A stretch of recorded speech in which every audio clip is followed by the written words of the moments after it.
Good morning.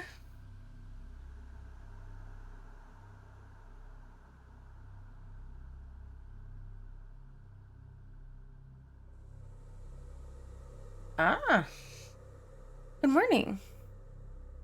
Sorry, I can't figure out what I'm doing. I'm doing some work. Good morning, good morning.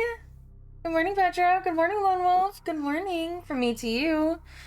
Good morning, good afternoon, good evening, wherever it is. Well, it's the morning here, just after 1 a.m. Or 1 a.m., 8 a.m. Gull is still asleep. Lazy cactus. But no, I have to do some work because I realize that I won't have, not that I won't have time, I did the original cuts for this and then we had some revisions, and I feel I am Fansly streaming Friday, Saturday, and then I have the podcast to research and record and then editing for Sunday and Monday. And I was like, I would feel bad if I gave them this and then it's a week between revisions. So I was like, I'll squeeze it in the morning. Hello.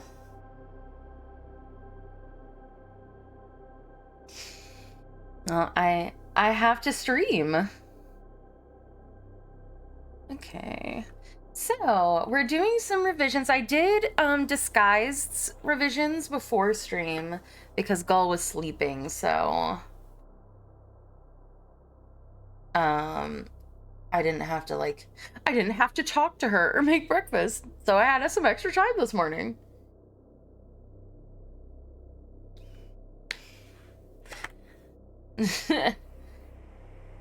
So, we're doing some revisions for my second commission for Sagiki, who is doing a afternoon tea ASMR.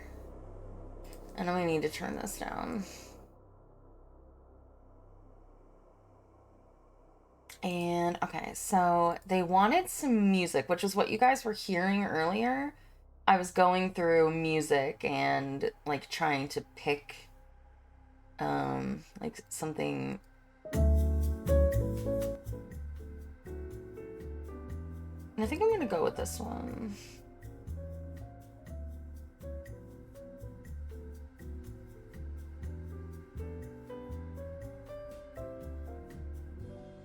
Let's see. It's registered with YouTube Content ID. What does that mean?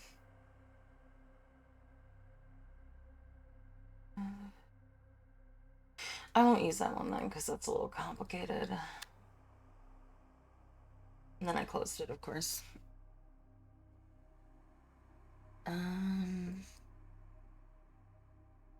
Music. And then coffee shop.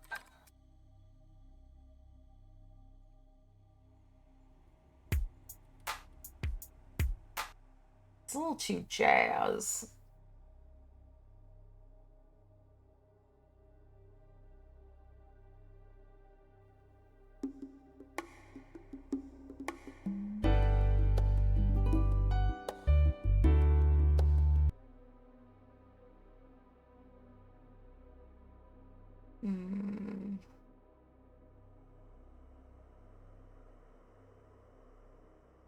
Let's see.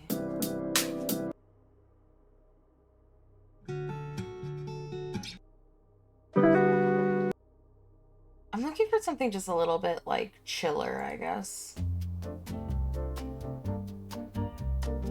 But it's all jazz.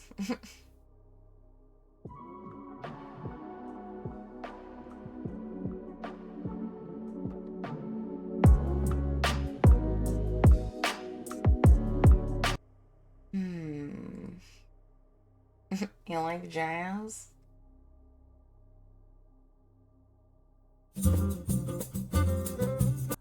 don't really know what, you know. I don't want anything with rain ambiance.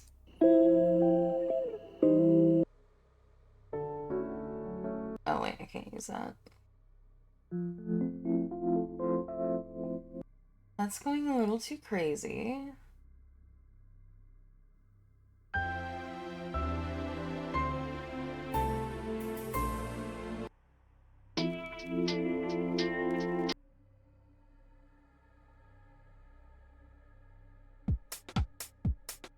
That's way too crazy.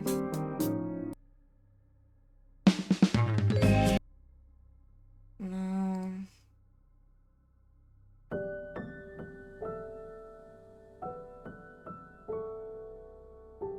I like that. I like piano music. I think that's like what I imagine is comforting. But like the only direction I was given was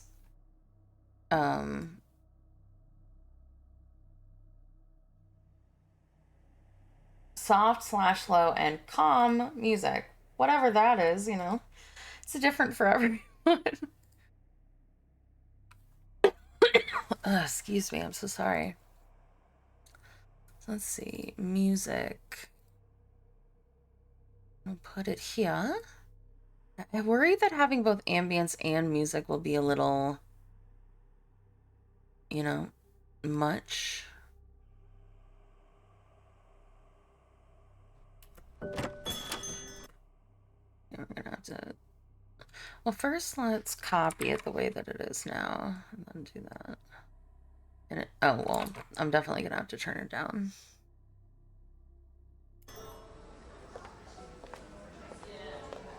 Good afternoon. Welcome to the snack shop. How many people... Oh, it's you. Wow, you surprised me. Why didn't you tell me earlier that you'd be visiting today? Come, come. Here, have a seat. Okay, I think that's good.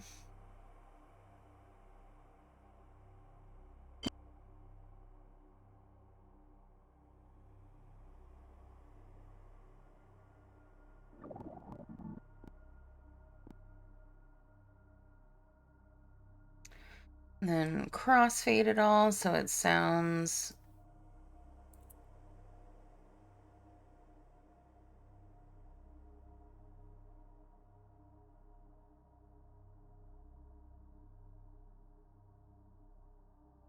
Hey, Dora.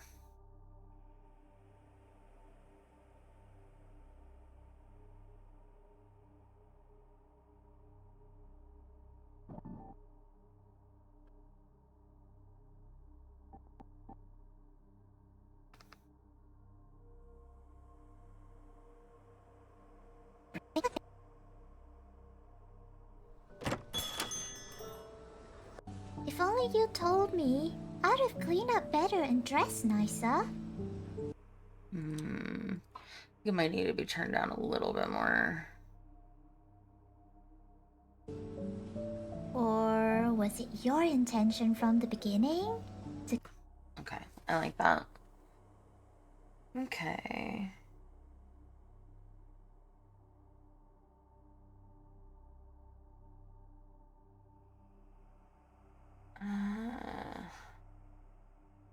A small delay between you will and yay at 106.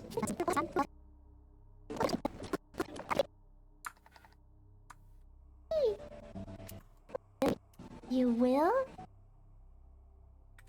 Oop, I was wrong. Snipped the wrong one. And I didn't snip any of them. You will? Yay!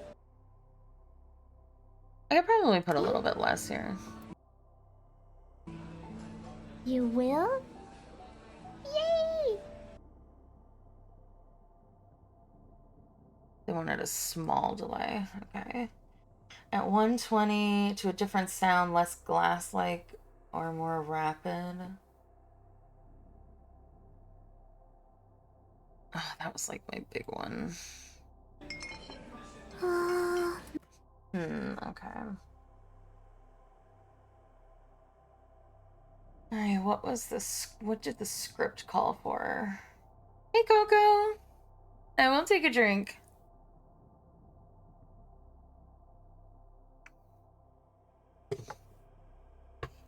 Hope you're doing well. Good morning. Okay, why didn't the bunny work? That's weird.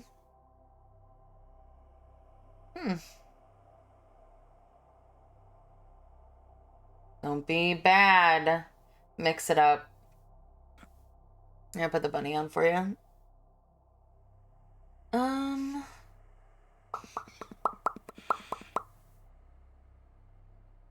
I have to look at the script again to see what the script called for. Let's see. Go to my commissions folder. One afternoon tea PDF. And then what was going on? Oop. Let's see.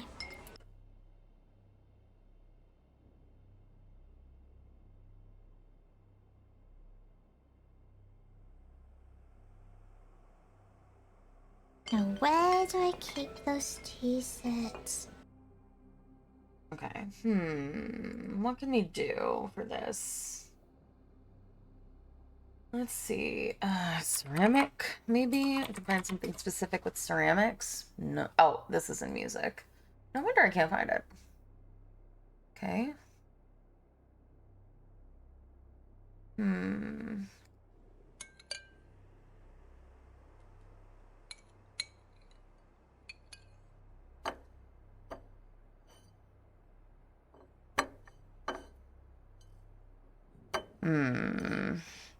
I think I can take this and splice off the beginning and just move it together because I want something a little more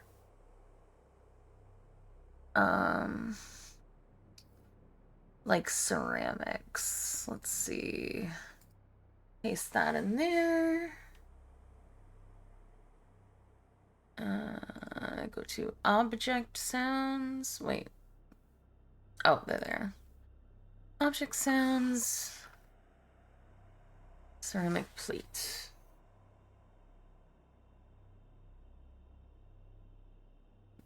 Okay,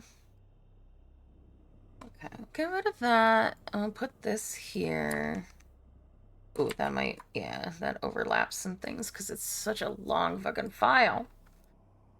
Yeah, what is this? You will? Just crashing noises. Okay,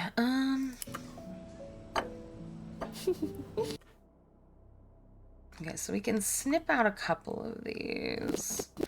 So snip out that. Either way. After all,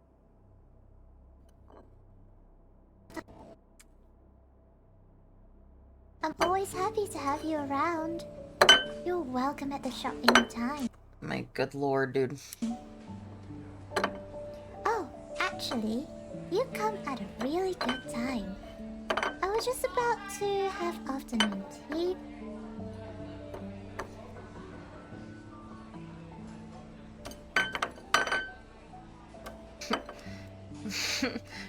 Clank, clank, clank.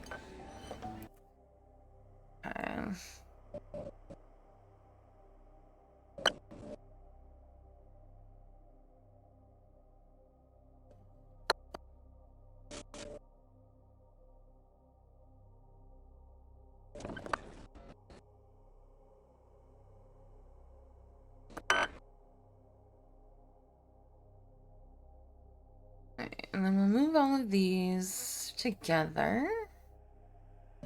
We definitely need to turn that sound down.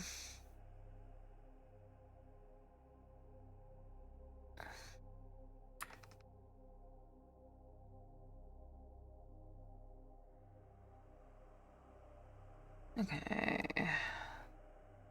I think I put it here. I need that. Let's see. Now, where do I keep those tea sets? And then there was another sound that was sliding over.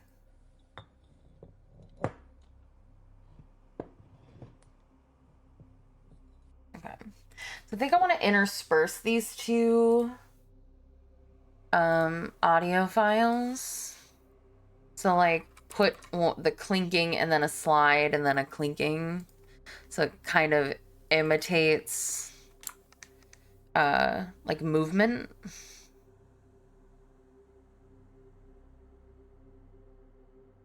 Oh my god, why is it so long? So I'll mute this again.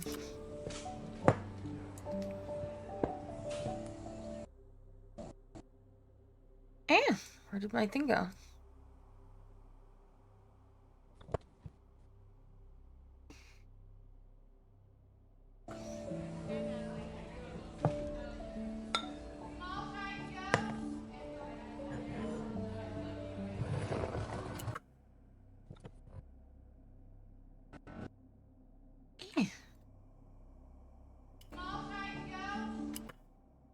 Okay, hold on. Sorry, didn't realize that was in there.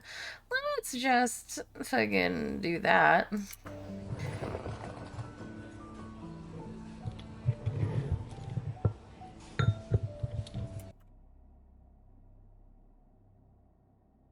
Audio quality on this isn't fantastic, but all right. And then we take these sounds and we intersperse them in between these ones. So like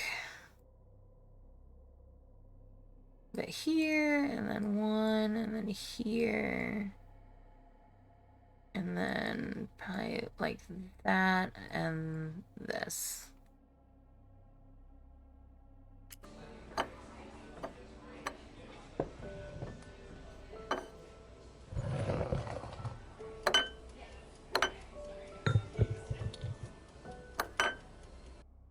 I think we removed this one. Oh, what did I just do? I think we removed this one because the two similar sounds back to back are. Let me move it like that. We definitely turned this sound down a little.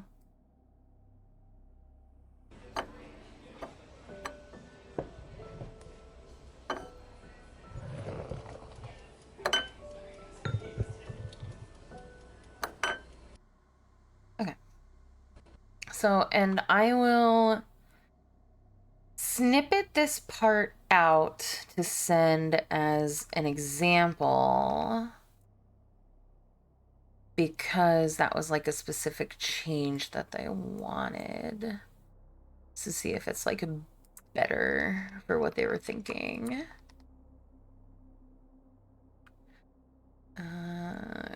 So they don't have to listen to the entire track in full if they don't want to. Okay, and then oop. Okay.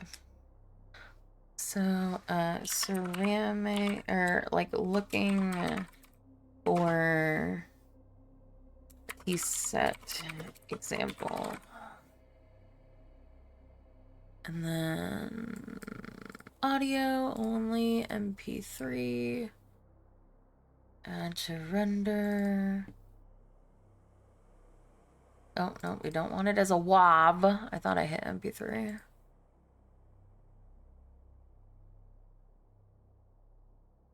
Save. Okay. Can you change to different sound? Looks like glass. Can the oven ding come between the and then this one and perfect? Yes, it can. Let's see.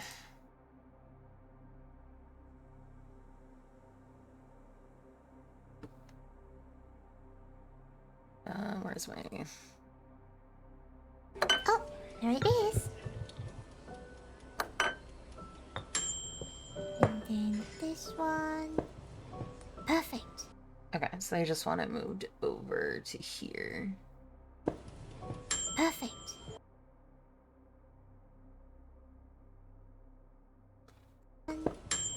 Perfect. The pastries are done. Hey, Anse. Perfect. The pastries are done. Hey. after that looks good, maybe no sound for 1 second before the steps.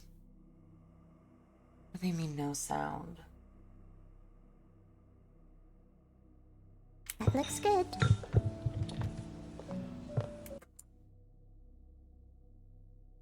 That looks good.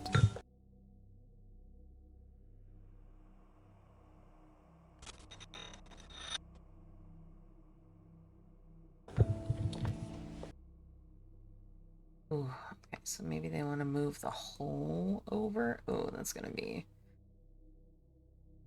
That's fine.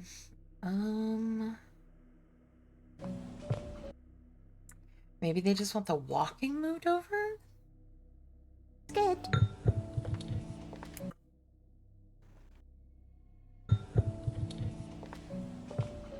What is happening in this background?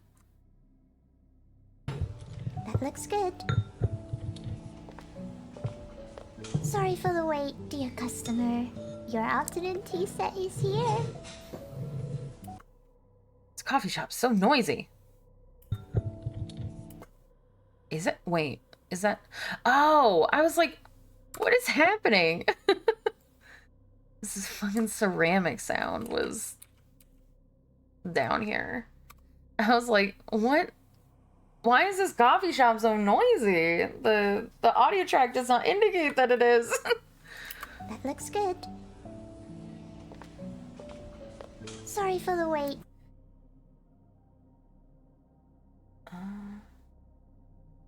Can you cut off that and anything in all parts so it's just going to be, if you ever need me for anything, be sure. Okay. At the end. In the meantime, you're always welcome to drop by in, even though it was supposed to be me cheering you up. One day, if you ever need me for anything and anything at all, Okay. anything at anything at all, anything, be sure to let me know, okay? Okay. I know it sounds like I'm responding to it.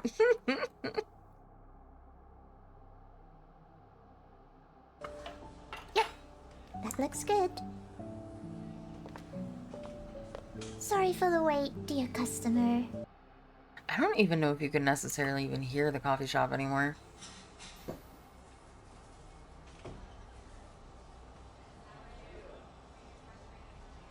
Hold on, I need to quiet the...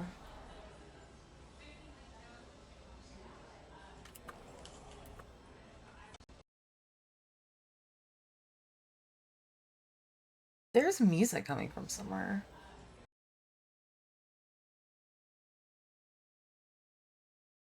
Oh, it's from my Spotify. I was like, there was like some music happening and I was like, I can't hear anything. Hope they go well together. Here, let me serve you.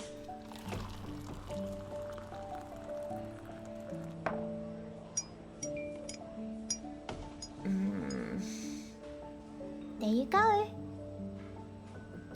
Cheers. Bon appetit! I don't know if I like the coffee shop sounds.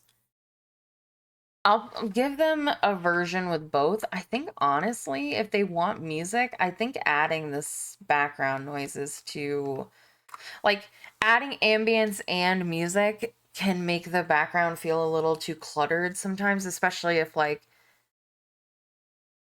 wanting a, like, if you want a crowd and music, it's fine because the crowd is very distinct, but if the coffee shop is, like, too low because you don't want that to be too much, then I think it can end up being, you know, like, unnecessary.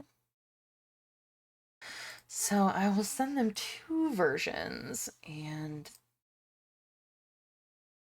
see what they like better. Okay, Snacky tea dates draft 2 with with coffee shop ambience into Q, and then without. Or no, I guess, because you can't put forward slashes. Okay, and then I just go into the edit and I just mute this. And add render queue, and then render these 3. And then send them out.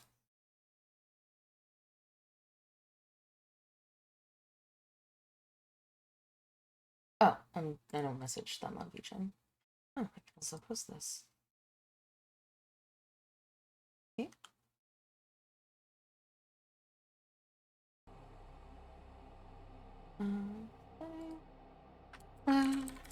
Just finished up your revisions. I snipped the part of the searching and the T set for new audio comparison. I found some ceramic plates being moved around and interspersed, blinking with sliding to try to imitate moving things around and switching. I tried to find some music. Hopefully it needs to be. I am sending 2 versions. One that has a coffee shop ambience and one that doesn't.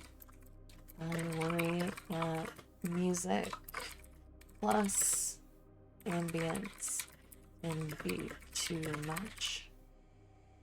So let me know which you like more in your project. Oh, as well. And then we do looking for T-set example, draft 2, and draft 3. And send. Right. We did it. We did our communications today.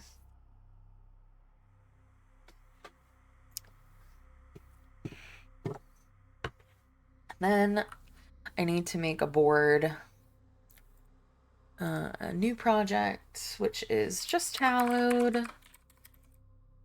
I don't actually know. They never told me what this project was, to be fair.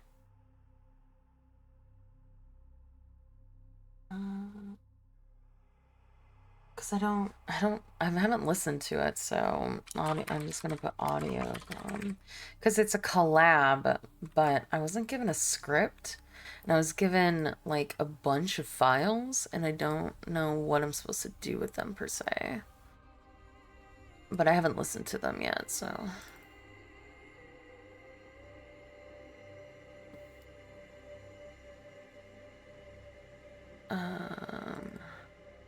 Eris, we have this. And then we have this. Okay. Thank you so much. Okay, so they've added a script that I can look at.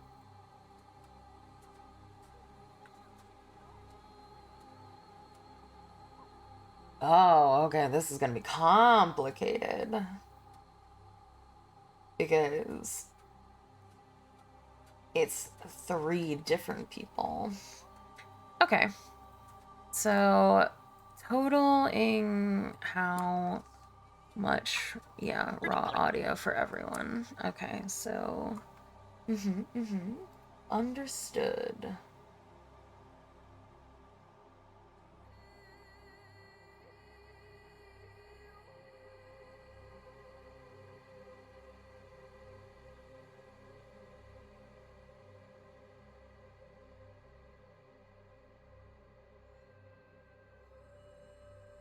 Okay. So 16.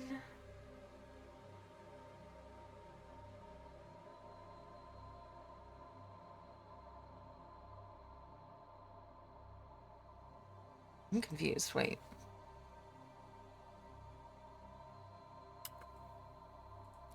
Don't you just love the beach? I'm just seeing to see if... The town. It's been a while. Okay, no, they're not the same. Okay.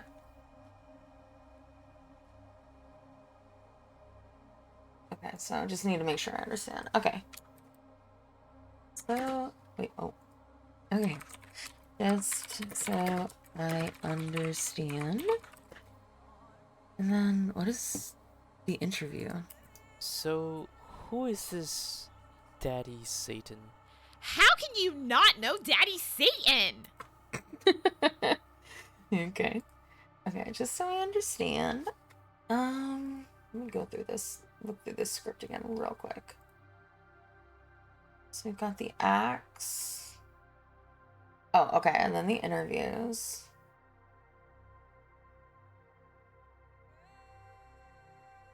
Okay. Okay, so just so I understand, and the 3 mains from each character will go together with the interviews will be separate and the solos will be separate. Do you want... How do you want the files? Oh god. The files sent. Do you want all 3 interviews in one file together back to back, or all 3 separate? Do you want any backing audio, like music, or a setting against? Same question with the solo files. Okay. So I'll set that up and save this so that it's all here. And then I'll get to work on that someday, but not today.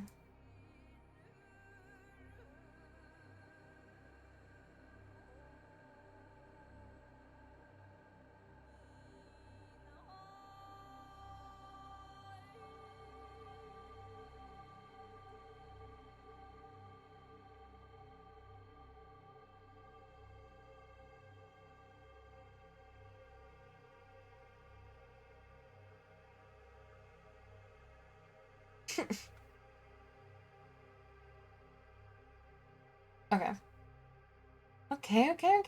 Well, I think that's enough work for me today. Oh, you guys can see. Why can you see that? Oh, I have my browser on. Awkward. Thankfully, I didn't reveal anything that I wasn't supposed to. Just my work. I forgot that the browser was hiding under DaVinci. Yeah, you know me, I'm really good at doxing myself. It's okay. I was just sending over a message to the client, so. I love working on commissions. They're so fun. All right, let's open up some rope today then. Switch this on over. Stop doxing yourself? I literally can't. It's impossible.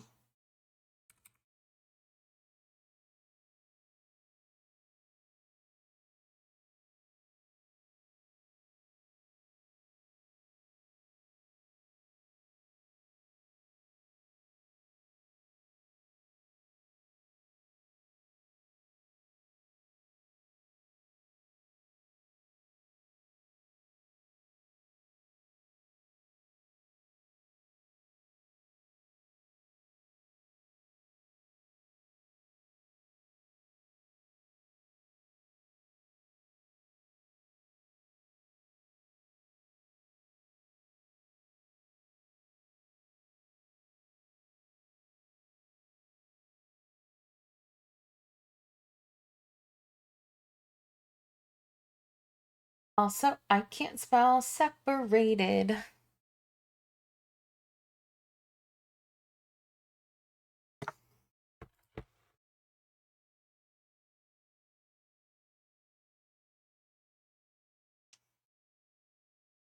No, we don't. We do not need this thing that you are mentioning. Nope, nope. Let me get Rogue Trader on the screen. Need to also kill Spotify widget. Spot. Or no, it's Xbox is what it is.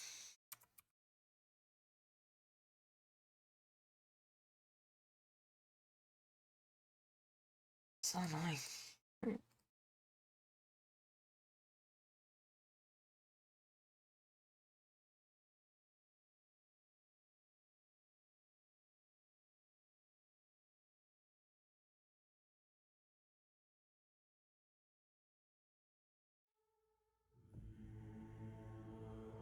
Barm.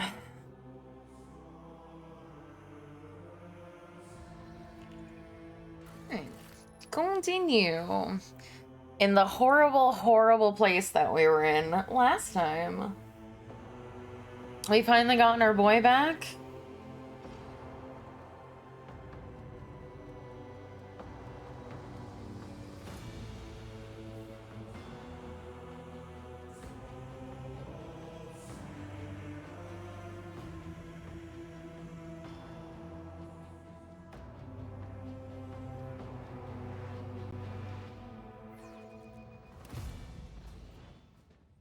But we don't have him in our party.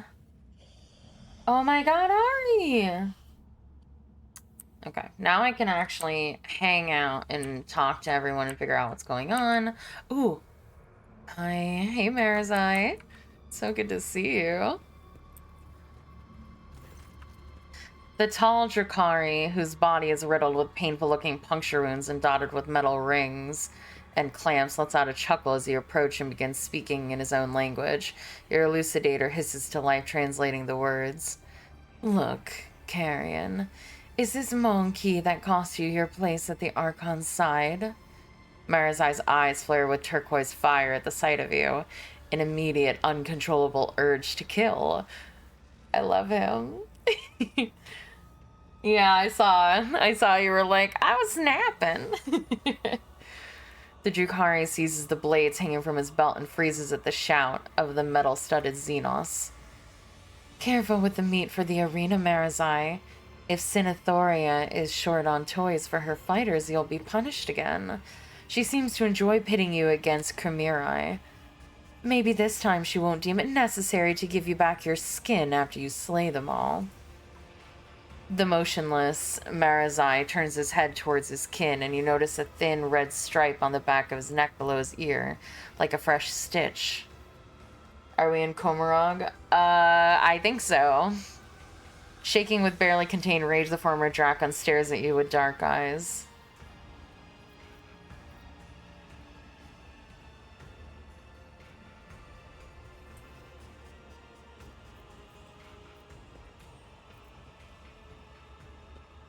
I want to talk to you.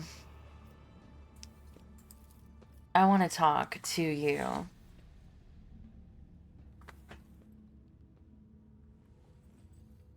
Marazai looks at you again, now more surprised than enraged. Glancing at the witches, he switches to low Gothic. What, monkey?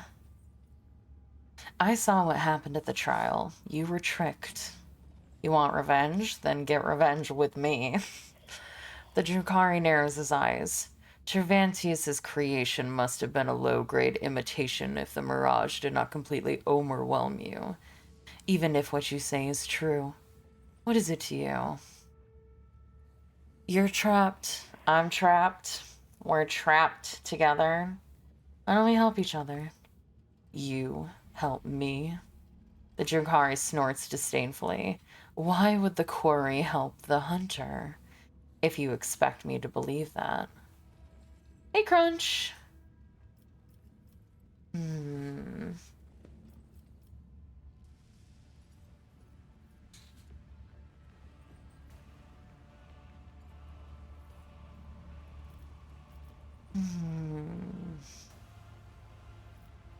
Let's make a deal. You help me take out my enemies, I'll help you take out yours.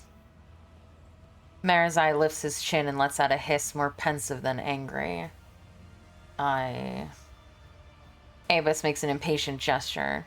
I am tired of listening to you and your old friend whispering in that primitive babble. Enough. We must go. Marazai grudgingly obeys the order, but as he walks away, he cannot resist tossing another unreadable look in your direction. I'm recruiting the boy. Horrible murder boy, my favorite kind.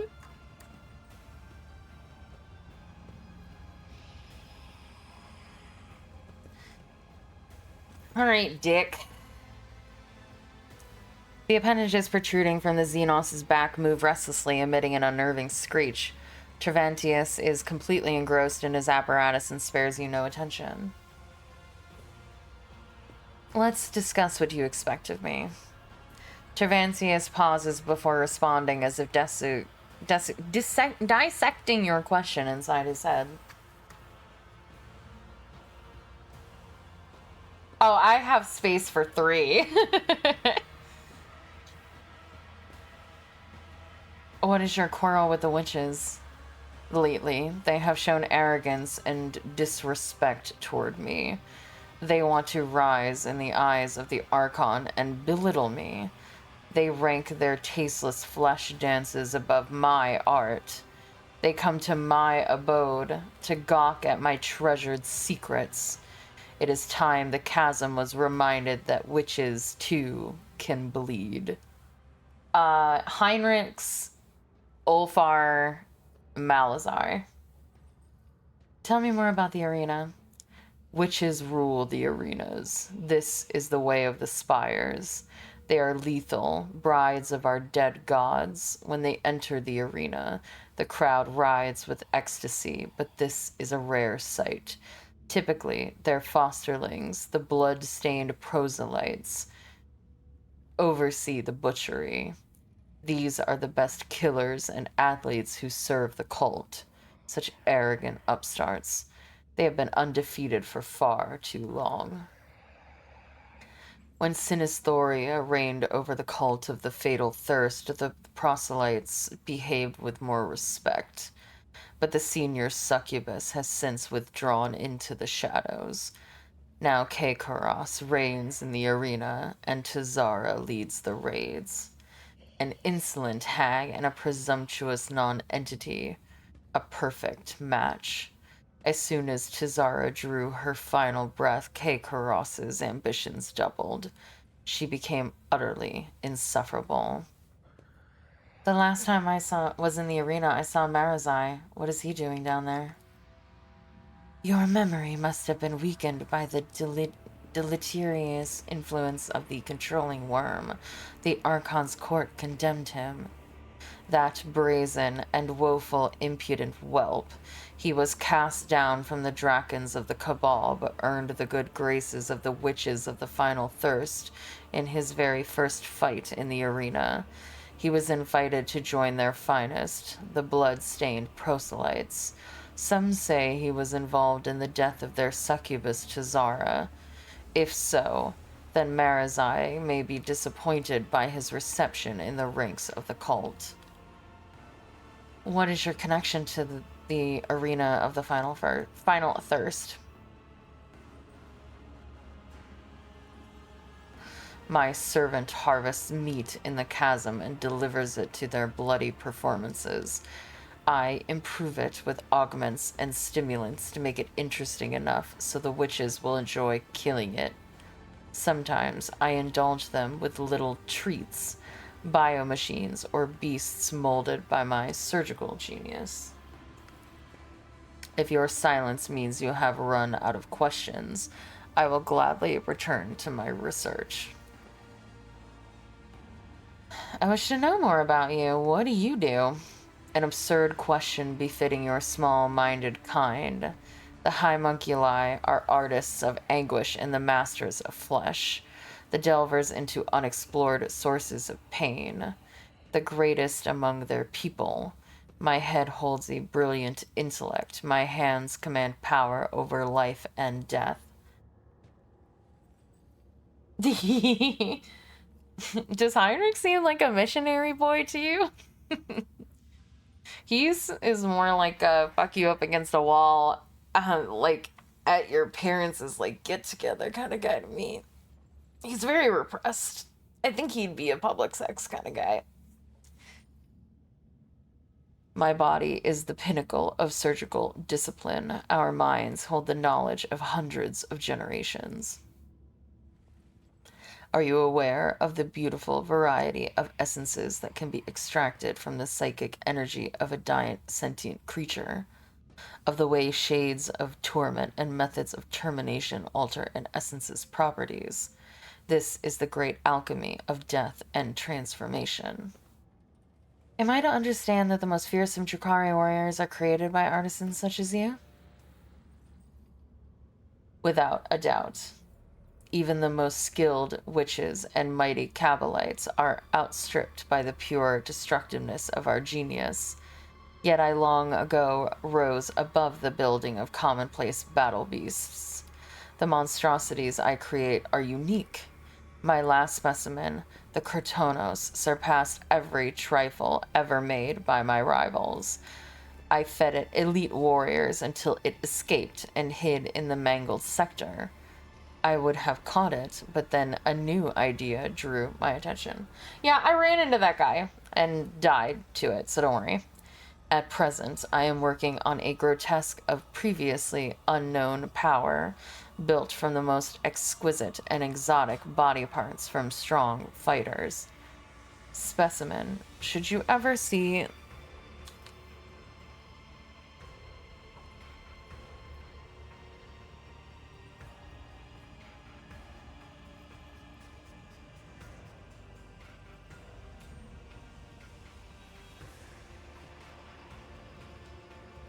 Sorry, Gull just woke up. She slept in today. You think he'd put me on a leash? I'm hoping. Should you ever see the corpse of a fine warrior or a mighty creature laying at your feet, cut out the best part and bring it to me. Sure.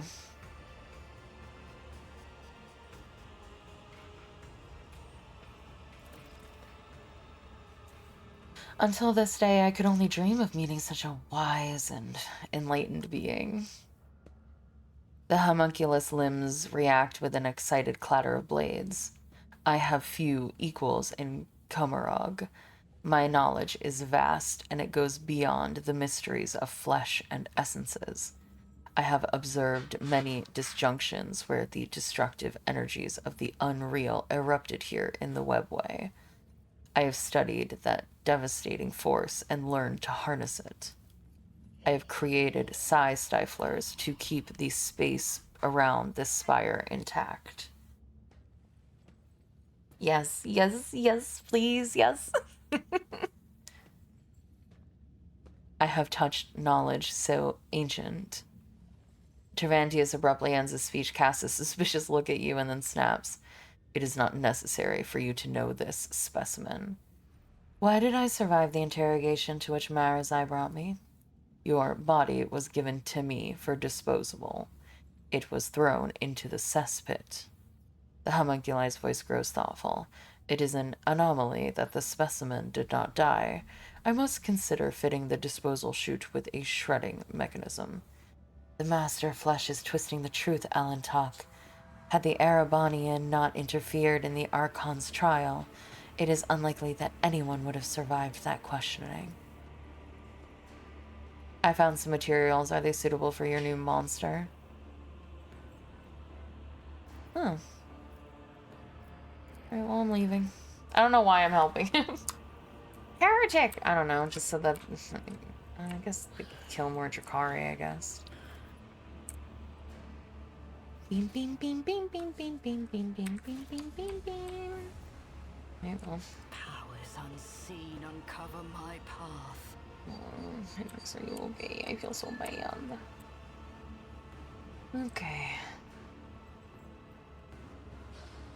Oh, Soulflower. I didn't realize he's here. I get to meet the boy.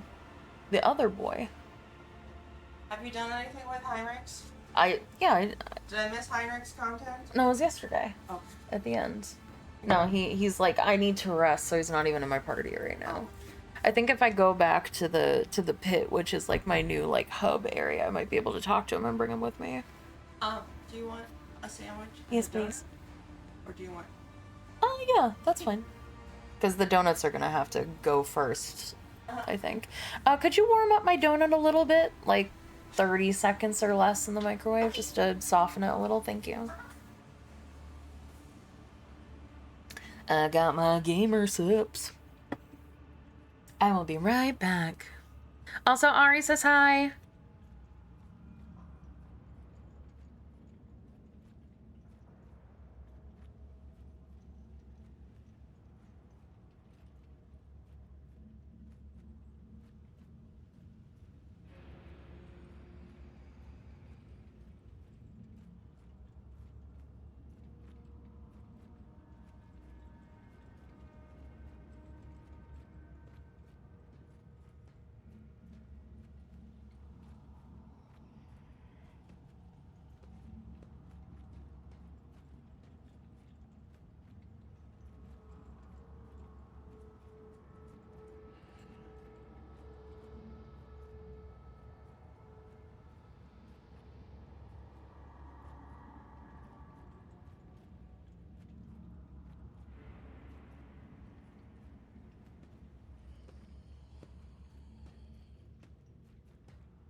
I'm back.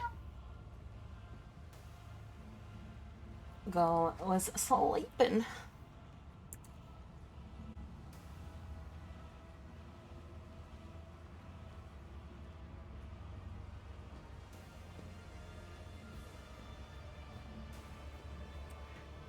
Okay, yeah, I want to talk to Ulfar. Hi, Ulfar. Boyfriend number 3. It's weird I meet my boyfriends in the torture pits.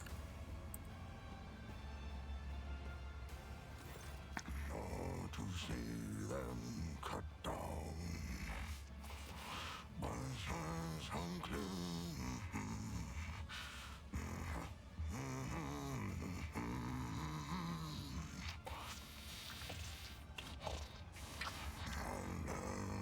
And then alone, the pause guarding. Didn't catch a word of that, but boy, that was rumbly. Singing softly under his breath, the man of enormous proportions, literally a box, is intently stripping raw meat from a bone with his teeth. His unwashed red hair is falling into his face. His beard is matted and bloodstained, and the aforementioned teeth look more like fangs than any human equivalent. A less knowledgeable person might not recognize this giant humanoid, but you are well aware that this is a space marine, an angel of the Emperor. I failed a...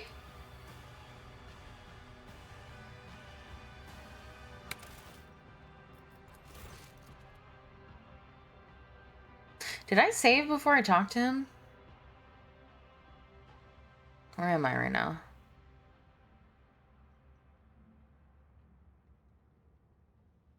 What time is it?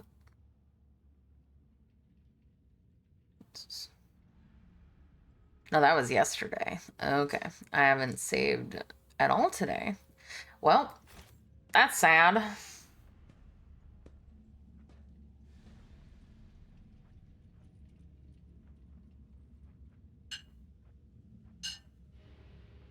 Yeah, I figured. Oh, no, I swear I was hearing English in there. Maybe. Hail, angel of the Emperor. A red brow quirks up slightly, in approval, it seems. Without breaking off from his meal, he nods at you. For an ordinary human, such a show of regard is a high honor.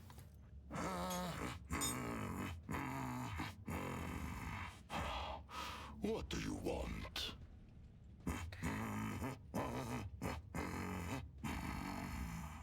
His voice is so rumbly. Picking a piece of meat from between his teeth, the warrior resumes his murmured singing. Between the lines of his song, he tosses out. Listen closely to the song this prisoner is singing to himself. Is it rude? But I'm gonna. You do not know the language. The sounds seem crude and mangled, but not entirely lacking the harsh dignity of a form of Gothic, while also sounding similar to the rumble of a landslide, sharp and chomping guttural phrases tumbling forth in a harsh rhythm. I'm not gonna embarrass myself by singing.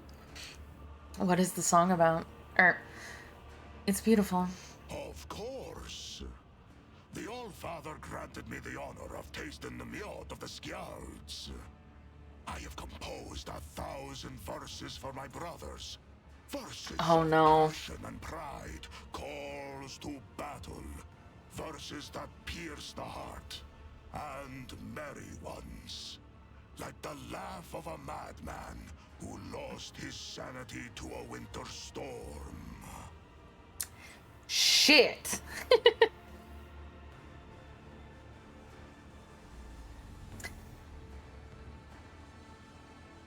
He has a fucking Irish, like, dwarven accent, and I can't do those. It's not Irish. It's like I can't do Scottish. How am I supposed to voice him later? I know he is. But I can't do his accent, is my point. I am bad at, like, dwarf-esque accents.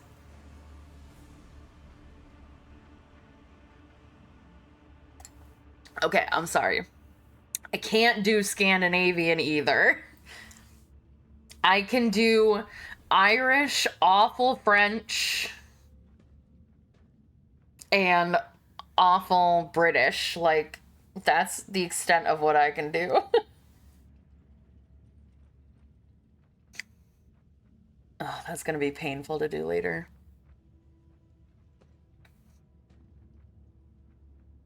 Study the man. The huge body with scraggly, overgrown red hair perfectly suits the deep, chilling voice of this man, or of this beast in the guise of a man.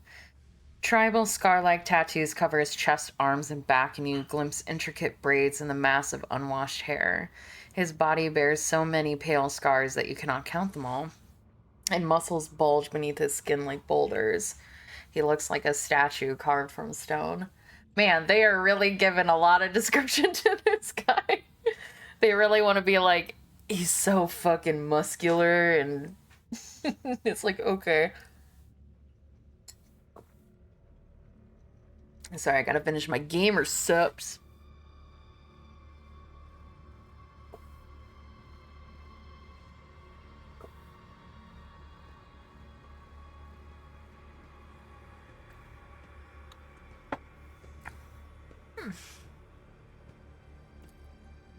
It is clear. What's the flavor? Sakura Splash Silvervale's flavor. It's the one I think I've liked the most so far. But I did like Blowhole Blast and Mango. I don't know if it's called Mango Fiesta or something like that. Because I got a couple of free samples.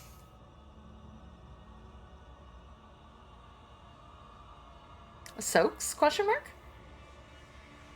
With my Silvervale, and I haven't gotten that one yet. I've only, because it's expensive to buy like flavors if you don't know if you're gonna like them. Yeah, I know, right? That's what it feels like the intention was.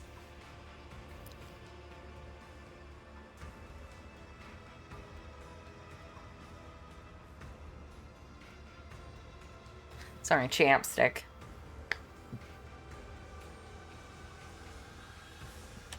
But yeah, I got one Sakura Splash and I got one Pyro Power. And I am giga depressed that I don't really like the Pyro Power that much, sadly, but I do like the Sakura Splash.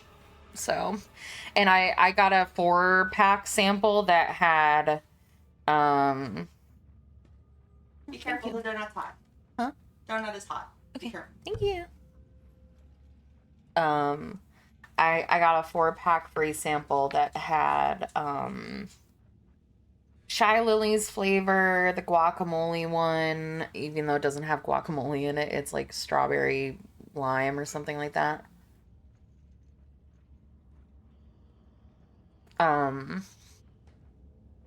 Mango and dragon fruit punch. And I think of all of them, there was only like the guacamole one was fine. I really don't care for cinders, but I would drink it. Which is such a shame. I really wanted to like it because I love cinder so much. Mango was good. Shy Lily's was good. I want my own flavor? Of course I would. It'd be such an honor. Never gonna happen. What would it be?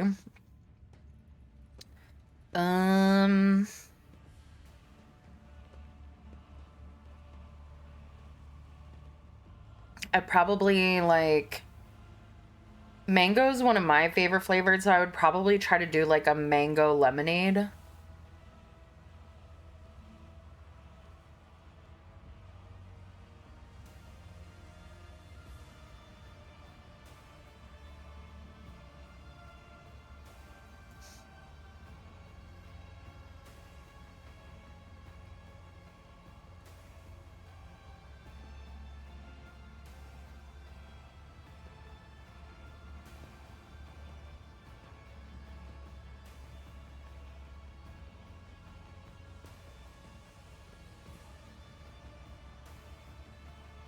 Sorry, I'm scarfing down some breakfast real quick.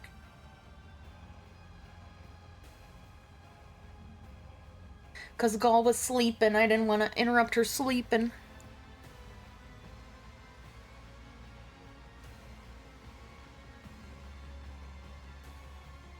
To go into the kitchen and get breakfast, so I just got to work.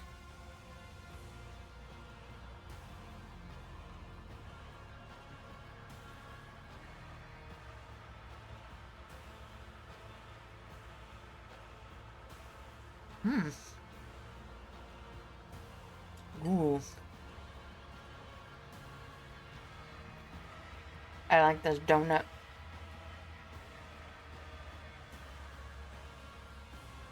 It's like a coffee cake crumble donut. It's like a little one from Edmonton's.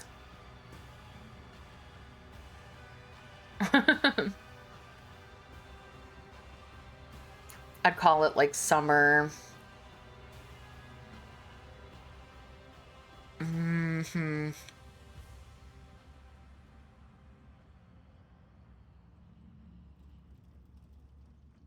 I feel like I had a name for it because we've talked about this before. It was like summer breeze or like, I don't know.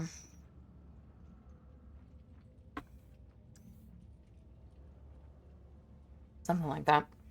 It is clear that captivity has sapped this prisoner of none of his physical power. They just love to talk about how swole this guy is. Your assessment is confirmed when you spot the remains of a Drukhari in the pile of carrion at his feet. Likely one of the homunculus's servants, the Drukhari's flesh appears to be making a fine snack for your new acquaintance.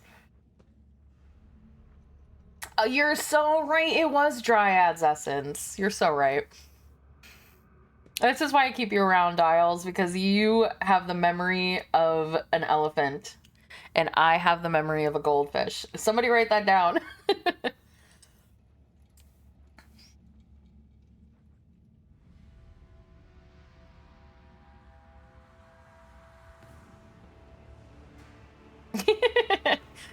You think I'm gonna name my gamer subs flavor after Heinrichs? He is but one of many in my harem of games that I've played.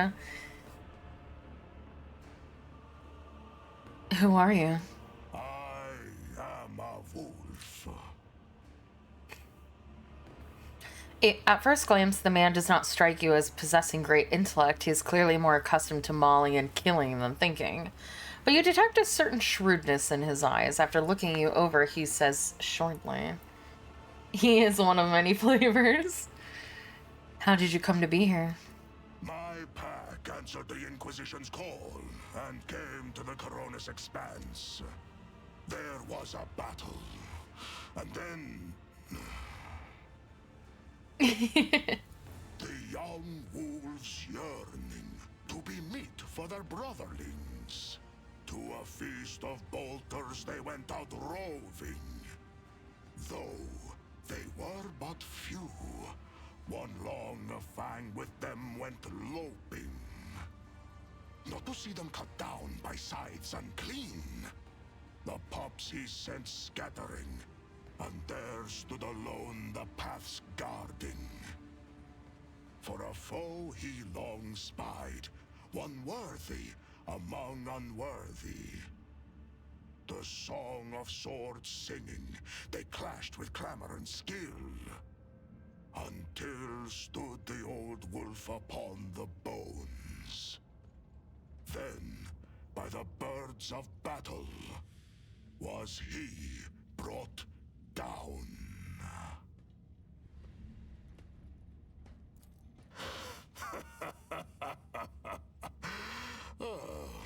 Was that clear enough? This saga sounds less interesting in prose. I wish to know more about your brothers. That butcher sent you to spy for him, did he?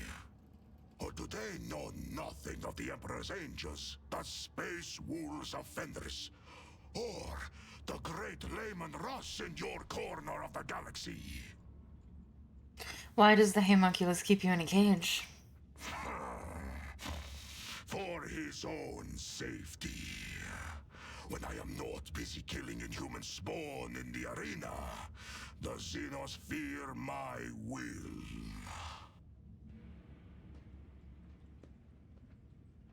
We suffered the same fate. I was also captured by the Xenos, and they have forced me to kill for their entertainment. But I sit in a cage while you roam freely around their city. They do not fear you. Maybe there is a reason for that. Maybe our fates are not the same at all. Don't they feed you? A predator does not eat only when it is hungry. There are many reasons to eat. There must have been a reason for this bloody repast. For a moment, the vicious grin loses some of its sincerity, and the bloodthirsty prisoner casts an intense, scrutinizing look at your face as if trying to read your thoughts. You must be planning to escape, yes? And why do you want to know? Grinning, the warrior runs his fingers through his dirty hair, making himself look even wilder in the process.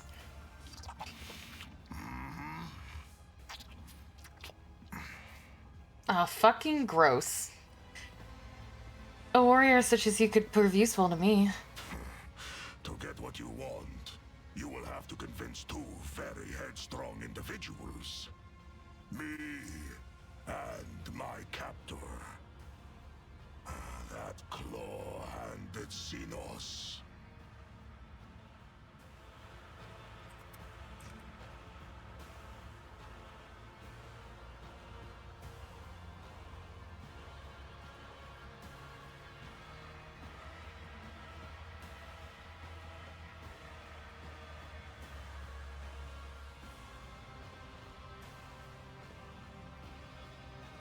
Sorry, just responding to a commission question. It was good. Well, it was nice to talk to you, Ulfar. I've learned a lot, and I don't know why Brobo thought I would like you so much. I think he just thinks because he's a space wolf. I was like, oh. Maybe he cleans up well? I don't know.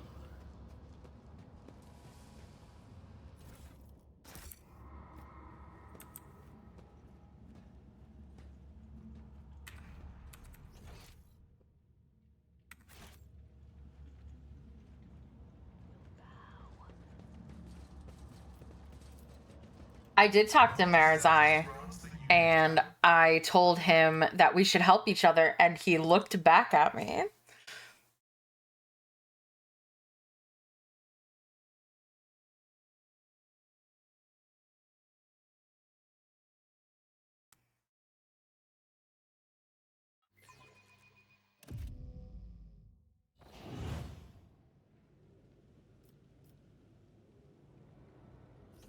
Okay, I want to go back to the pit. Can I stop doing that?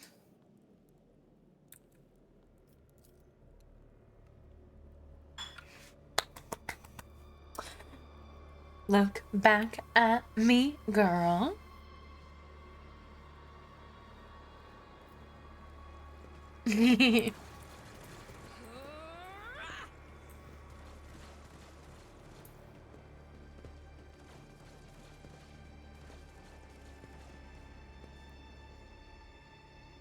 I can make it worse. I don't want to make it worse. I think he's already pretty bad. We can make it better. You know, I don't want him to be like, I don't want him to turn Heinrich's flipping like levels of good, but like right in the middle of where he is and where he could be. Heinrich's, where are you?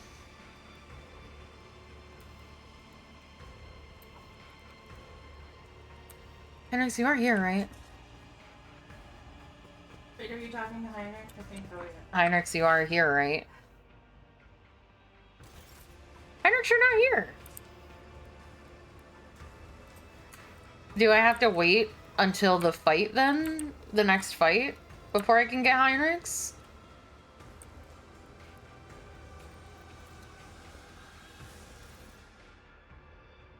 He's not here. He says he needed a nap.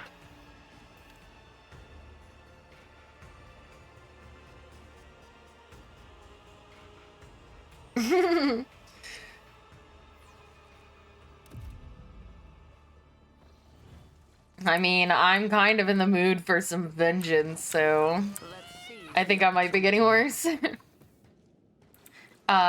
so I'm assuming I have to go back to the arena.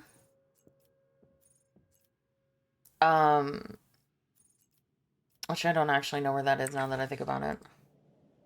I'm just double checking. I cannot get Heinrich's right now. I'm assuming. I have to wait.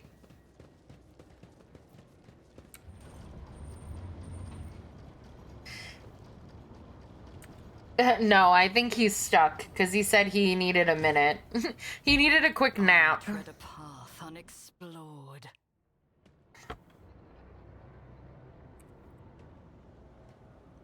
I'll go talk to him real quick, see. Yeah. He's just having a time of it.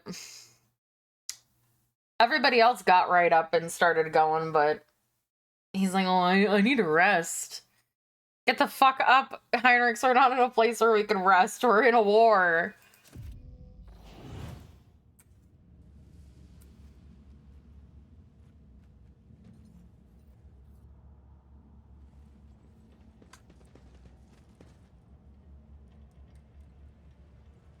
Wait, is he gone now? Or is he over here?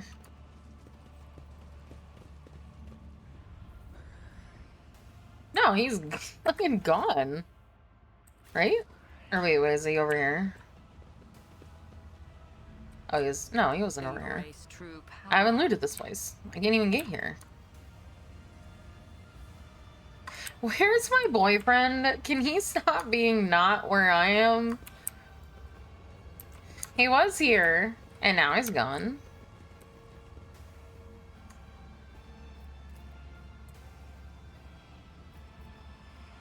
Oh, okay. Don't know where he went. Because he's not at the pit, and he's not here anymore, so...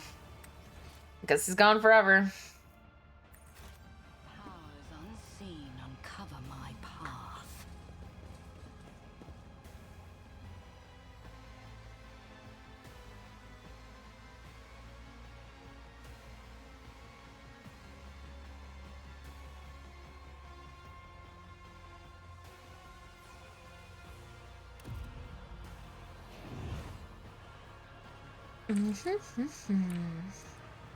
Alright, I don't know where I'm going. Was it in the Mangled sector? I don't remember where the arena is.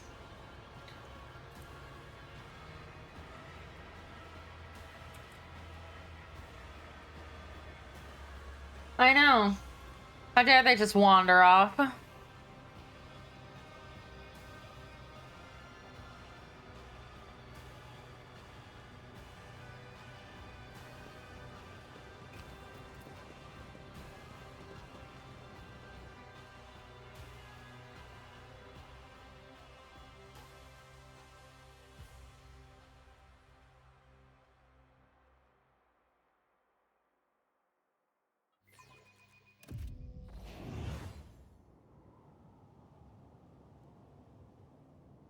Yeah, thanks. But none of them say the arena, though, is the The problem. world trembles beneath my feet. Unless I'm stupid.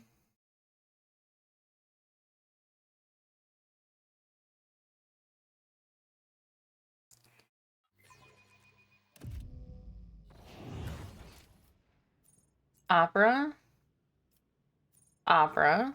Mangled sector. Pit.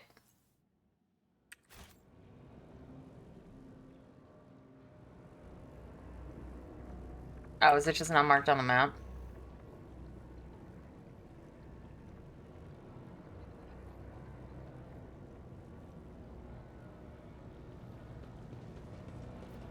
Not marked on the map! I'm being trolled.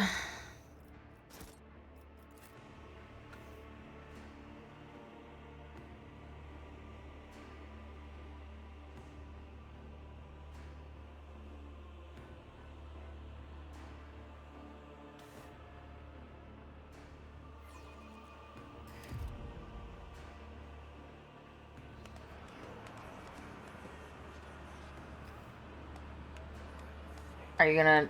I worry that this is gonna disappear. Because sometimes it does not give you enough time to read this. Oh, I'm glad that the bunny girl worked.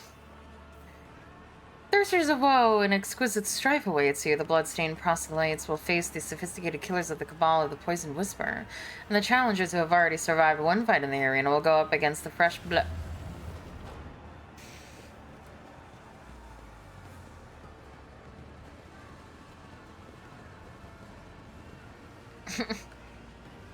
Poor snacks have to go down the stairs.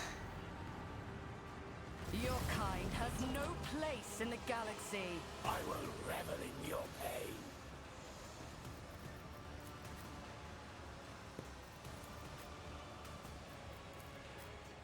You still don't have a weapon, do you? Or does she? I can't remember if we finally got her one.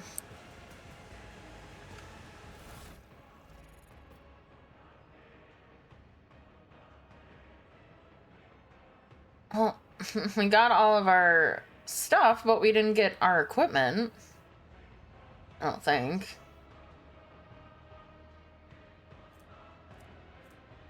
My servo skull!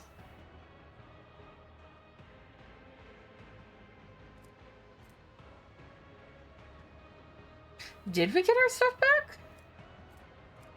I don't know. I can't tell, and it doesn't matter. My hat! Why am I not wearing my hat? FR0 Spore and Rock just followed. Thank you so much for the follow, Frostborn.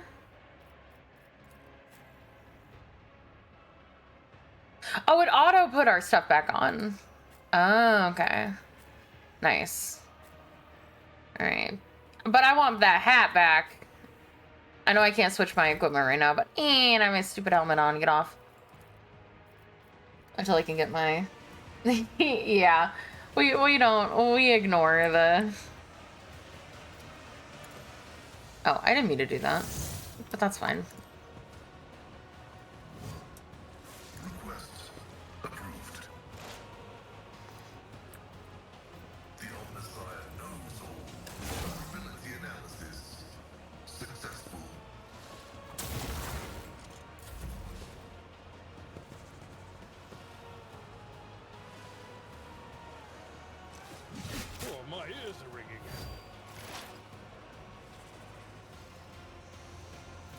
serves your cause. If I must.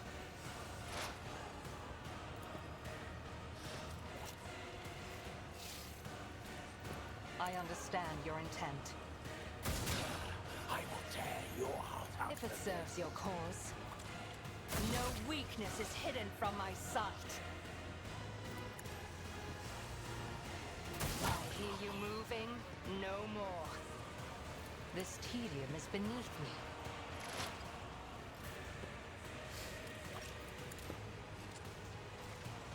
I will triumph. Ruin beckons. I need no guidance. Purpose guides me.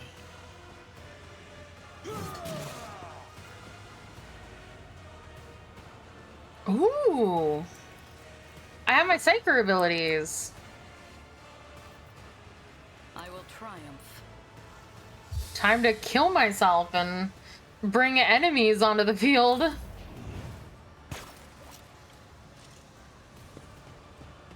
Oh, I should have won Biomancer because I could have gotten the heal. You will perish for this affront. Wow. Victory is imminent. I'm gonna have to respec. At your beck and call. Indeed. I'd rather not.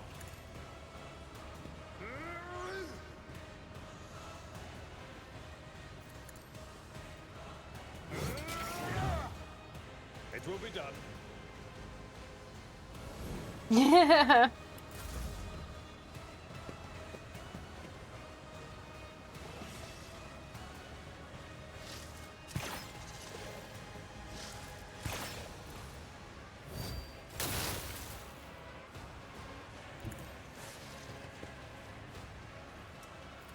Running binary override.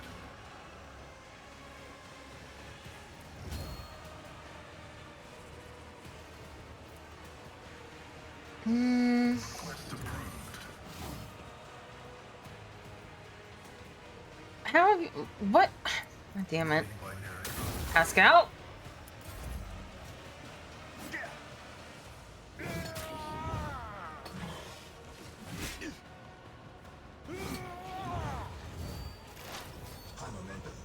I deal death with my hands.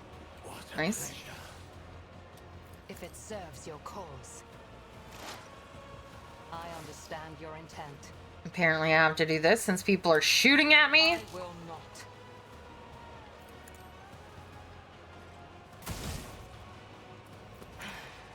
If I must. I am not your Xenos pet more. No weakness is hidden from my sight. Fortune favors the swift.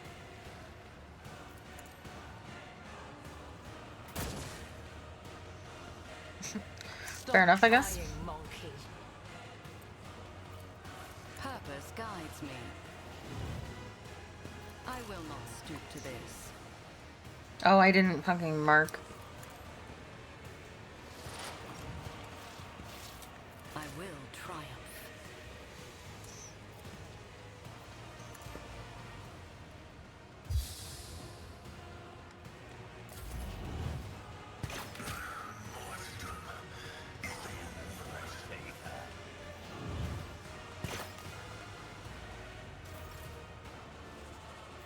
At your beck and call.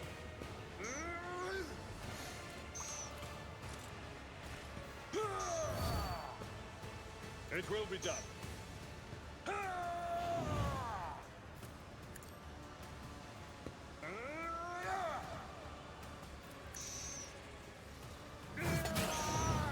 A work for a fleshcraft. A waste. Flesh is weak, yet I serve pain. My vow is to serve.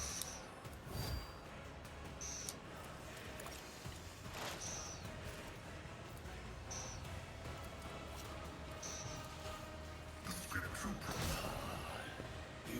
That's about what I expected.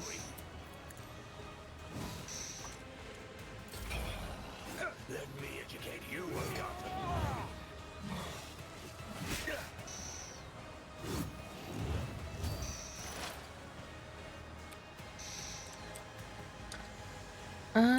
I should go for the snipers up here. Can I reach you? I can. I understand your intent.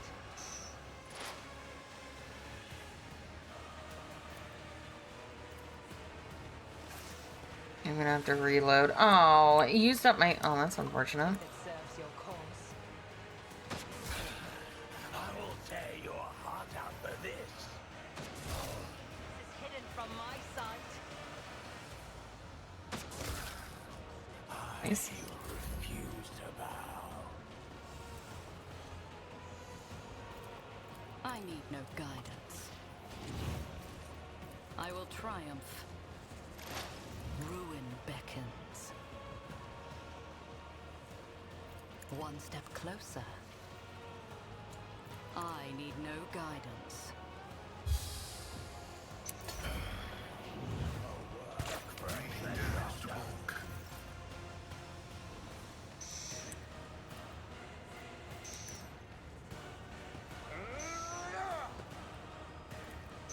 Endure.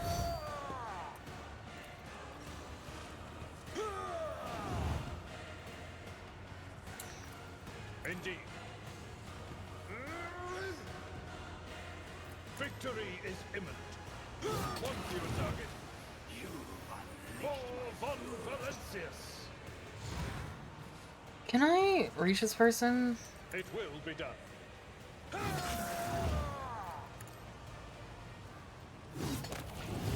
Alright. At your beck and call. Grey hair, sure hair. My man has 25 movement. That's insane. Can you quit hitting him?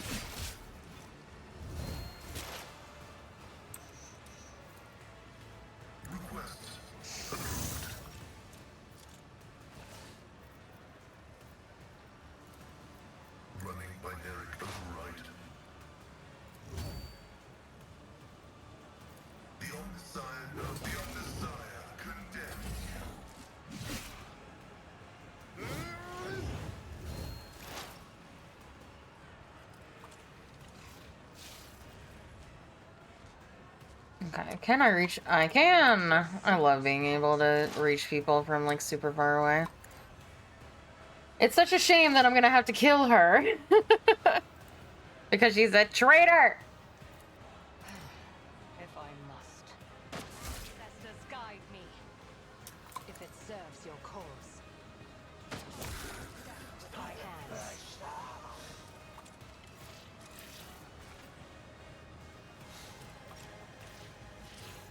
I move as if unseen. I am not your Xenos pet, model.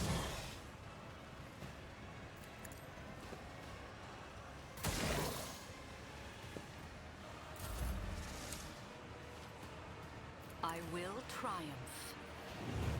This is beneath me. Ruin beckons.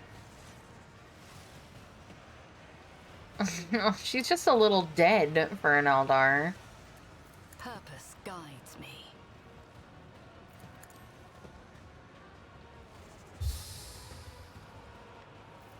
Destiny reshaped.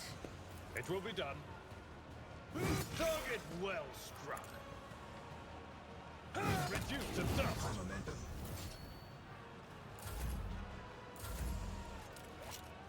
I've seen worse. He's so battles than fast. this in my time.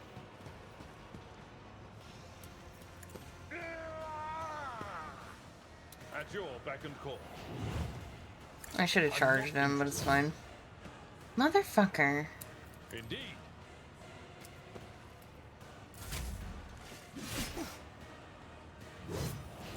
Motherfucker! Mother...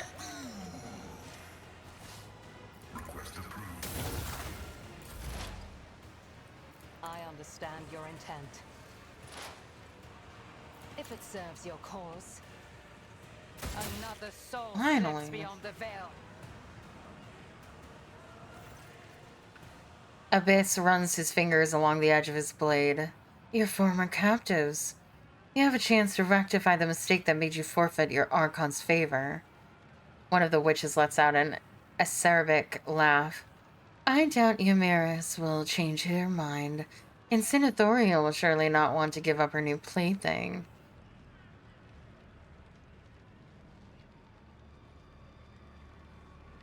Mara's eye glances at the witches, his eyes brimming with a sea of powerless rage. A moment later, he looks at you. His expression changes slightly, one eyebrow arching as if he is trying to make some agonizing decision. My offer still stands. Would you consider switching sides? Ellen talk. Erliak chokes, unable to continue. Foolish monkey. The former Draken of the Reaving Tempest is the property of the cult, and only the succubi have the right.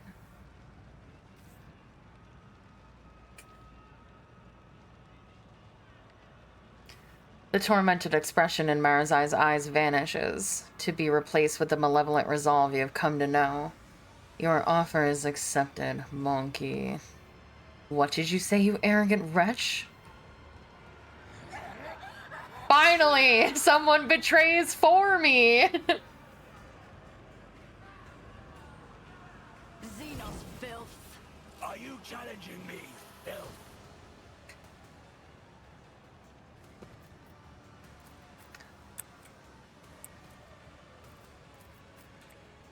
Oh, I can't. Oh, I can. Hi. Good to see you. New space boyfriend. Doesn't feel good, does it, Yurliet? Beneath me. Betrayal? Doesn't feel great.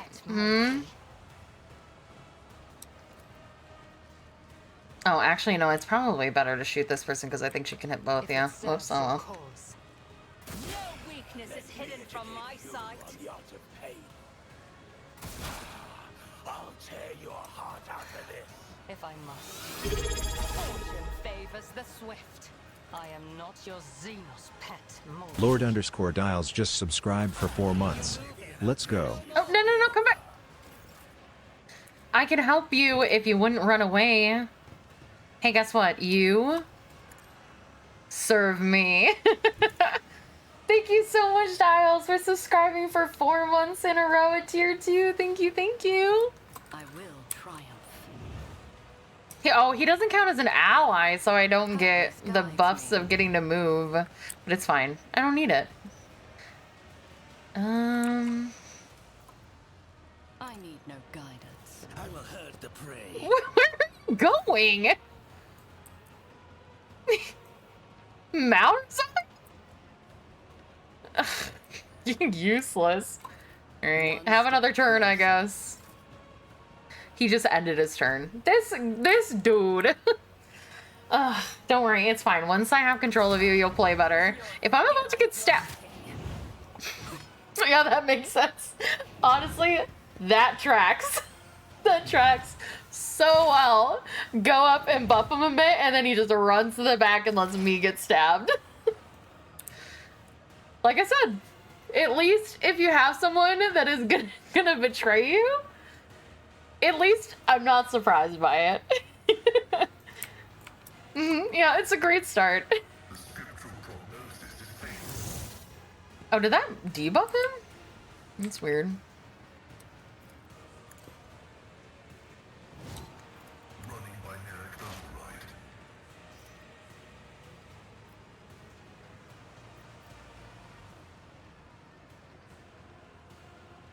Yeah.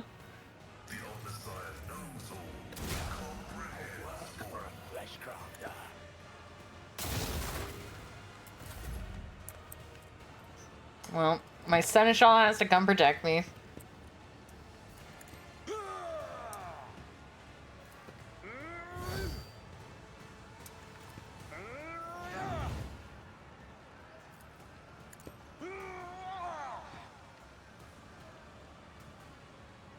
Victory is imminent.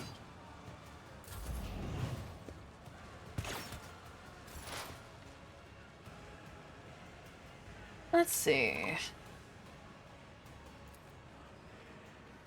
It's not gonna reach him, sadly. so we'll go for this one.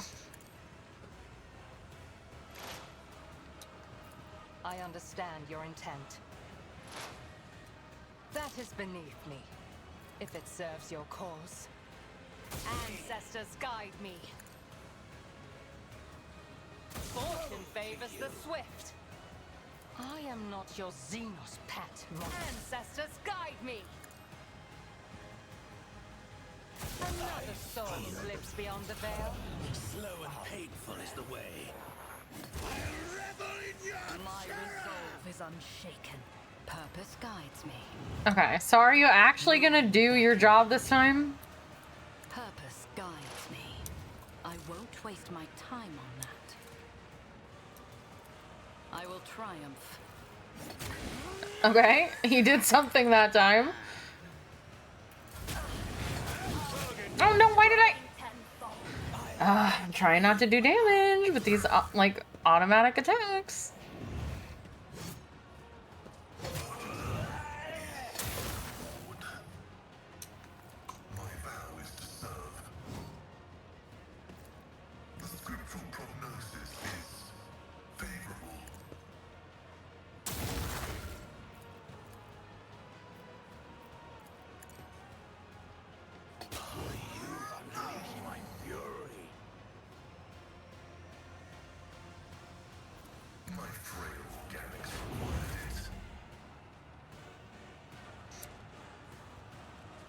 Tried and tested tactics are the best ones. I will do my duty. At your beck and call. Oh, I didn't even see this guy. Oh, it's fine. Well... Follow my lead. Okay, I didn't get smacked. The Seneschal's job. Didn't even see this person. Indeed. I was like, I didn't think we killed him, but I wasn't sure. An exemplary strike.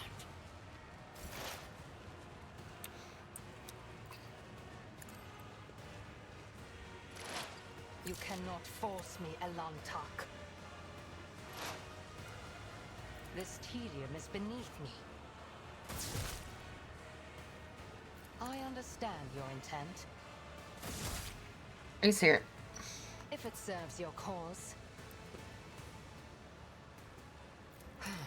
I must. I hear you moving. No more.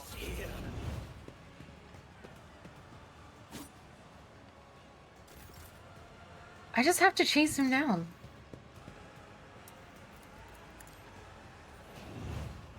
One step closer. Purpose guides me. Come on, Mars, I do better. What just happened? Ow!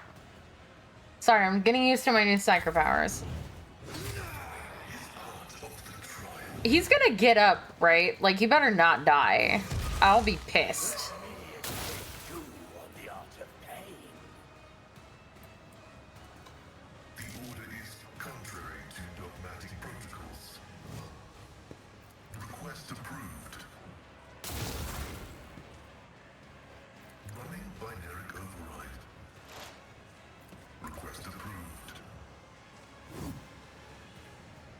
No. A tactically sound approach. It was dying Marazai. What do you mean? Well, that's not a problem. Okay, well, let's see if I was able to do that.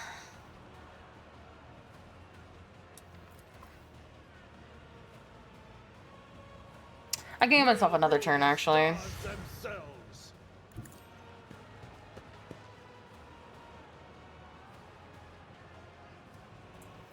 It will be done. At your beck and call.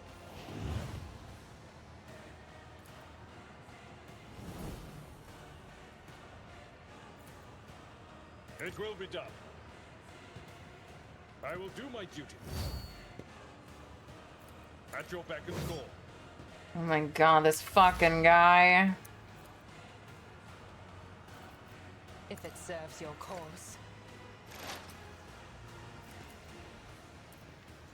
I understand your intent. If it serves your cause, I deal death with my hands. Ugh, my gosh. Swift and silent. This tedium is but fortune favors the swift. If it serves your cause, no weakness is hidden from my sight. Ancestors guide me. Call this a strike? Momentum.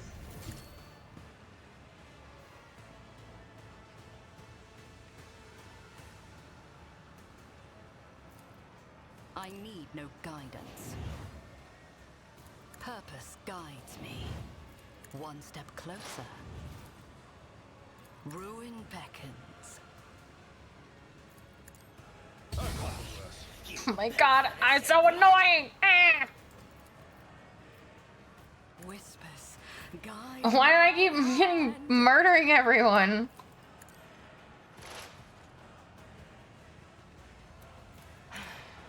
If I must. I understand your Okay, at least he lived. A finale as bloody as it is disappointing. The pathetic amateurs who were wrongfully proclaimed champions of the arena have been brought down at the hands of unworthy challengers. Impale the failures and glory to the victor.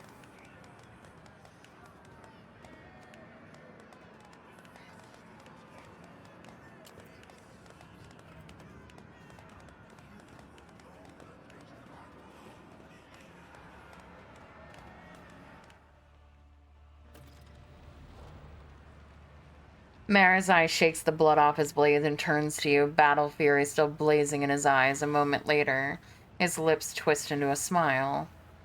Well now, one can only marvel at the fickle turns of fate, rogue trader. Sometimes we all have to contend with circumstances that make any ally count. Abelard is trying to convince himself, looking at the Xenos with indignation and dismay. Iliette raises her weapon, contained rage flashing in her eyes.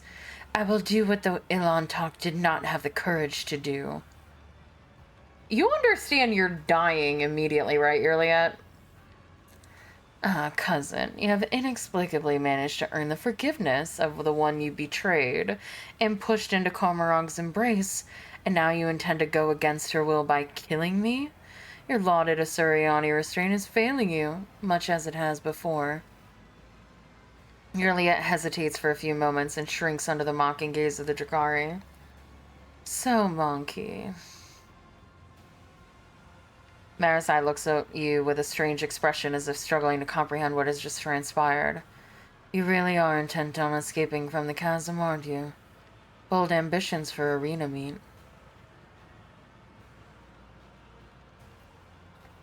I have no desire to die for spectators' amusement.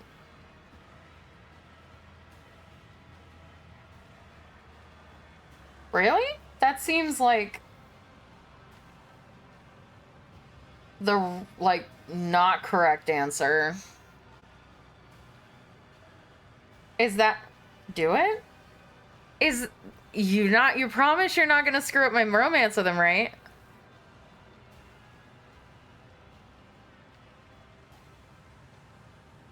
It's funny.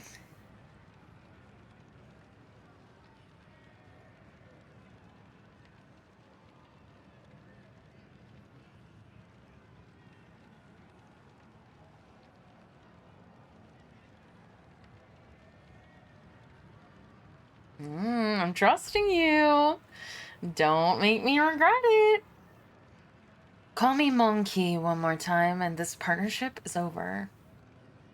I will make an effort to not to. That was the funny part. I have no desire to die for spectators' amusement. I take it neither do you. Never. I will break out of this arena, avoid the cult's executioners, and make Remeris and Nazarkai pay for every moment of my humiliation. They will take us to the chasm now. let us talk somewhere quiet. The Shrieker's Den will do. Yes, we have much to discuss. I will head there now. Do not make me wait.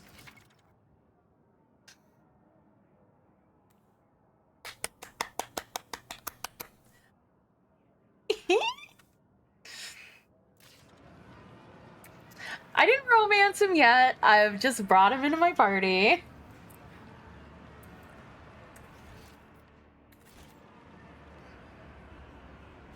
Let's seize the opportunity.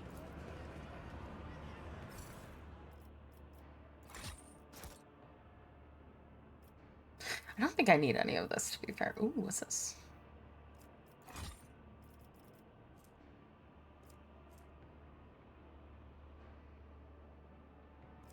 I can fix him. No, really, I can.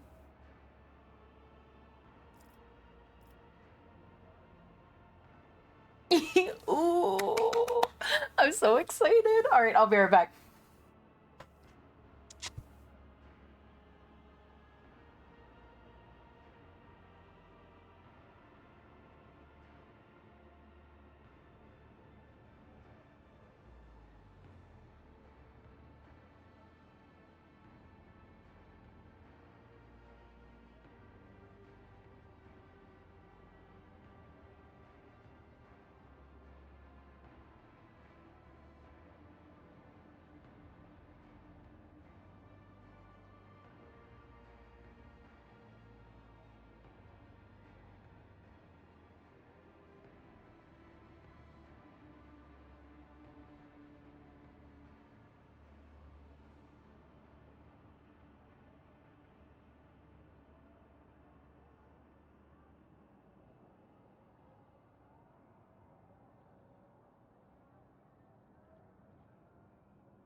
Ball's laughing at me.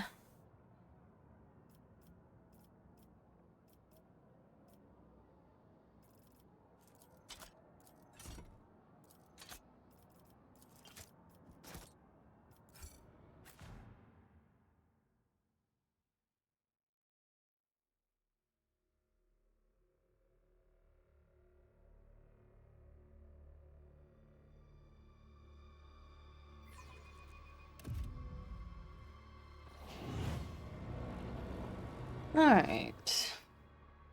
Do the bit.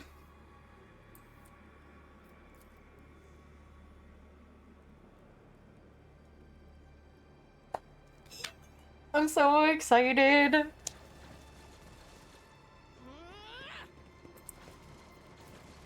We'll make a great couple. Us four. Yeah, I talked to him. He said to go fuck myself until he could trust me. Essentially.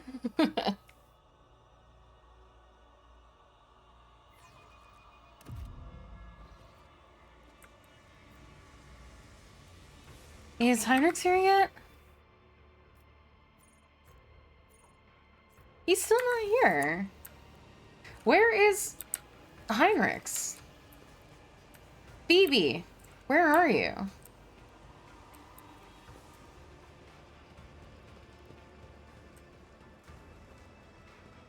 Oh, there you are. Hey. Oh, he's sitting. Okay, I had to just find him. Hey, are you okay? Heinrich raises his head. The cold haze that surrounds him begins to dissipate. The boy! Celine, have you been looking for me? I tried to find somewhere out of the way where I could recover from the torture.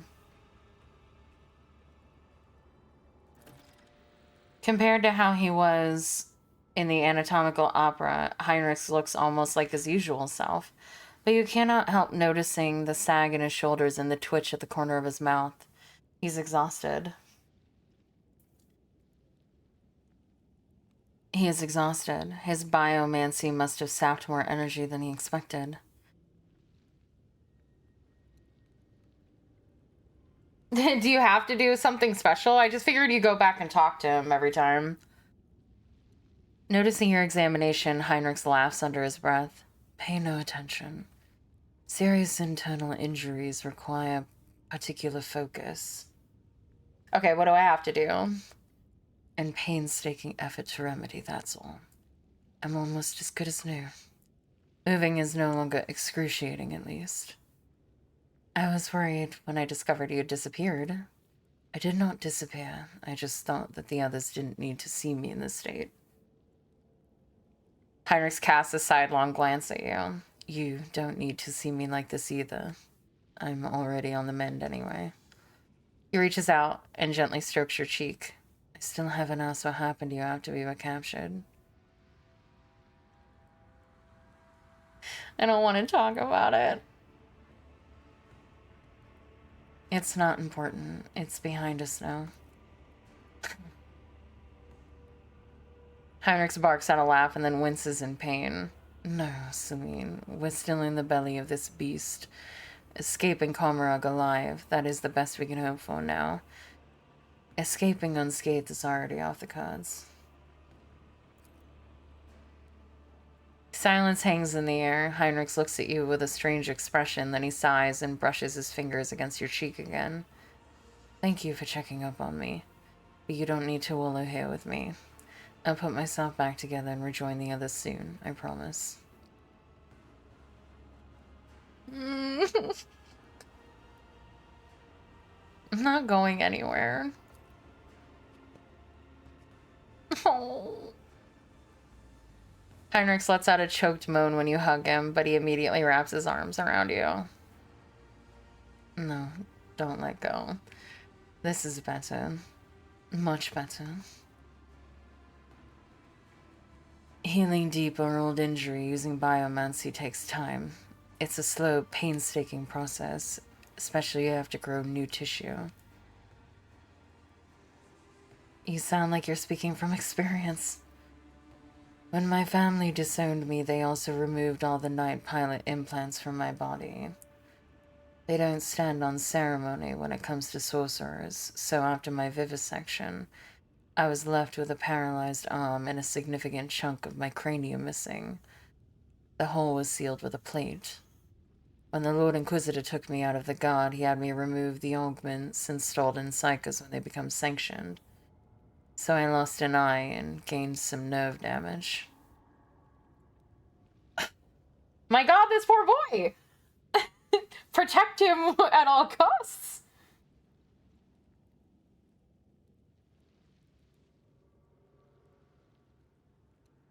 So there's a monster near where you found the commissary that has the implants Tarvantius wants. The only problem is he's... Oh, is it that one fucking dick? That, like, one-shot me that one time? I think he's fine. I think I can kill him once I have, like, a full party. I got him down to 2/3 health when I had just me and, Pascal and Abelard. Is it the, like... I don't remember what it's called. It's called, like, the Cronius or something like that.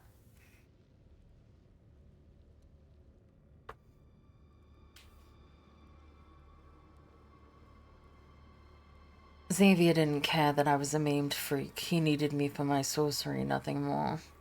But I decided I would be more useful if I could start to look more like a human again. Heinrich brings his hand to his face. Repairing my eyeball took the longest. Even the nerve connections took less effort. Years went by before I managed to eliminate all the visual aberrations and I could see as well as I had when I was a child.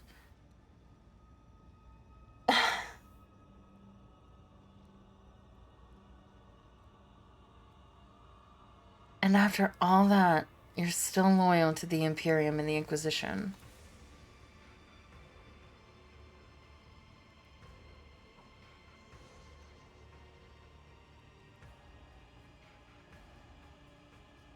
Heinrich pulls away from you. Why wouldn't I be? The Imperium deemed me stable enough to keep me as a sanctioned psycho. The Inquisition gave me a new, higher role, a more honorable role. How could I not repay those debts? Because they mutilated and maimed you purely because of what you are? I'm a psycho, Celine.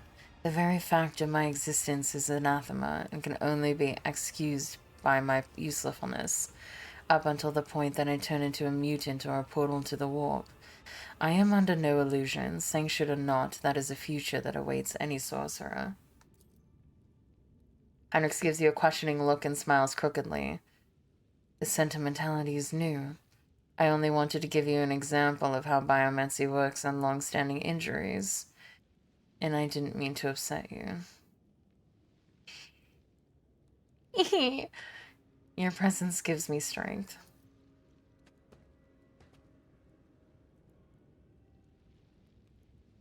Heinrich presses you tightly against him, and the warmth of his body chases away some of the dank chill closing in around you. I am gonna kiss him, don't worry. Okay, what? Sex? Yes? Sexy times, please? Heinrich presses his lips to your forehead. Stay with me a little longer. Just be next to me. He's in so much pain.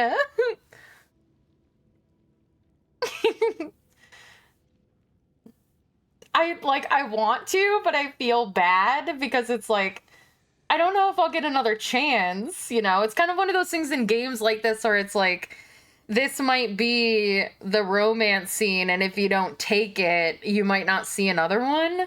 But, like, why would you want to right now? Like, one, awful place that we're in, and two, he's, like, recovering from awful... Like, he's essentially saying he's regenerating his organs. Like...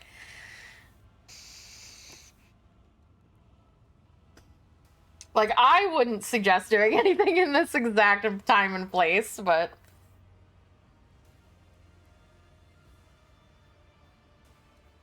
What do I do? Do it? Yeah, he might stop me. To be fair. Elizabeth, yeah, your insides are messed up, so now it's time for you to mess up my insides. I have a better idea on how we can spend our time together.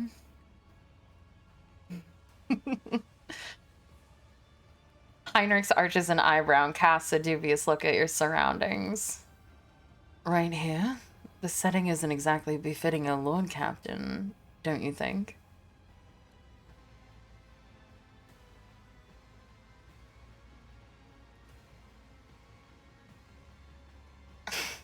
I mean, she's not wrong. We could all die tomorrow. But... Oh, God, I really want to pick the second one because that's how I feel. It's like...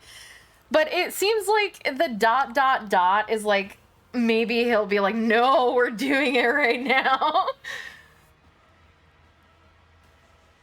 I wish you could save... You know? Play the long game. Oh, that's the problem with video games, though, is that, like... What if there isn't a future opportunity, you know? Like, what if this is the sex scene?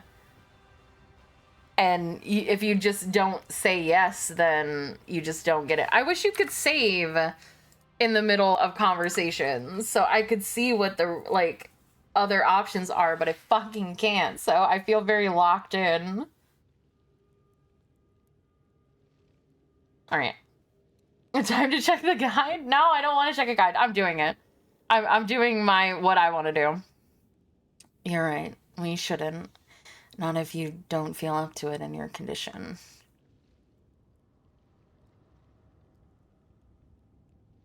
Heinrich stares at you with a mixture of astonishment and indignation. Then he sets his hands on your hips and wordlessly drags you in for a kiss. I don't know what that meant. How did we get over here? When did I last save? In the chasm? Okay, hold on. I want to know if it's different. Yeah, I did.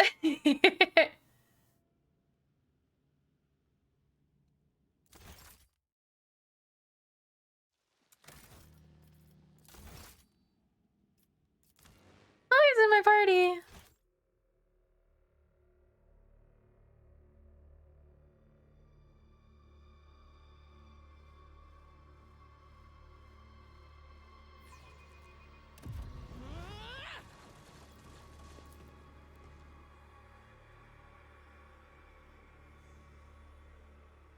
Apparently, it's not super, super different if you do or don't sleep with him here, but you should have a chance later as well.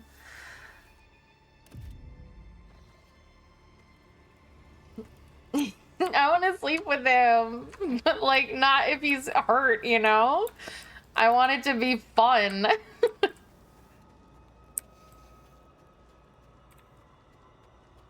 Hey, babe. This is an alternate dimension.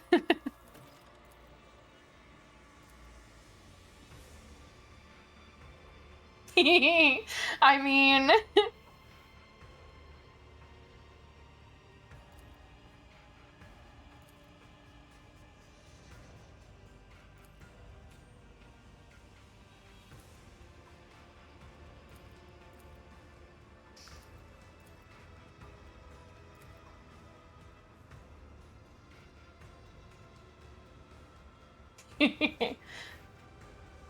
Listen, we are in the forsaken city of the Drukhari. Tomorrow we'll probably meet our gruesome and sudden ends. Do you really want to give a damn about respectability in the face of imminent death? Heinrich looks back to you, then pulls you in close to him. To the void with it all, he says with a barely audible sigh before bringing your lips together in a kiss. Okay, so it's not very different. I'm going with my original one. We just kiss, all right? It's no different. All right. Then I wasn't expecting there to be a graphic sex scene. I just wanted to see if there was like different dialogue that like kind of after dialogue. But if there isn't, then I'm just gonna keep it with, no, you don't have to if you don't feel good. It's so good to have you back though. Can we kill, hold on. We're gonna talk to Malazar first. Marazai. I want to go with Malazar. I don't know why. I'm gonna talk to him first, and then maybe we'll kill Yurdi altogether. That'll make you feel better, I'm sure. Malzar, yeah. Marazai. Oh god, why do you have to Ezriash stares down at you from his formidable height. Ugh. Height difference. His head slightly tilted to one side. It's also, I love how I'm just like, oh yeah, baby, I love you. I'm so sorry that you're undergoing horrible torture. I'm gonna go flirt with the dark elves that like have been torturing us. Hope that's okay. It's fine, I'm sure. The lean, wiry Xenos is encased in black armor. Not even a sliver of a gap has been left between the tightly fitting plates, which bristle with mutely, gleaming barbs and hooks. Yeah, he's maybe little. Don't worry, I love you. I do not love him right now. I love you, but you can't give me everything I need.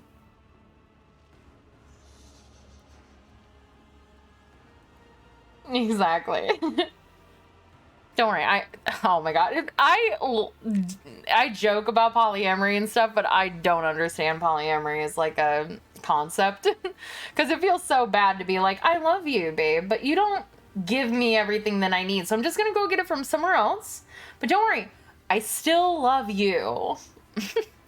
I'm a monogamous bitch, okay? Anyway, I'm gonna flirt with this dark elf now. Set in a white-faced, striated with crimson tattoos, dark eyes devour you, burning with predatory, malevolent interest.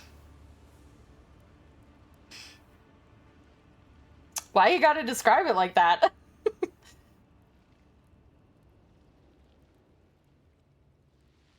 Yeah. I'm a committed woman. Am I? I'm the rogue trader. I can do whatever I want. He's looking at me with predatory, malevolent interest. I want to know what happened before you took me to Komarog. You want to know how and to what end I orchestrated all of this? Ask your questions. Voice acting. Yes. Why did you kidnap me? When Irimaris ordered us to lay waste to the monkey settlements, Tazara and I encountered resistance. I have hunted your kin too long not to notice how well you in particular were fending off our attacks. The rout in Tazara's arena, the appearance at the plundered vessel. Your kind are usually powerless against us, but not on that occasion. I began to suspect that you could not have managed it without outside help. Help from our side. Oh, absolutely, Gall. Heinrich's is like husband material, where Marizai is a fucking fun night that turns into an awful relationship that ends in burning flames. And unfortunately, I like that. I began sending out spies and assassins. My eyes and ears infiltrated your vessel, your cities, and they discovered a trail that led back to one of your worlds. A trail that ended with a burned monkey, the source of the information about where and when my cabal was going to strike. A little trickery to draw you away from the planet. And I had your little informant in my grasp. How the information was reaching his agents, the burned monkey himself did not even know. But based on the units involved and other details, it was clear. No monkey in real space could have gathered such specifics about raid complements and objectives. No, it was I love it though. Inconceivable. Yep. The All night to me. was being fed to you by my own kind, and I knew who. Irimaris Aziriesh, Archon of the Reaving Tempest, my former mistress. A cowardly bitch who punishes anyone who threatens her grip on power. I knew that to win a war against her, I would need the support of the Reaving Tempest's patron, the Cabal of the Black Heart. So I allied with Nazrake, who presided over the trial. I promised him that Irimaris would be humiliated. I promised him evidence. A lowly monkey that would disgrace Irimaris in the eyes of the Archons. For that performance, I needed you. You have spies aboard my ship? Of course. If I'm not mistaken, you met the infiltrator yourself. A Cabalite who left a lava from Tavantius in one of the monkey. Or did you never work out the reason for the treachery during the raid on your ship so long ago now? Then there is no need for me to mention the sleeper agents hidden on your worlds. What agreement did you make with the... Wait, oh my god. What agreement did you make with Nazrake? Overthrowing an Archon is far from easy, even one who has already tarnished her reputation. Every member of a Cabal has their supporters, and Irimaris is no exception. Nazrake promised me a sham trial in the Obsidian Court with a predetermined outcome. Irimaris should have been convicted and dethroned. I was supposed to take her place and turn the Reaving Tempest into a loyal vassal of the Black Heart. Nazrake was supposed to be the axe that fell on her neck. But it fell on mine instead. It was devious and worthy of praise, but why? A secret pact with Irimaris, or is there another reason? I will tear the answer from his throat along with his final breath. Hey, Hidden. It must be said that Nazrake did not have to try very hard to turn the court against me. Not after the stunt you pulled before the assembled Archons. I'm sorry. You should have laid out your plan a little bit better. I didn't know that you were trapped here too. The tribunal. What was that about? I was being tried by the Inquisitor, and Heinrichs and Theodora were there. Why? Who? I have no idea what you saw in your stupor. The homunculus' creature does not elicit specific images. It muddles your mind, forcing it to paint suitable pictures evoking confusion or fear. Neither Devantius nor I care about fussy monkey rituals. The lava must have created a suitable environment for you. One in which you would be more willing to answer my questions in the Obsidian Court. Well, it did a bad job, because I will lie to the Inquisitor's face and tell him nothing because I hate him. So, what were you and Tazara doing in my protectorate? What do any of my kind do in real space? We were reaping. Kamara was clamoring for meat. The Dark City had suffered losses in the latest disjunction. We needed sources of sweet pain to prime its minds and bodies. When the Archon bade my cabal collect the harvest from the region, I did not suspect that it would turn into this game between you and me. Yeah, I am lying to the Inquisitor. Which is, you want to know why? Because that dumb motherfucker came up to me and said, "You're surviving too much. You are too good at your job, so you're a heretic." Fuck that guy. You and Erliet conspired together. How did that come about? Conspiring? No. There was no plot between us. She merely rushed to my bait. At first, I planned to use the one you trusted, the burned monkey with whom we had spent long hours awaiting your arrival. But my cousin was so swift. Afterward, she tracked down the monkey, killed him, and took the device that he had been using to contact me. I planted the first poisoned seeds in her soul back at our first meeting. I dropped a hint that I knew what had become of her world. I lured her in and left her with you. Time took care of the rest. That and an unpleasant discovery aboard your own ship. I did not ask her to hand you over to me. No, doing that would have made my poor cousin doubt herself even more than she was already. I simply told her where to seek out the traces of her craft world and the answers to her questions. A favor for a kinswoman, nothing more.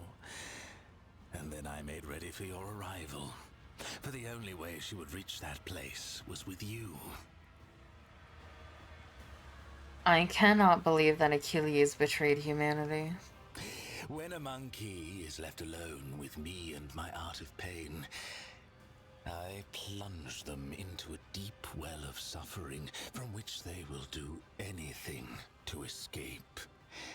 Your kind have fragile souls. Your convictions and principles are a delusion that lends a mirage of meaning to your lives. Achilles and I had plenty of time alone together before your arrival. When he went out to meet you, he was already mine. I bought his loyalty with a promise to never touch his body or his mind ever again. Would it shock you if I told you you could make this guy a bottom? No, because, and here's the reason. Most people in power, it's common among like CEOs and stuff like that, have a fetish for being dominated because they are so in control of every aspect of their own lives that they want to relinquish control to somebody else for at least a little while. And it seems like torturing is his job. And does he enjoy his job? Yes. But I also think that he really likes a brat, so that's what's brought him to me, man. Like, I just keep being a total brat to him, and he just gets so angry. It's adorable. I love it.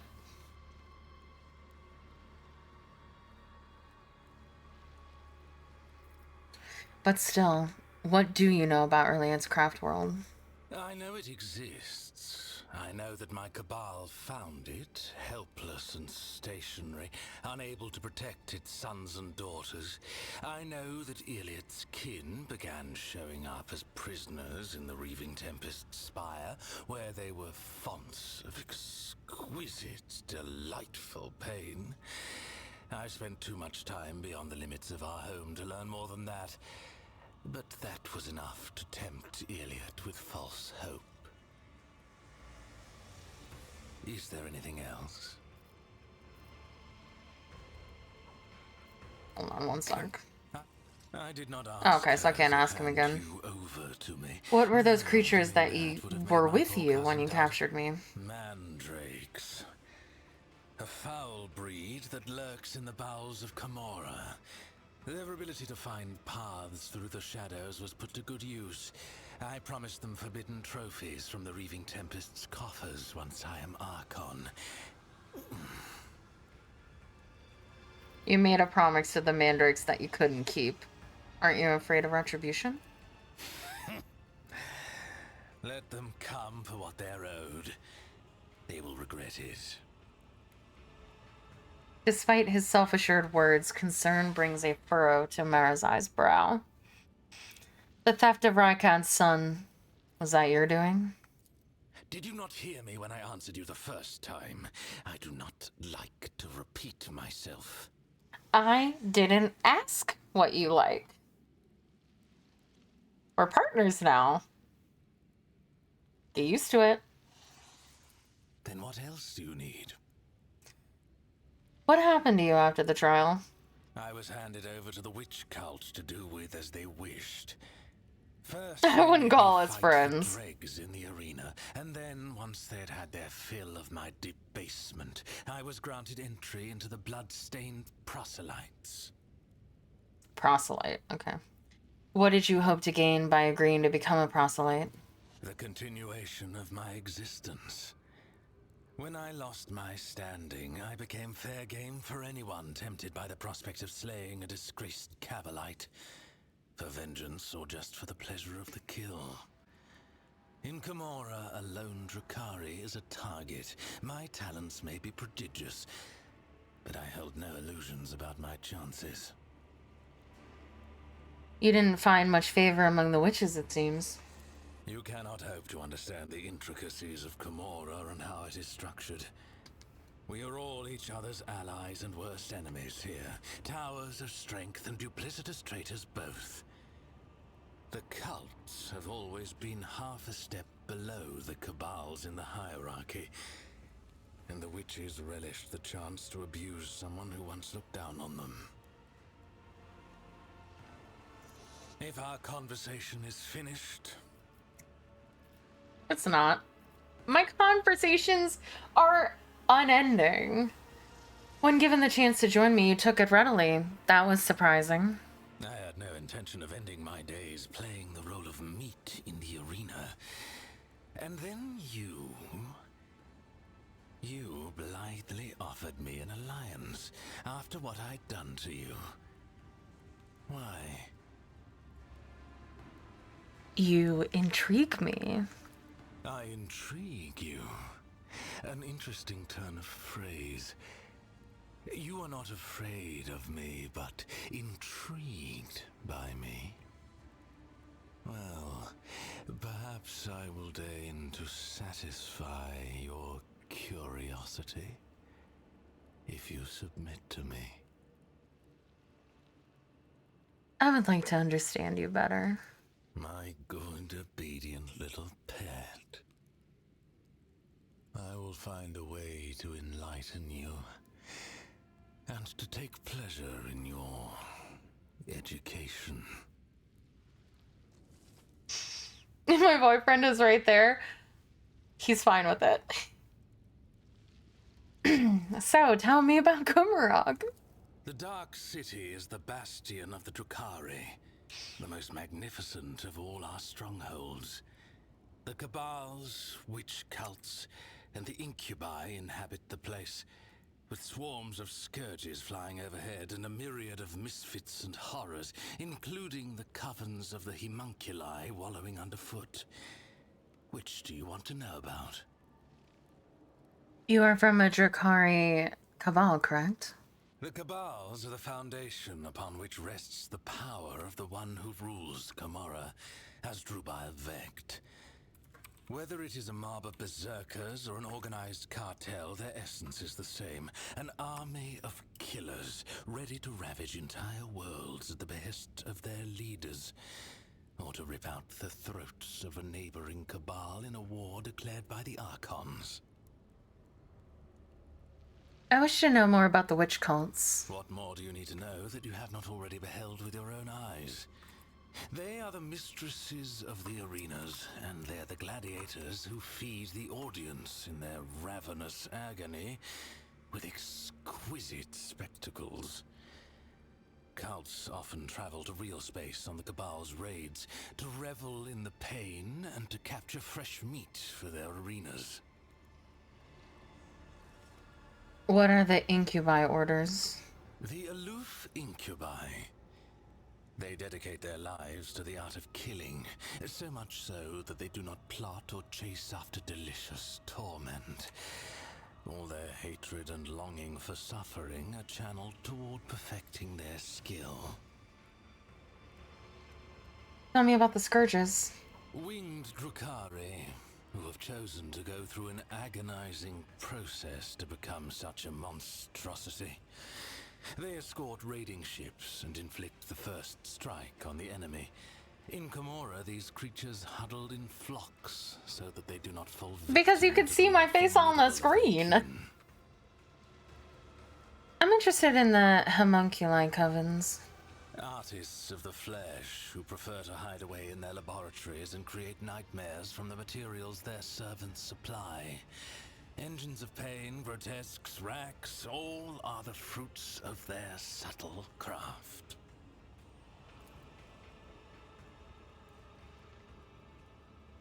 Any thoughts on how we can escape from this place? On a mountain of bodies, bathing in our enemies' tears and blood. Do not deceive yourself by thinking we will escape this place alive without violence. I, for one, hope that there will be plenty of it. But there is one unfortunate detail. An Arabenian has stepped into your path, one of Kegarak's tribe, who lurk in the tangle of the webway. I've heard them called harlequins in your tongue. The one that appeared in the Obsidian Court is the most dangerous and unpredictable of all. I'm beginning to think that his visit is a sign that the events unfolding around us have not been left to chance. Perhaps they are the result of interference at the behest of the highest authority. Do not keep me waiting too long. My weapon is tired of languishing in its sheath. Was that a euphemism?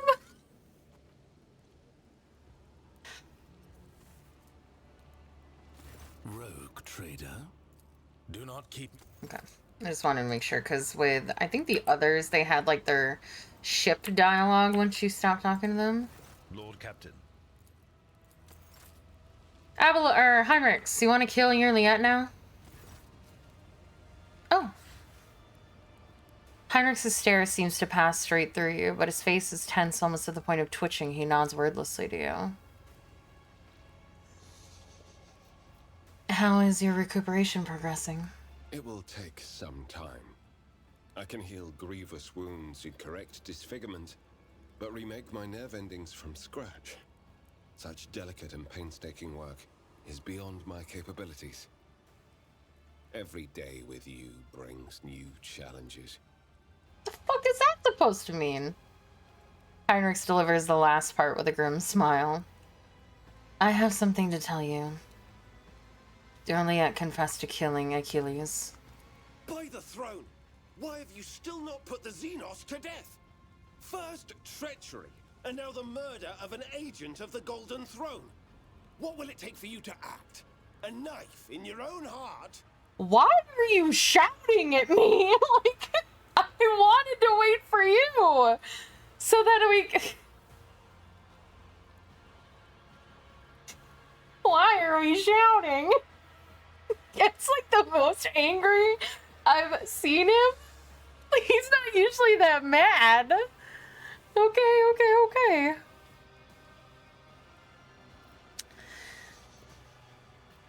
As soon as we escape this place, I will be handing the Xenos over to you. Do with her what you will. What you should have done so long before now. Nevertheless, if you keep your promise, I will be extremely, no, indescribably grateful. Oh, don't worry, I will. I promise. Like, I never expected Heinrich to shout at me like that. I'm like taken aback. He was mad. So anyway, what do you know about this place? Regrettably, little. Komorra is the city of the Drukhari, the sprawling Xenos domain built in the very plexus of the webway. No, I know. This is the home of their cabals. He's just very mad. Raids into real space. The Xenos' most supreme leaders dwell within the shadows of this place, and this is where the Drukhari bring their bounty, as they have brought us. I would tell you more, but I can't. Not because of the prohibitions of the Inquisition, but because the information is fragmentary and unverified. Based on what we have learned here, we are in the prison of one of the arenas where the Drukhari killed their prisoners as public entertainment. These Xenos feed off pain, which means that entertainments like this are not a whim, but a necessity for these abominations.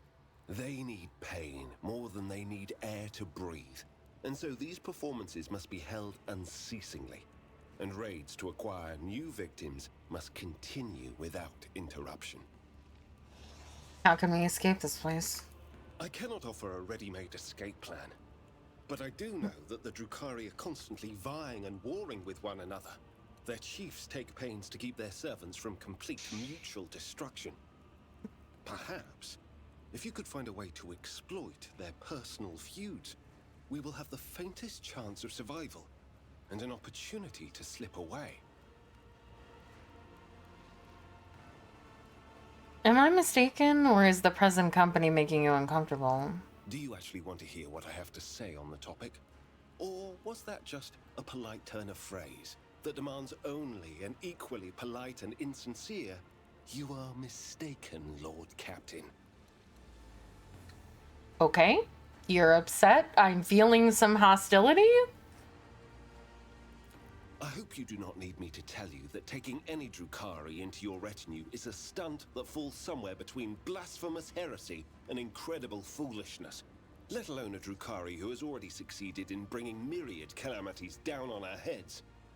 I cannot imagine even one good reason why you should have taken this step, but I can think of plenty of bad ones, and that is what alarms and troubles me. Iliad is directly responsible for us being lured into her kin's trap. They plotted against us together.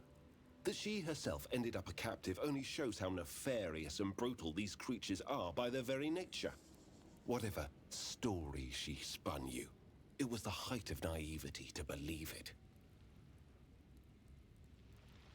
All right, I get it. You're upset? The Emperor protects. I'm just gonna let you cool off, I guess. I am. He's not happy with me right now.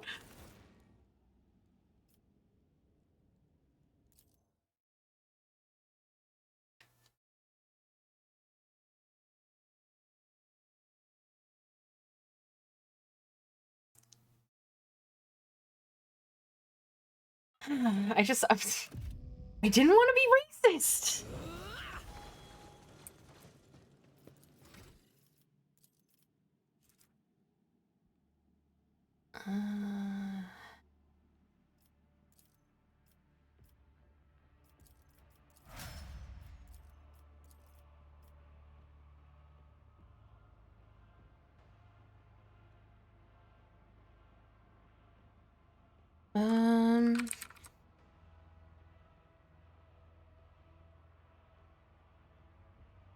Let's see, tricky defense and Fatebringer.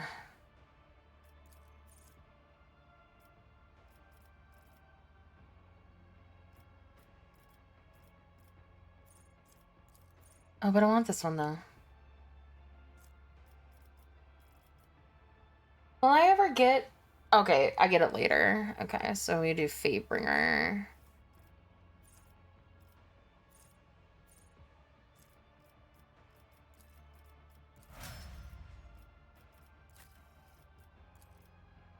Okay, we need a Manazar guide.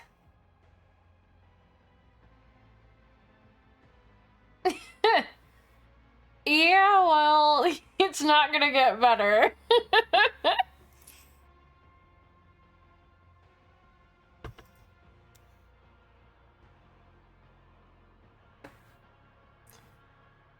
Okay, Death Whisper.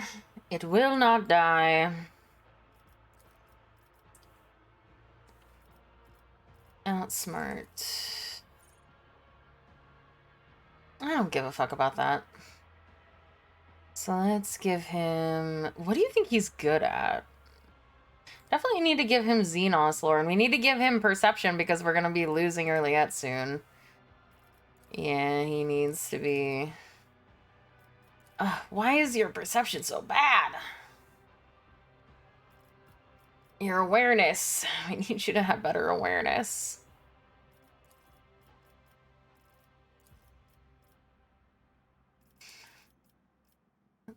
Gotcha.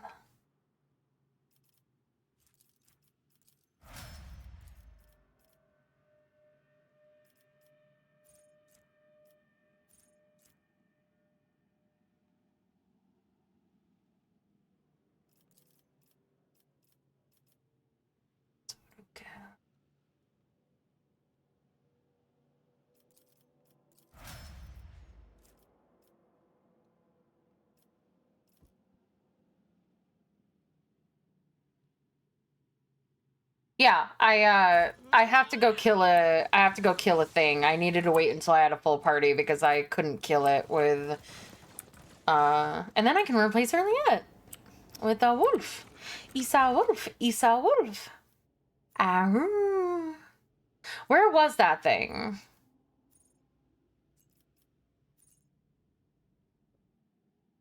Yeah, I fought it once before. And I almost killed it. I almost killed it with just Abelard and Pascal, so... Earliette didn't even have a weapon. I think it's in the Mangled sector. I ran into it on accident because it was just hanging out, and I was like, what the fuck are you? And then I got my ass beat. Because what else is new? But we've got some friends now, so... Speaking of... I want my hat back.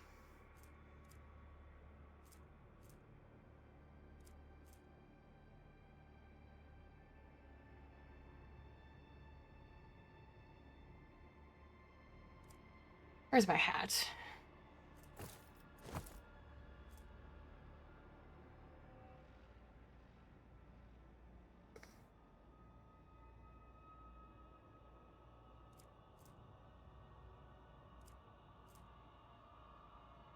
Yeah.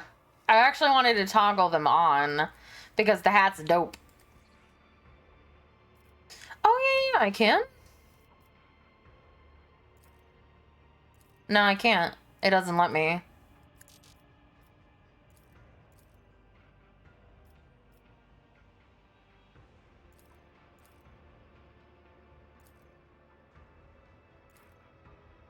I wish I could.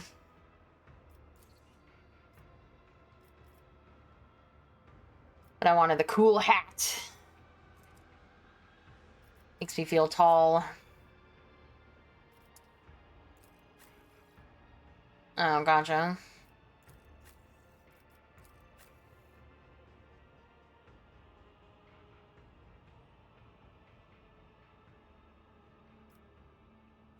I wasn't distracted, chat. You got distracted. Shut up.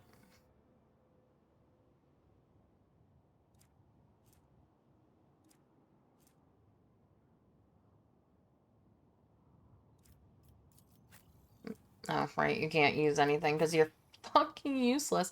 I don't... do I really want to sit and go through my inventory right now? Oh, this actually restores wounds. Like, heals people. Okay, well, cargo. We'll keep this. I don't know what this is. This is two-handed. So, cargo, grenade, melee attack, damage. Ooh, that is good for you. Why do I have that? You don't... Why do you have these things? Oh, yeah. So I can go to cargo. Where's Deadeye Shot? Triggers. Guess it can go on you? Cargo. Cargo. Any hit with the wearer single inflicts... Nah. Cargo, cargo, cargo, cargo. Oh, that's not what I meant to do. But I guess I should have, because... Cargo. I guess that... No, I have to keep this? Cargo, cargo.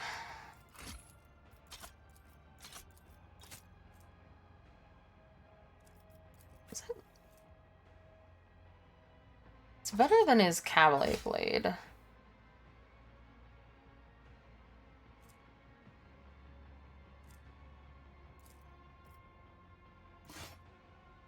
Cargo. Ranger armor. Oh, it's Eldar equipment. Alright.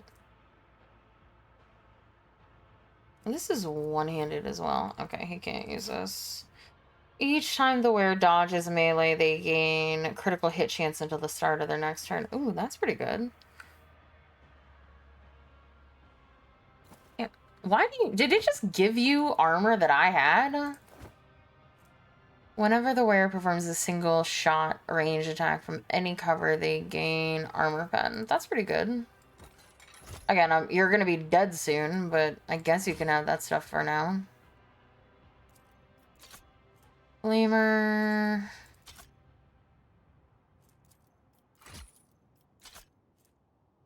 Combat tactics. Uses press the advantage. They and their allies increase their resolve. Blah, blah. Cargo. Every time when more than 2 targets are damaged. I don't really do AoE that much. After triggering a psychic phenomenon, the wearer immediately restores 2 wounds and gains psi rating MP. Might need to go on me with my dumbass.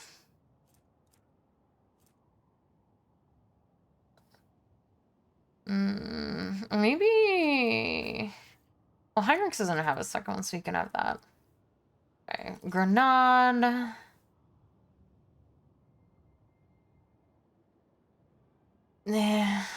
Cargo. Cargo. Skin patch. Restores a trema.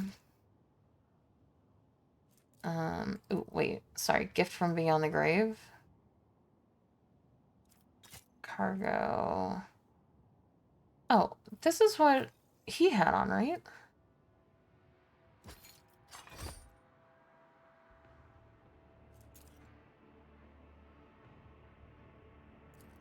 Hello?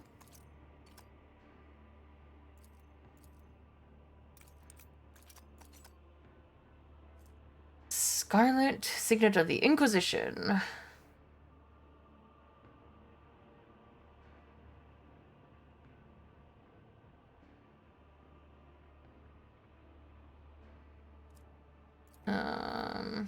Cargo.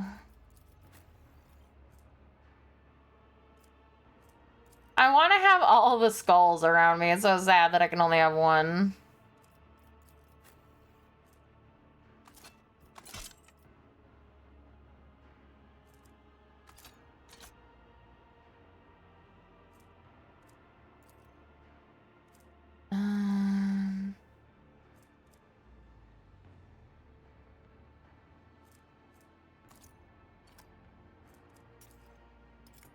Gotta get all my...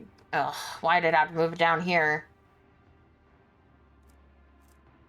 Yeah, sucks, but she's a bitch, so... I'm just gonna leave that stuff down there, because I can't be asked to move it around.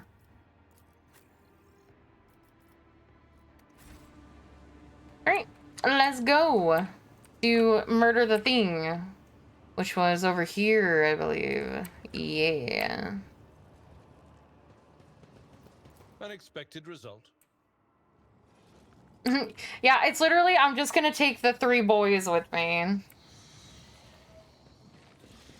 Run, fools, or fall.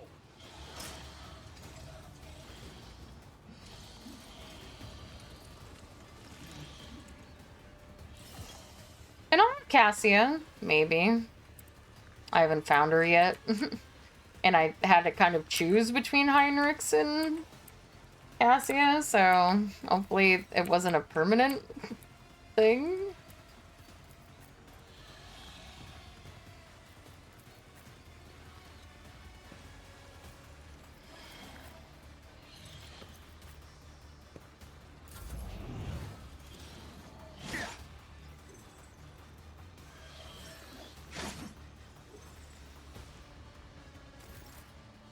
Oh, that's true. I didn't think about that. Get me a target. Oh my god, they both go before I do. For the throne's glory. But of course, Lord Captain. Let's see to it. Naturally.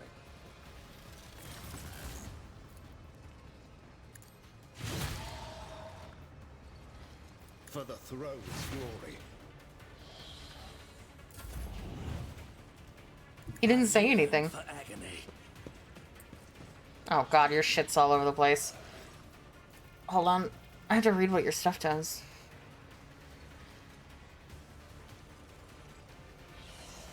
How about no? How about we don't joyfully torture ourselves?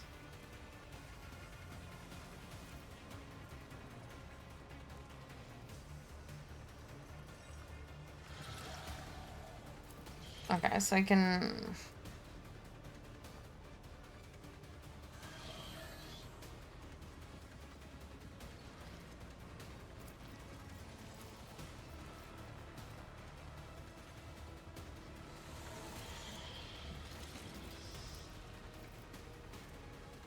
Your powers are all over the place. Anybody ever told you that? Okay. Watch. Don't distract me. Are you saying I'm distracting? It is hand.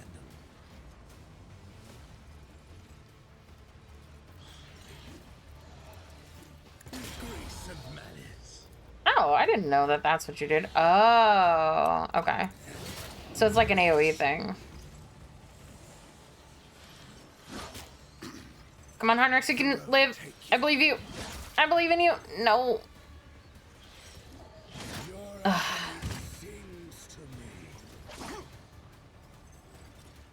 That's unfortunate. I mark my path with ruin. Behold. With grace and malice. Okay, well, how about with actually being able to hit? We would love that for you. I am not your Xenos pet, monkey. If I must. I think she might hit him, Ramir. She does. I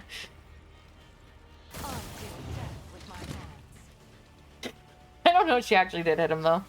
The biomechanical creature is flailing its limb faintly. Its body is broken and bears the signs of combat. But it seems no one is planning to repair it. You can see the glistening flesh under the cracked carapace and the bunches of wires that permeate it. No. The armor plates rise heavily, and the creature emits a wistful creaking sigh of regret. The claw on Pascal's mechadendrite clangs loudly. The visor emits a series of clicks, switching the observation spectrum. Pascal's hands automatically reach for the combi tool on his belt, even as his eyes closely watch the dying creature.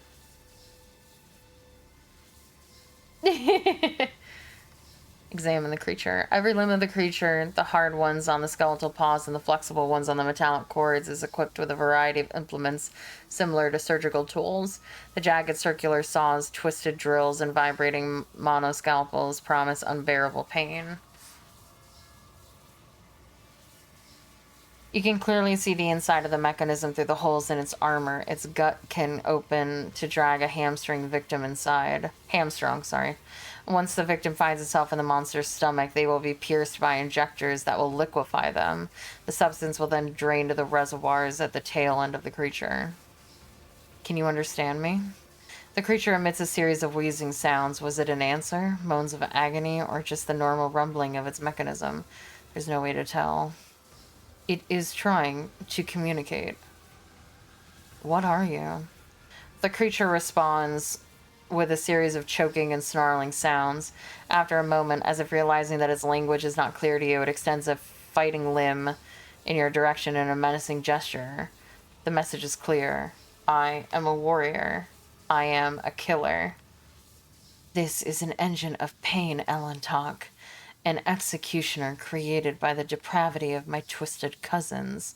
Living flesh fused to a mechanism whose sole purpose is to inflict pain, as much pain as it can. Erliet's face is contorted with bitterness and disgust. The Dark Ones are caught in a cycle of torment, desperately seeking pleasure in the suffering of others. This machine is but an instrument of their endless desire, a symbol of what they are willing to do to slake the thirst and fear that consumes them. I will not hurt you anymore. The creature's servo motors howl as they send the last remaining energy into its body. One of the limbs lunges at you, but the charge is not enough for the strike to reach its target. And the unusual exchange. Something bursts in the creature's gut with a quiet squelch, and a puddle of oily ichor spreads from under its belly. Pascal, would you like to study this device? Request approved. Pascal eagerly unfolds his mechadendrites, and they all rush forward toward the monster. A shrieking drill cuts deep into the armor, while a claw hungrily snaps off chunks of the flesh pierced with strands of metal wire. The creature thrashes and wheezes, but cannot escape the merciless vivisection. You could have waited until it was dead, man. The collected samples are sent to a portable analyzer, and the tech priest's visor clicks, recording the procedure in picked images. Pascal suddenly freezes and takes a step back. Process interrupted. An operational collision has been detected. Mend it. We're taking it with us. What was this machine built for? Presenting a hypothesis, this construct is a mobile execution chamber. A subject is immobilized by the implements placed inside the construct and subjected to highly painful disposal via chemical injection. The biological remains are preserved in the built-in reservoir of the construct. The initial chemical analysis of the remains yields an abnormal result. The Vox emits a clanging metallic note. It is as if the pain of the victims of this machine is dissolved in them. It is circulating in the metal veins of the creature. It can feel everything. The nature of the damage indicates that the unit has been in combat. I hypothesize that its constructor sent it into the arena. Based on its current condition, the result of the combat tests were unsatisfactory. Otherwise, the unit would have been repaired. What made you stop? This unit is under the influence of conflicting impulses. The operational vector of cognition dictates the necessity of studying this subject. The operational vector of disobeying the Omnissiah and his universal laws dictates the necessity of recoiling from the subject and purifying it. The operational vector of adoration before his might dictates the necessity of reverence for the subject, where the natural spirit resides in synthesis with that of the machine.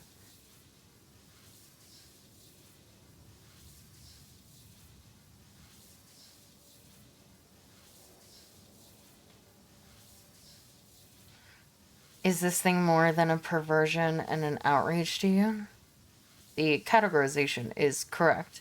The object is a perversion and an outrage, one dangerously close to the creation of the anathematized, abominable intelligence, but it is just a miracle of his boundless polymorphism. Pascal's voice carries a metallic tone. Is any option like going to ruin being able to recruit the Space Wolf?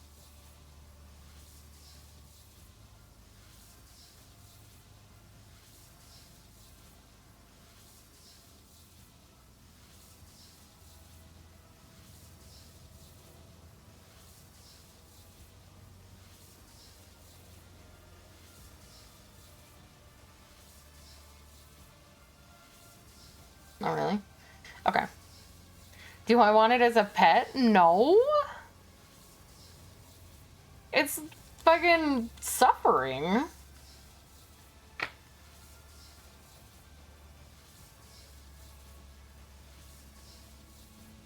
Purge this corruption. Request approved as doctrinally correct. Pascal leans over the creature and the drill whirs with wrath and fury. The tech priest's voice boils like lava, ringing with the promise of divine punishment. Let the cycle be discontinued. Let corruption be purged.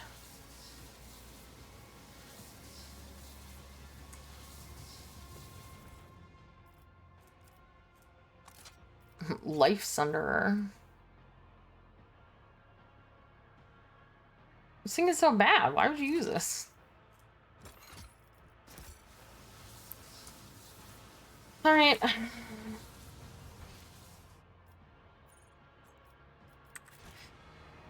Let's go get our other boyfriend. Rate of fire. So bad. Oh, we have to jump over the thing, I forgot. Compared to naval service, that was barely a challenge.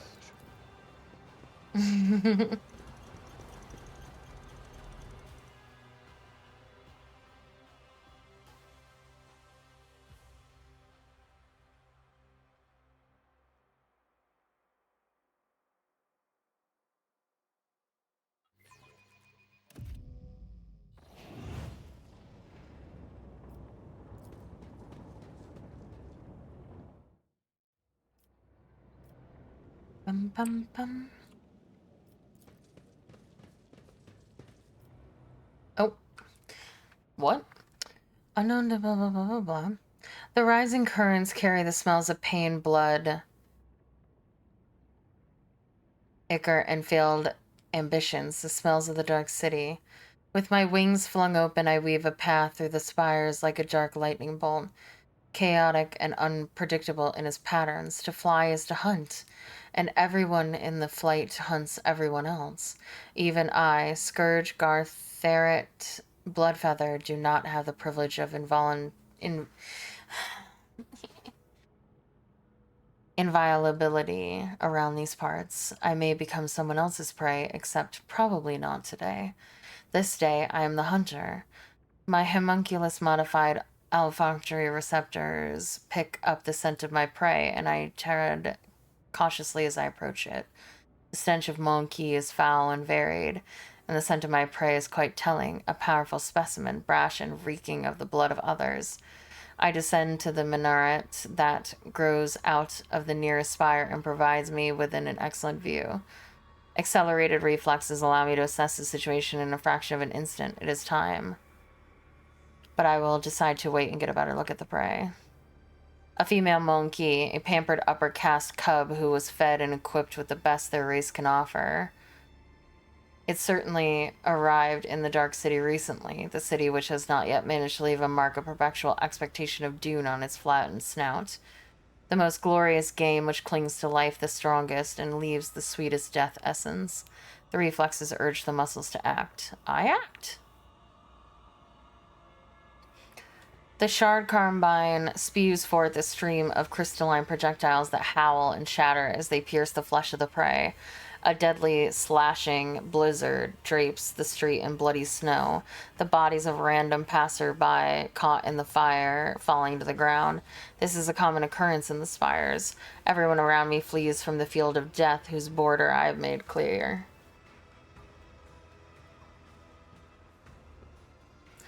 The prey falls, but it is still alive. I do not expect the hunt to end with the first salvo. The prey is badly injured. I can easily finish it off in the open.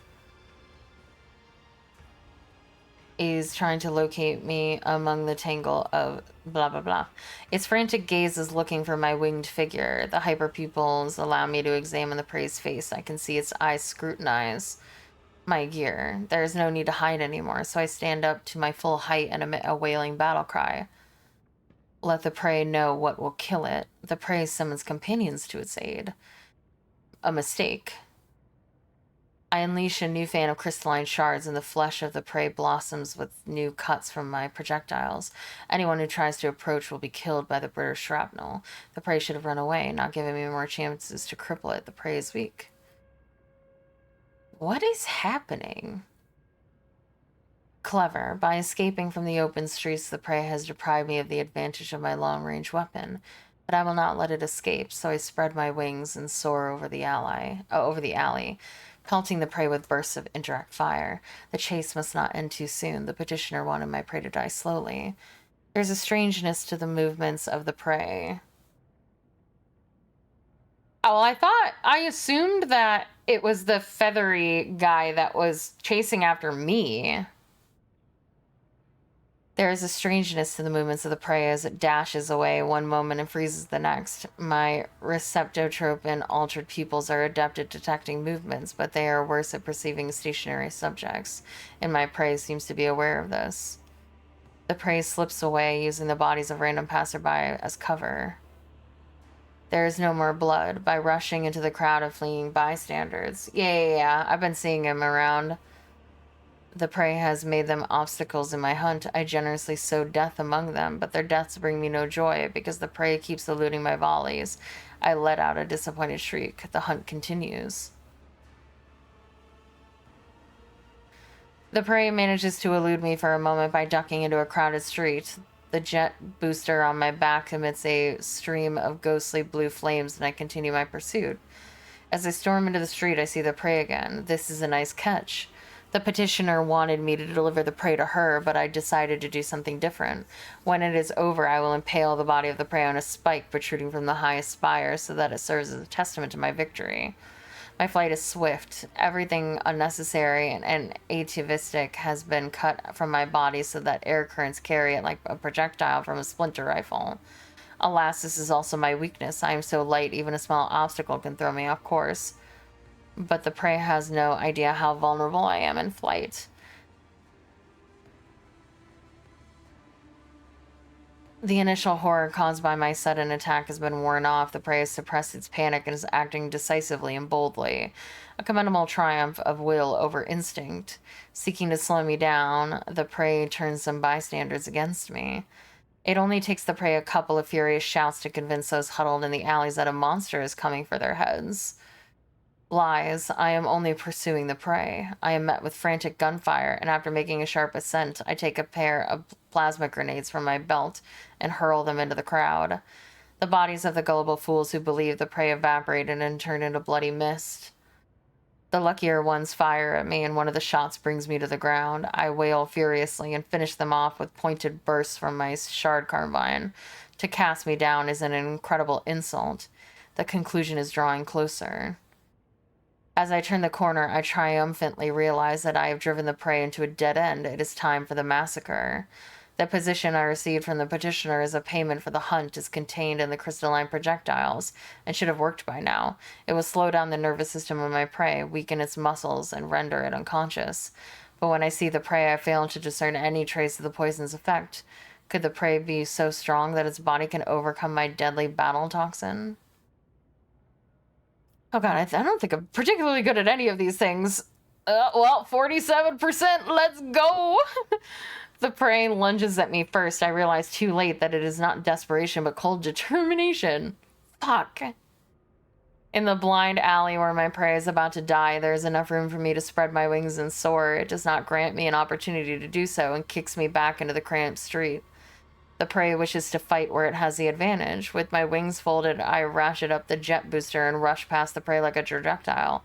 I am airborne again. I am flying. The flight will be on my terms. Everything will be over in moments. The outcome will be decided in close combat. Wasting no time. Why am I fighting this? I have people for this. Really? I don't feel like I'm good at any of these things. The outcome will be decided in close combat. Wasting no time, my prey and I seize one another in violent, furious embrace. Every decision made over the course of this fleeting hunt is being weighed, tipping the scale that will ultimately determine the winner. I'm unpleasantly surprised when I realize the prey is aware of my combat style. It covers the vulnerable spots I like to cut open with my monomolecular claws. But this knowledge will not save it from death. My embedded glands spew hyperadrenaline into my bloodstream, and my artificially grown muscles convulsively swell under the porous fabric of my ghost plate. I torment the prey with claws protruding from my forearms and knees, and the prey responds with clinical attacks aimed at my weak points. Because I don't...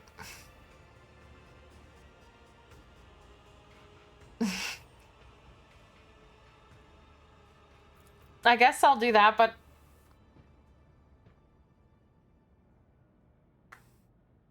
this seems more like this is a fucking... Because I don't do these things. Anyway. We struggle for the blade, but its point steadily approaches my throat. It touches it. It pierces the skin extremely slowly and penetrates the larynx. It keeps plunging deeper, touches the other wall of the larynx, and passes through. I can feel everything. My body softens with pain. My strength waning, I reach for the shard carbine and shoot the prey right in the face at point-blank range. The crystalline projectiles whizzes within a hair's breadth of its face. A crushing blow turns my magnificent weapon to rubble and a mournful crunch. Oh, this is definitely not me. This has to be somebody else. I die. I am dying at the feet of my prey. No, not at the feet of a monkey. A humiliating end for one who earned the status of apex hunter of Komarog. Through torturous alterations of flesh and a bloody pilgrimage to the very top of the spires. Does it hurt to perish like this? It does. Is it fair? It is. The chaotic burst of violence that bloodied the streets of Komarog ends just as abruptly as it erupted. Such is life in the spires. I feel like that wasn't me, but... Oh, it was me. I don't really think I'm that violent.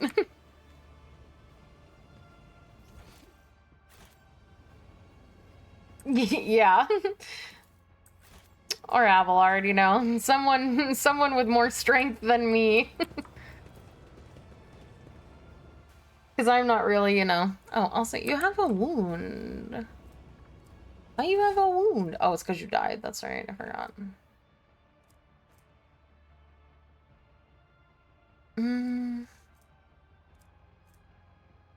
Is this trauma? I don't... I am not afraid to embrace the revelation. I needed that.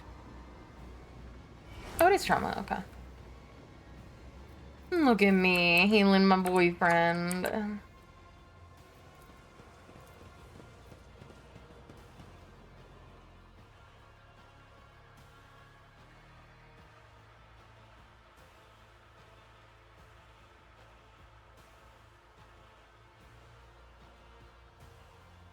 Mm-hmm.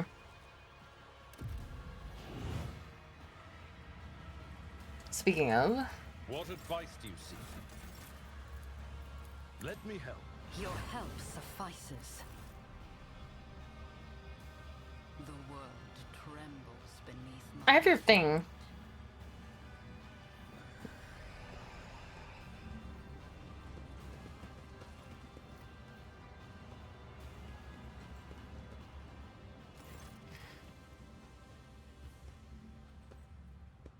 Treventius rushes about the laboratory, snatching up certain tools, files, and notes. He conceals some of these items inside his own body cavities and destroys the rest. Did something happen? The cult of the fatal thirst craves a blood specimen, your blood, my blood. One must be astoundingly insensitive to the vibrations of the Dark City not to realize this. The homunculi notices Marazai, Drakon Aziraesh. After you went against the Archon of the Reaving Tempest, you decided to violate the wishes of the Archon of the Black Heart as well. You were thrown into the arena to die. You show wretched inconfidence by defying your masters. My presence offends you, I see. Good. Marazai sneers and looks around. You have made yourself quite comfortable here in the chasm. Is this where you have kept the things that you dared not bring to the spire of the Reaving Tempest? It must be vexing, having to abandon it all as you flee the cult's wrath. One of Terventia's limbs twitches and strikes blindly. Only Marazai's reflexes save him from a fatal neck wound.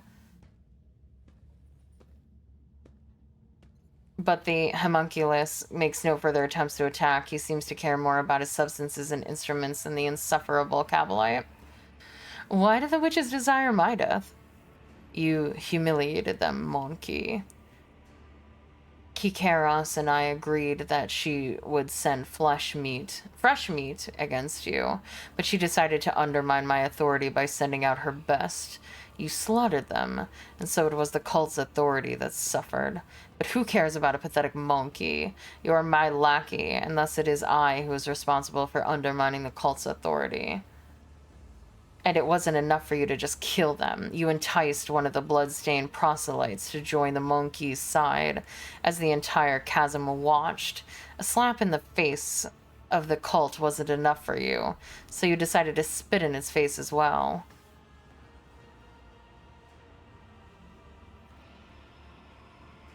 Oh, but there is more. I hope Kakaros and Sinisthoria are now writhing in horror at the mere thought that their headless subordinates have lost the Cabalite to a sentence to death by Nazarki himself. First, they decided to play at charity by making me a proselyte. And now, they let me slip through their fingers. Oh, I wish I could see the succubus's face when she was given the news. You dispatched me to kill the witches. Are you telling me you did not anticipate such consequences? It was supposed to go differently. Your performance was supposed to be a lesson in respect, not a declaration of war. You would have killed someone unimportant and made the witches' vanity bleed. The witches would have received your head as a salve for their wounded pride. They would have been reminded for a time that I was still someone who could greatly complicate their existence. Instead, you have failed me. All of you. Kikaros did not keep her word, and you did not die in her trap. It is all your fault that things have spiraled out of control.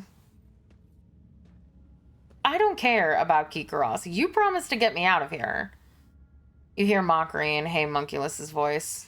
I know that seems to be everybody's thing that they're upset with me about, that I'm living. Hey Ercy, I hope you enjoyed your debut. Forget the old promises, monkey. This is war. My loyal servants are being slaughtered across the chasm. I cannot take any more specimens away with me. The ones I've already packed are far more valuable than you. Marazai's face suddenly changes. His mocking grin gone, he fixes his gaze on Homunculus. Into the spire of the reaving tempest, to hide under the wing of Ymiris, an Archon fallen into disgrace. Yeah, and then you never have to do it again. What an imprudent choice. You should run away from her and her troubles unless you are somehow connected to her crime. You were not in a position to know about the Archon's plan before, much less now. And so unravel the rotten threads in the tapestry of fate. Elentok, here is the true nature of the Dark Ones, a lie hidden behind sweet promises. Having learned from a cruel mistake, I foresaw this outcome. Belated wisdom. So what's the plan? I will leave the anatomical opera and withdraw to the spire of the reaving tempest. The witches don't dare to settle their scores under the eye of my patrons, so the Cabal's valuable servant is safe from their ire. As for you, go out into the streets of the chasm and die, or go to the arena and kill Kikaros. Even if you succeed, you will still die.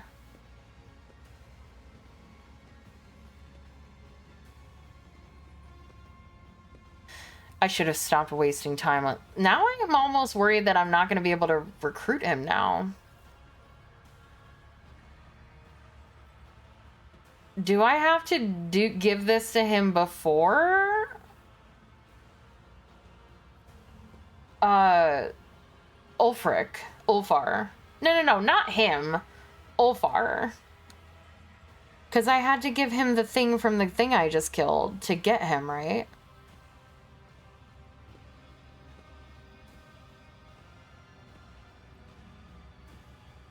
I did talk to him. I'm confused. Okay.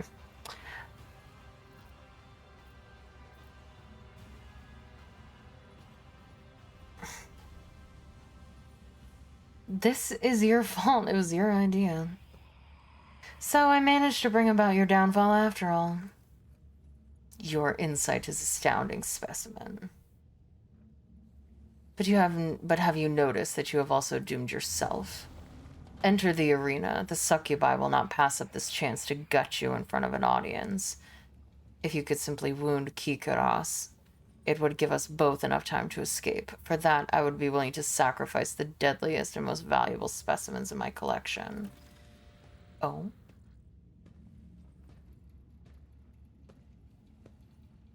If you manage to kill her, run.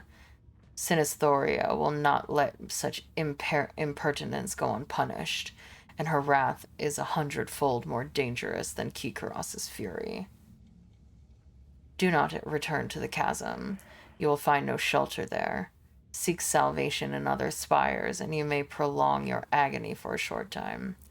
Since you're intent on fleeing, you might as well release my companions. I cannot transport them to my new sanctuary. You may take them. I've unlocked the containment sarcophagi for dangerous specimens. Go and inspect them. Some of your servants may still be alive, but do not allow them to use their abilities until I've left the anatomical opera.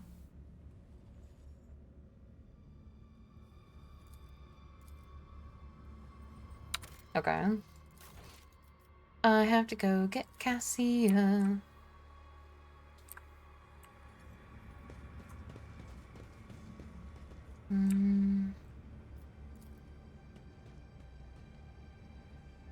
BB!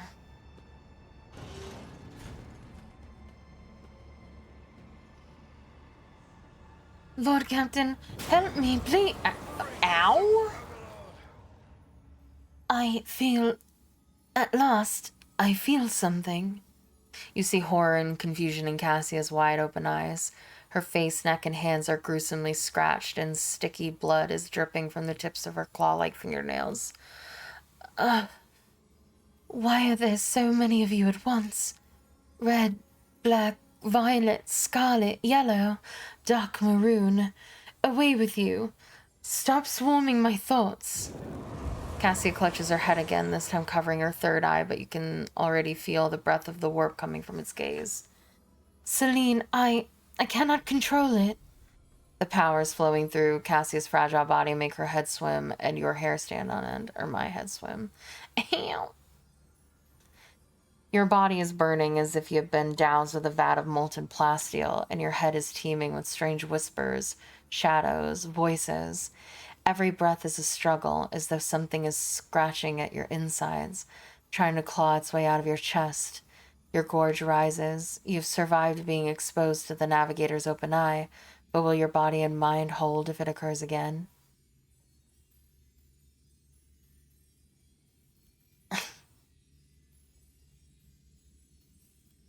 Cassia, the worst part is over. I'm taking you away from this place.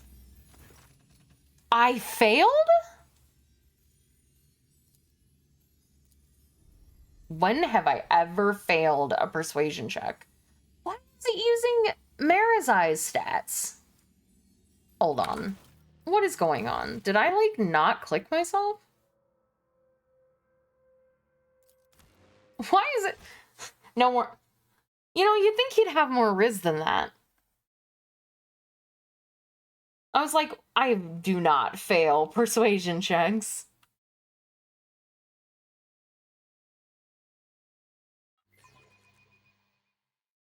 I know, but it shouldn't be using his stats at all. It should be using mine.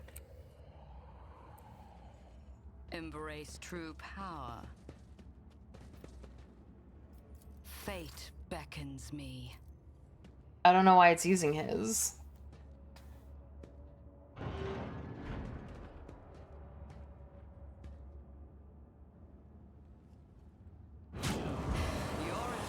Damn. What?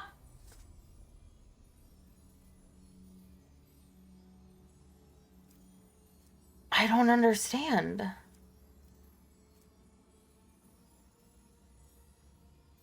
Am I unconscious or something? Like, why isn't it using my stats?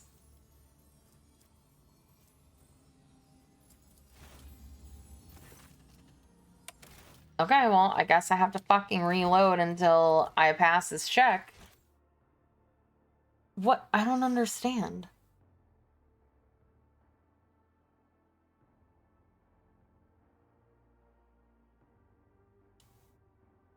What is going on?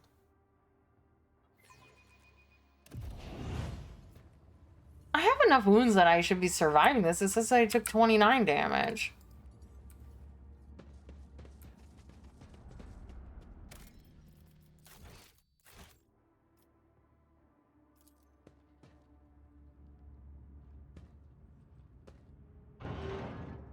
I did select just myself, and it didn't do anything. Now it's working. Why?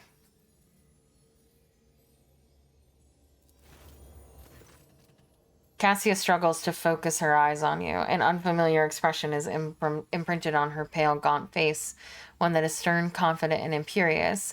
It is the same expression you saw on Theodora von Valencius's face when you first met her.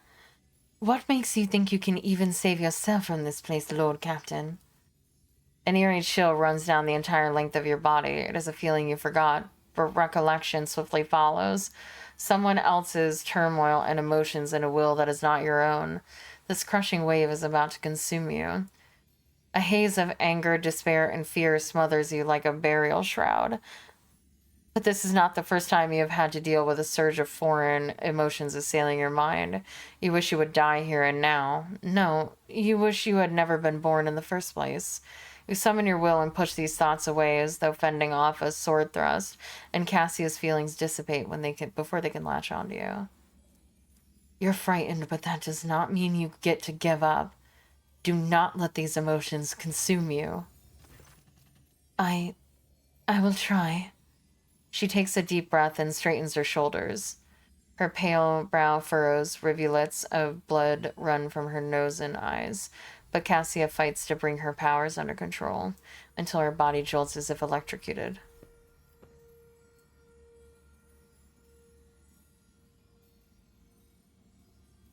You know, when darkness envelops you, it takes everything away, leaving no sounds, no smells, no solid footing.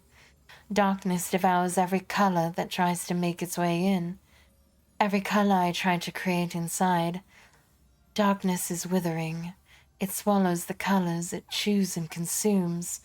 And when despair had overtaken me completely, I can sense I was not alone in that darkness. Someone else was with me. Someone intangible, cold, and colorless. And that realization ravaged my sanity all the more.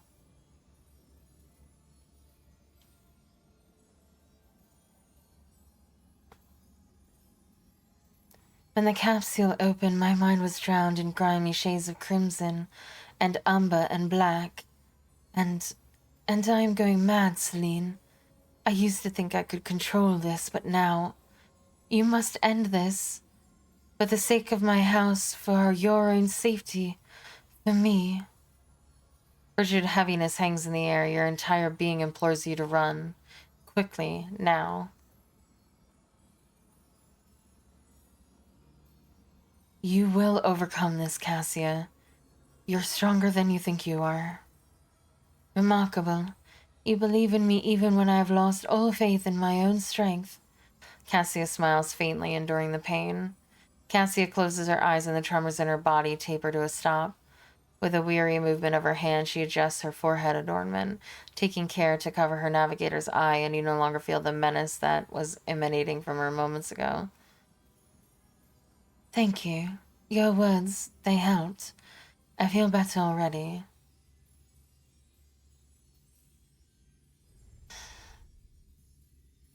And now, may I escort you out of here? Glancing nervously at the homunculus' artifact, Cassia nods courteously. I would be honored, Lord Captain. If I may ask you to lead the way?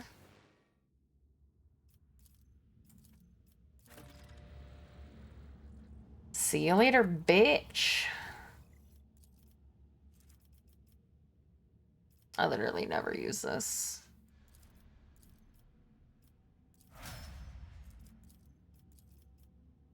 Okay, then exemplar. Everybody's an exemplar.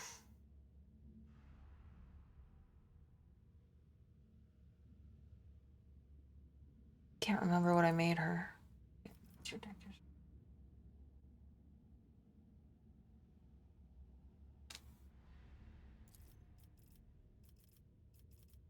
Firebrand and the course unraveled.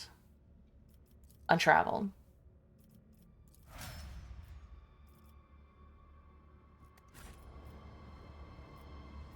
All right, everybody, good job. All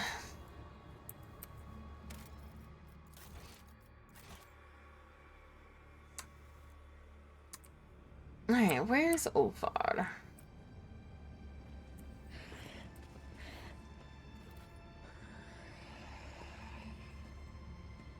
What's the matter?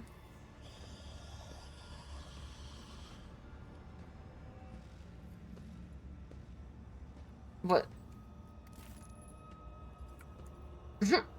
What?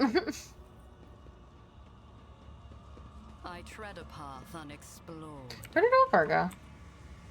I mean, I don't think he was in here. I think he was on the other side, but...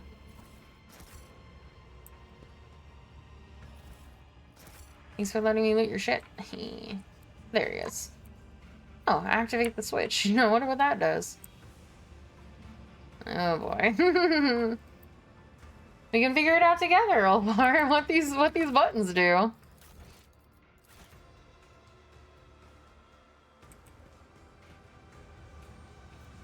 Oh yeah?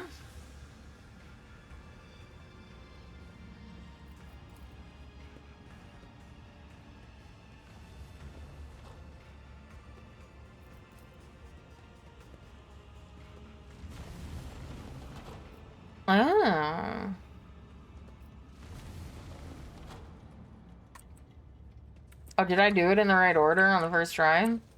Easy. Oh well.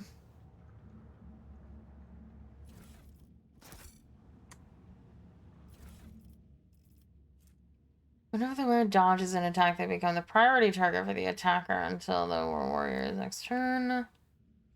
Oh, another stinger ring.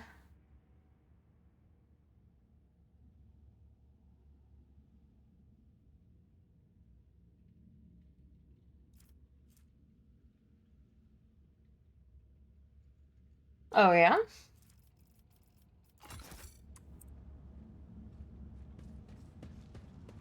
The world will bow. Okay, so I can't talk to Ulfar, so I have to talk to Javanius.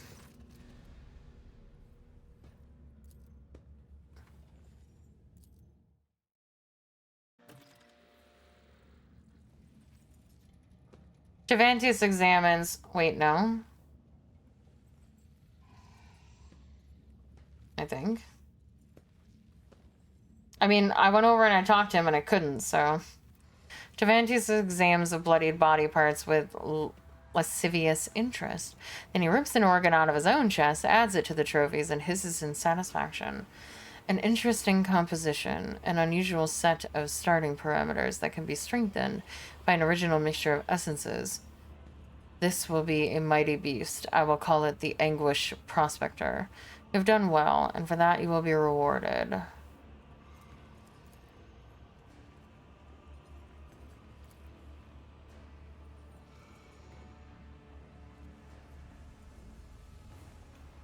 Okay.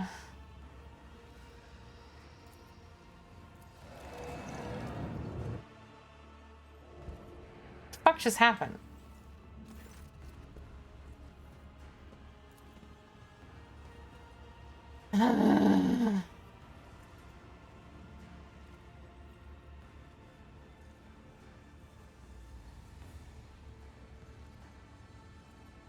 Oh, you're so right. I didn't.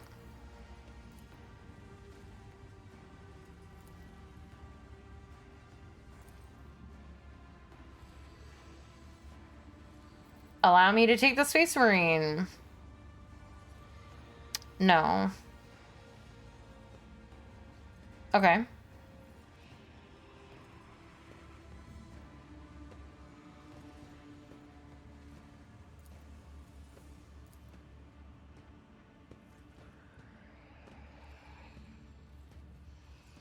With him, I would definitely succeed. You motherfucker. Just give me the fucking Marine.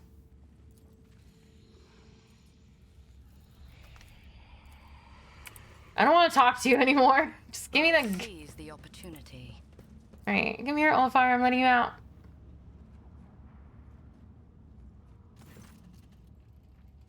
I need your help. The prisoner looks at you expectantly without stopping his chewing, but his expression shifts subtly, as if his affected crudeness of mind and manner has been replaced by focus and cunning.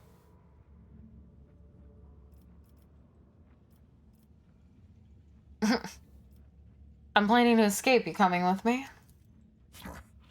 Why would I be? You are a stranger. How can I trust you? You could be an enemy. Worse, you could be an idiot. I mean, I won't deny the second one, but I'm not an enemy. An idiot, sure, but don't you want to kill Xenos with me? Why didn't you say that at the start? What did you expect? Did you think you would wrap the scent of slaughter on that bloodthirsty killer's nose, and it would rush off to do your bidding? We're both servants of the Emperor. You want to come with me or not? Do you serve the Emperor? Or are you a puppet with the hand of that Xenos butcher up your arse? How am I to know whose words you speak? Yours or his? How am I to know what plot you're trying to draw me into? You want to stay in the box then? When I rip your insolent tongue out of your throat, do not ask why. This is why. Go ahead. Rip my tongue out of my mouth. Oh, wait. You can't, because you're in a cage. And I have the key. So are you coming or not?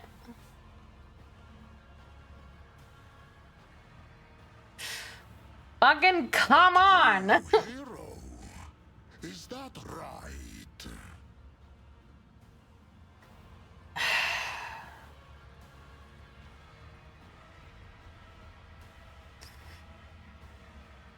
My accomplishments must pale in comparison to yours. They do. Whatever they are. You can be sure of that. Fine. Stay in the cage then. Fuck. God damn it, this stupid asshole. Just fucking...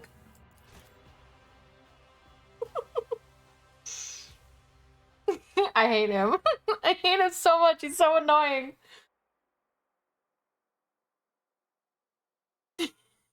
Yeah, rats me. He does.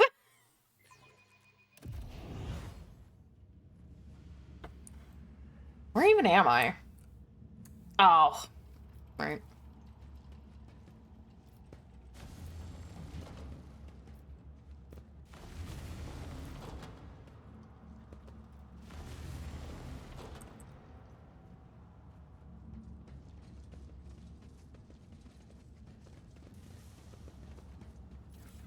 Stay in the cage then, idiot. I don't care. You're not as cool as everybody said that you were anyway. Just a dumb space Viking. But I'm a collector, so get out of the fucking cage. Oh wait, I didn't get him. Hold on, I gotta talk to this guy. Don't worry, I'll be right there.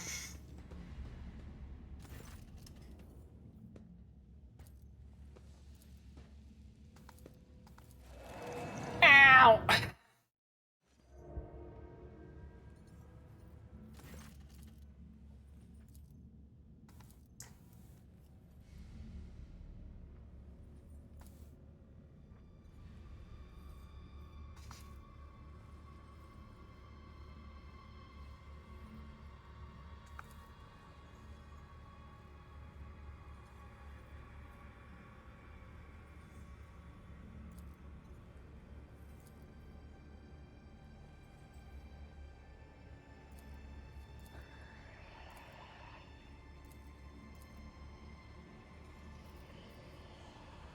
What a dick!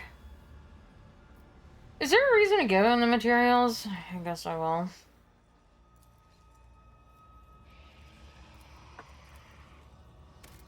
Okay. I'll save again. Go fucking... deal with... Alright, do you want it to be out of the cage or not? Alright? I need your help.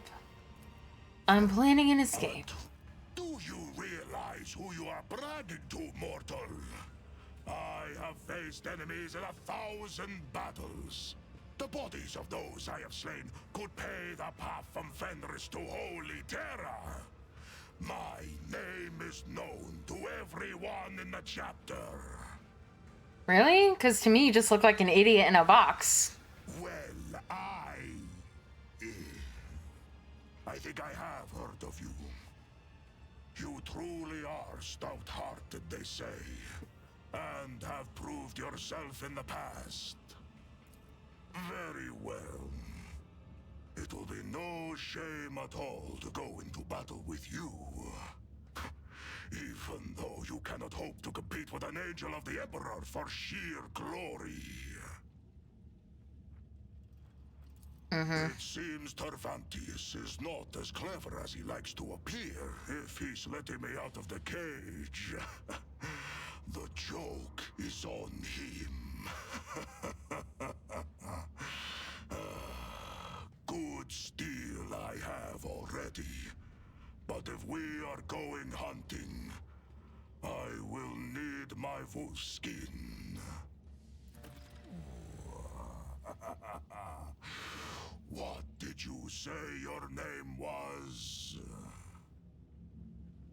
Watch me.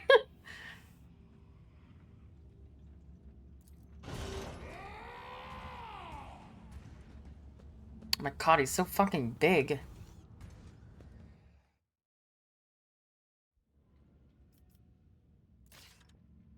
Well, it looks like an idiot.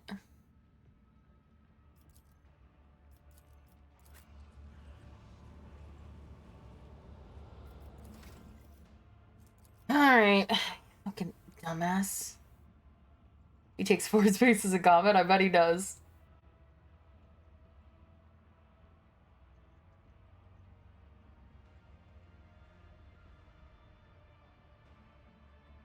Okay, arms master and agility. Wildfire. And what does nimble do? Makes sense, because he's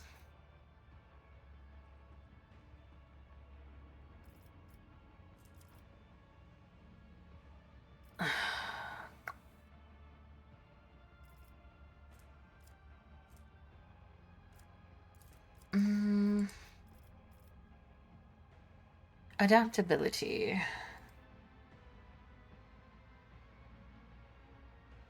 Yeah, but I like danger, so I will antagonize whomever I want in however way that I please. Adaptability.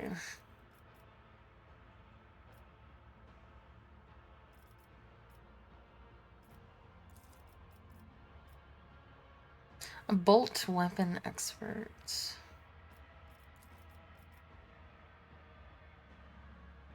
Dependable. Oh, he's a dependable guy. What is with this game in Metakai? Fine. Ballistic skill. Steady superiority 3.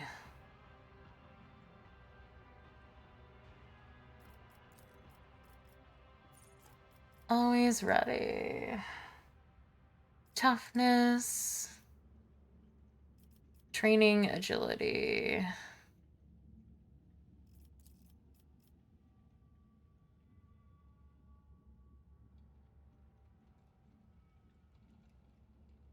Cautious approach. Critical versatility. Toughness. Medic guy, apparently. He's our medic. Broad expertise. And toughness. Toughness. And perception.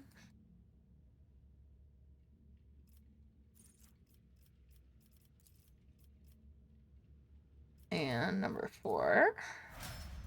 An exemplar. Steel. Shell. And fired up.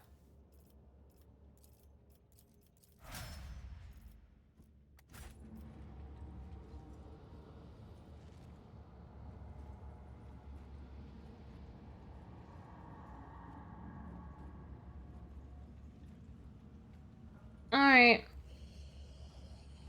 Oh, when did you get your power armor? My god, he's so tall!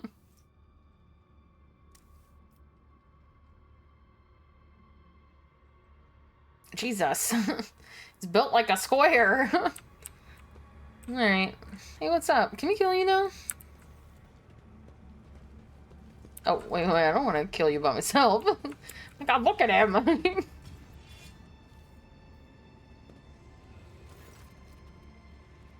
Alright, I guess we can't. Sanj. You just clap at me? Not interested. Fair enough. Let's get the hell out of here.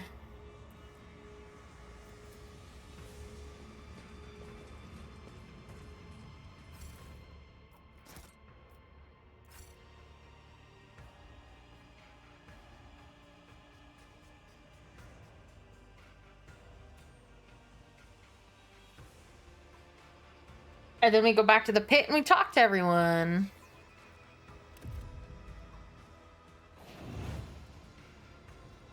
if we can. You have insulted the cult of the Fatal Thirst, outsider. Your struggle amuses me. Brace yourself. I'm sorry?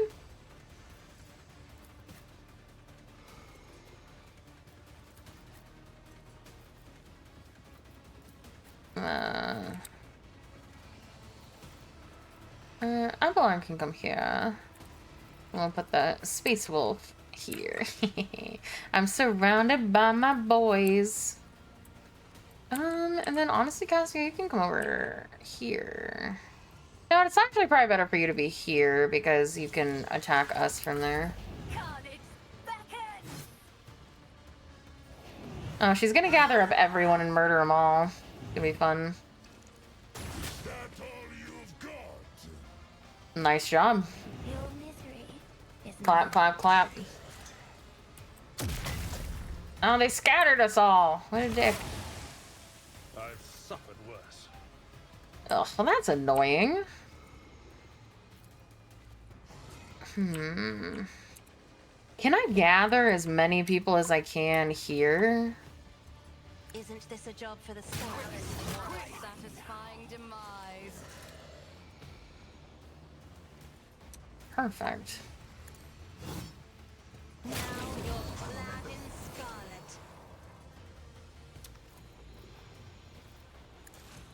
Started I with grace, at least. I missed you, Cassia. Oh, what do I... Are you a burst guy like, she was?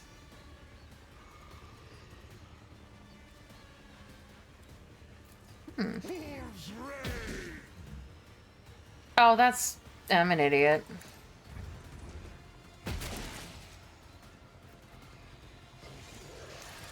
My hand is thunder. My strike is ruin. Geek.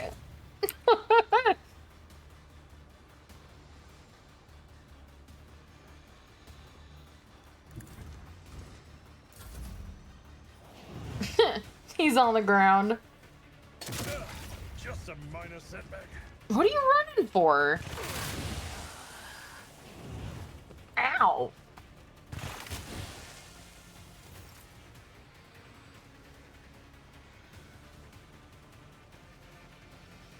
I can't move. Right, so I guess I'm buffing Marazai because I can't. Purpose guides me. I will triumph. Ruin beckons.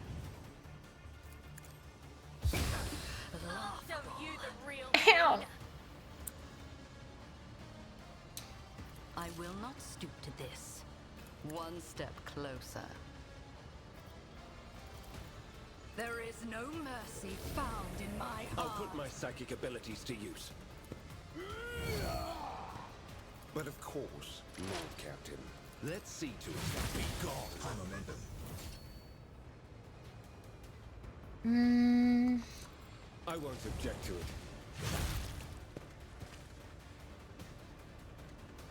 Naturally.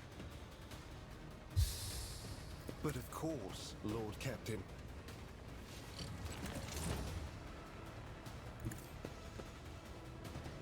We got movement from the warp. Let's see to it. Your reckoning is God, Heinrichs is so strong and handsome. I missed you. I won't object to it.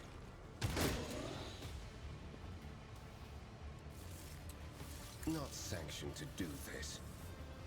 I'll see our foes obliterated. I need a foothold. More trouble than it's worth. I'm done with this one.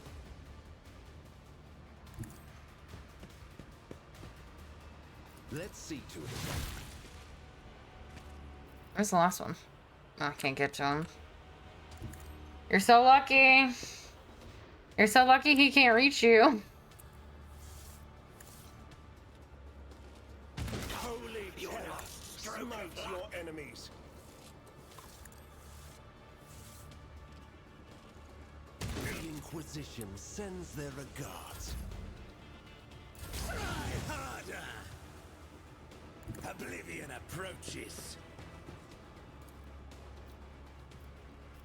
It is handled.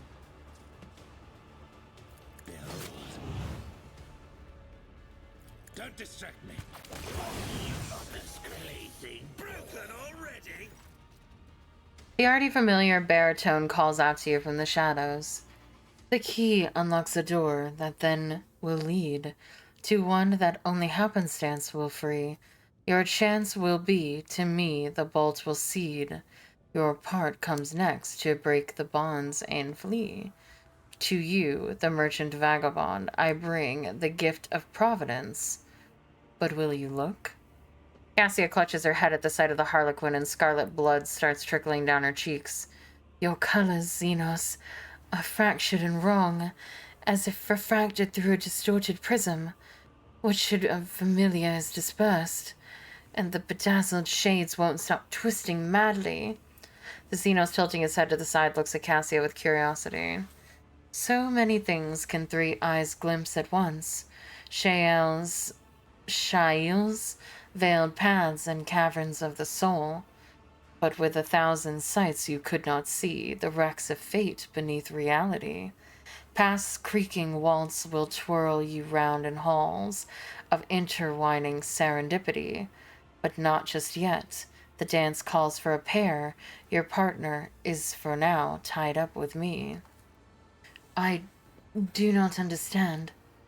O nectar sweet, your name is ignorance.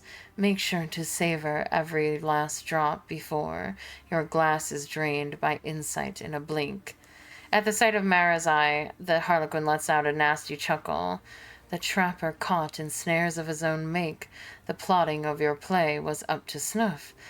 But Nazrakai rewrote the denouement, decided in the darkness of the wings, amidst the somber spires and hunter's game. 'Tis wise to stop and make more check your knives, for that which glittered in your hand before, you may now find it twinkling in your back.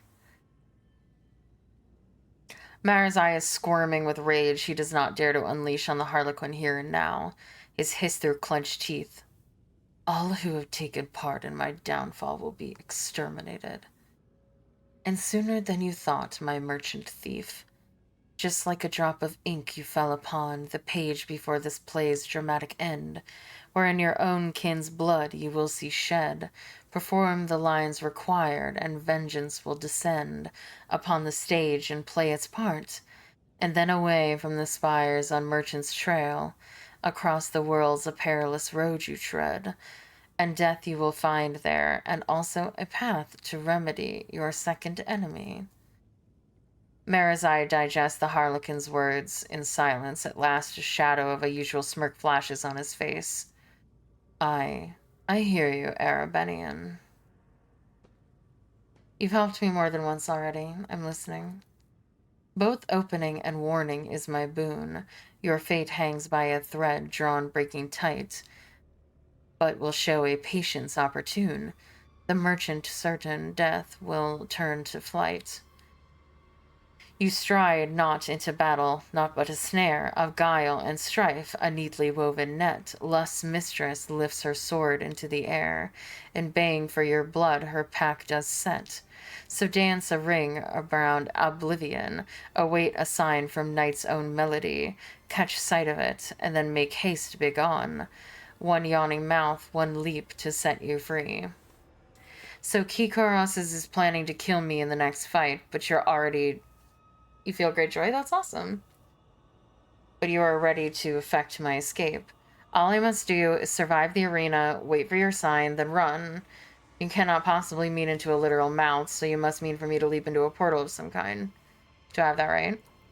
The harlequin sweeps in a low bow like an actor who has performed.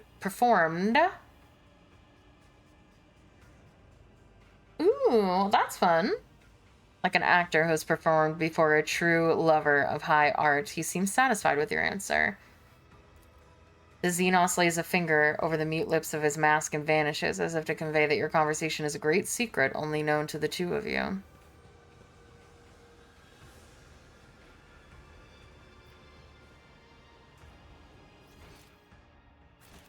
Oh yeah, I forgot that we killed all these people.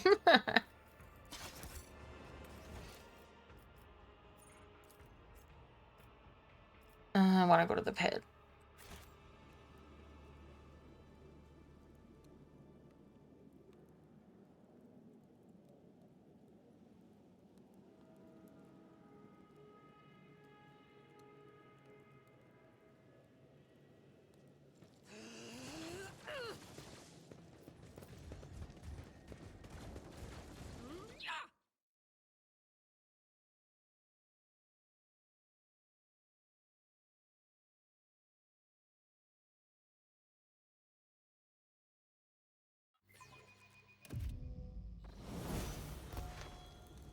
Oh, when did I level? Everybody leveled. Oh, wow. I'll do anything I want. All right. Let's see. My coercion is 170. All right. Let's go with persuasion first.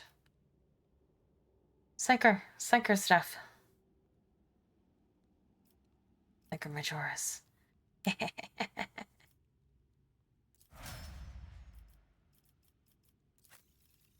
I don't need to bother leveling you because you're going to be dead soon.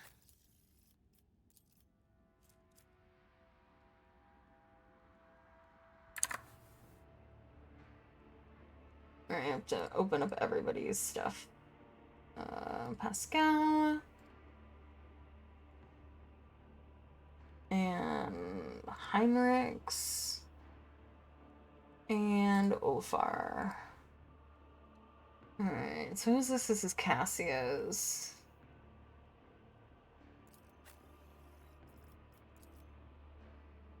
Oh, wait. Alright, so let's find Pascal's and do his first. Lore Imperium. And filtering protocols. Okay. And then Cassia.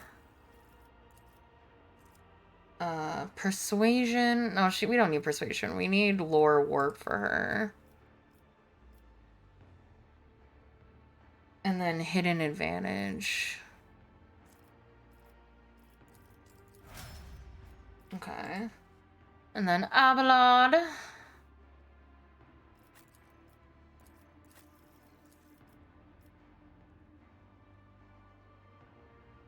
With his athletics and all out. That's not an ability he has.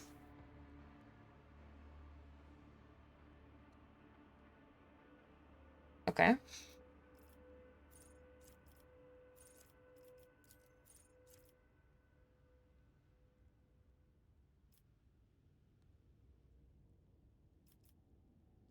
What is defensive stance?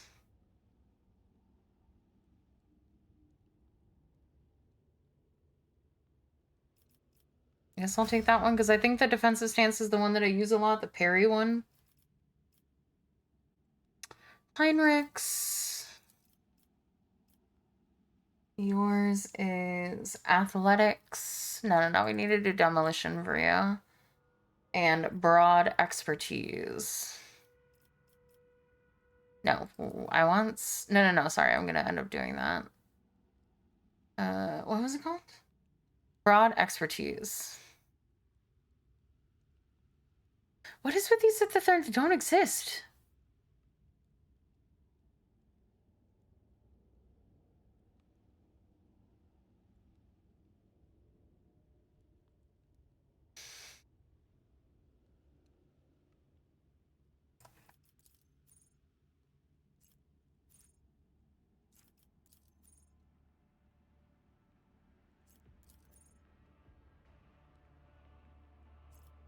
Oh, what do I...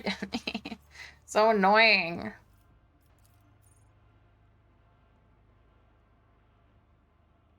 Sure, I'll go with that, I guess, because these guys, the abilities don't exist. Okay, then Ulfar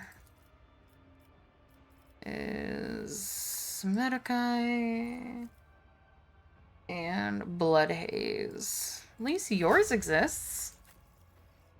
Then Malzahar. Which also wants to give you Medicae too. How many Medicaes do we need? He does not have coercion.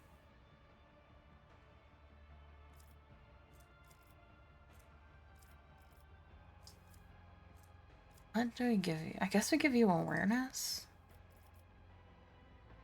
And then Carmine Whisper. Right.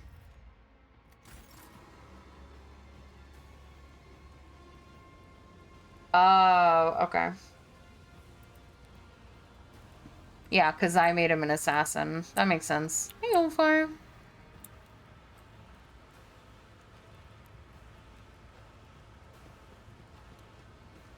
How's everyone doing? Everybody doing okay? May these instructions protect the machine. May the filters of... May... Yep. Let us raise our cups at Vater, in honor of deeds accomplished and in expectation of those yet to come.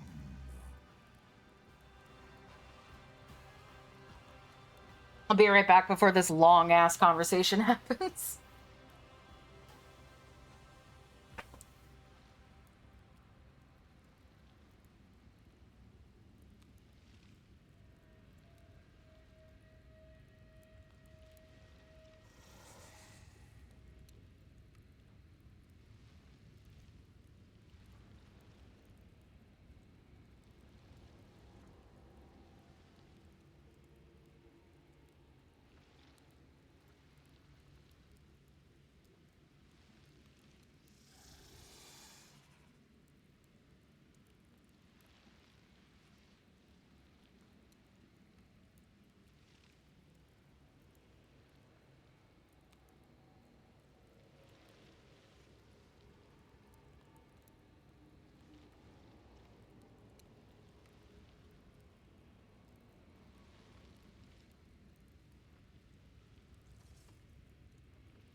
Listen, he was stuck in a box and was being annoying about getting out, so I was gonna leave him there. Why do you call me Advatar? This is the name given on Fenris to a pack father, a commander or captain.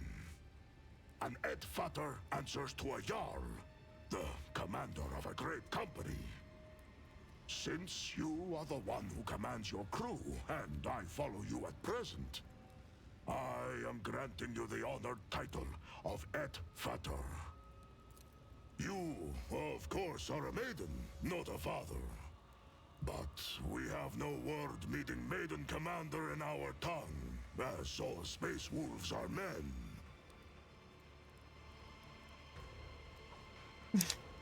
Thank you for this honor.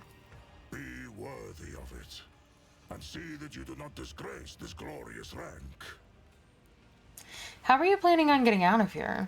I have had a few thoughts on that score, but don't try to pry them out of me. When the time comes, I will share them with you.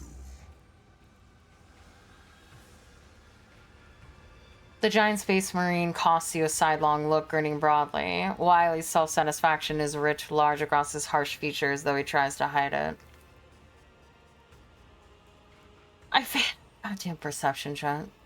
It appears this warrior of the Emperor is blessed with brute strength, but is neither cunning nor ingenious. He is clumsily attempting to hide his total lack of strategy for escaping behind tantalizing evasions. Fair enough. Why do you devour your enemies? Why do you think? I don't know. Food? The amophagia is clearly involved here, the genetic gift granted by the Astartes by the Emperor. This organ links the brain and the stomach of a space marine, allowing him to absorb information from the genetic code of any flesh he consumes. It has to do with the amophagia, yes? You are very well informed. Far I read. more than a common mortal ought to be. Yes, it is true that I have gorged on the flesh of my enemies to reap the secrets from the steaming flavor of their meat.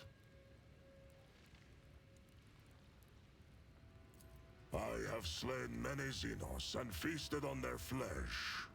My captors have watched me do it and taken glee in it, while I have been gathering information and planning my escape. Tell me about your brothers, the Space Wolves. Not everyone is granted the right to ask such questions. But you, I shall allow it. What do you want to know about the Astartes from the glorious Fenris? Who are the Space Wolves? Vilka Fenrica. That is our name in the old tongue of our world. We are the fiercest of the All-Father's warriors. His executioners. His retribution. Our fearless Wolf King is Laman Russ, son of the All-Father. Our world is Fenris, and our home the Fang, which rises from the world's spine into orbit. We are the thunder in the bloody storm of battle that calls to us. That is who we are. Glory to the Wolves of Fenris. Smiling in satisfaction, the wolf graces you with a magnanimous nod. But there is more to our spirit than grim destruction alone. In the Hall of Heroes, we hold feasts the likes of which you will see nowhere else. To thundering laughter, we raise our horns, tell our sagas, and honor our glorious fallen. Though the body of an Astartes is built to be immune to the effects of drink, we invented a way around this taboo. The mead we brew can overcome even our blood. It makes us drunk, and makes our feasts jovial occasions. Mead. You can brew it nowhere else but on good old Fenris. No other world is home to such poisonous plants. Fenris, what is it like? Fenris is home. A harsh land of harsh winters and harsh people. When comes the Hellwinter, a fearsome season of frosts, the merciless world sea freezes, and great white bears, snow wyrms, and ice trolls go on the hunt. Then the murderous frost retreats, and boats of harpooners sail out to ply their craft, capturing sea snakes and krakens. And then comes the season of fire. Volcanoes awaken. Waves wash over whole islands, and only the land of Asaheim offers salvation to those whose blood and grit win them the right to live upon it. Clan fights clan. Crows circle over battlefields, and wolf howls rise up to the sky. That is my beloved home. There is no place in the universe like it. Sounds hospitable. Tell me, Edfater, what is the most fearsome foe on Fenris?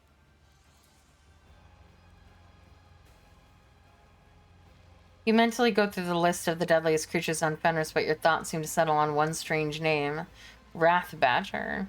You've read about this animal, a small and ferocious creature about which very little is known. The Wrath Badger!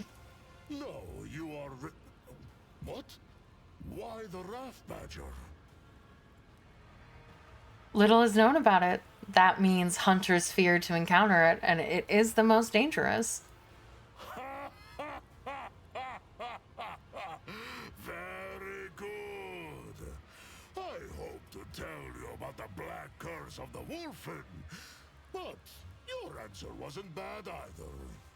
Wrath Badger.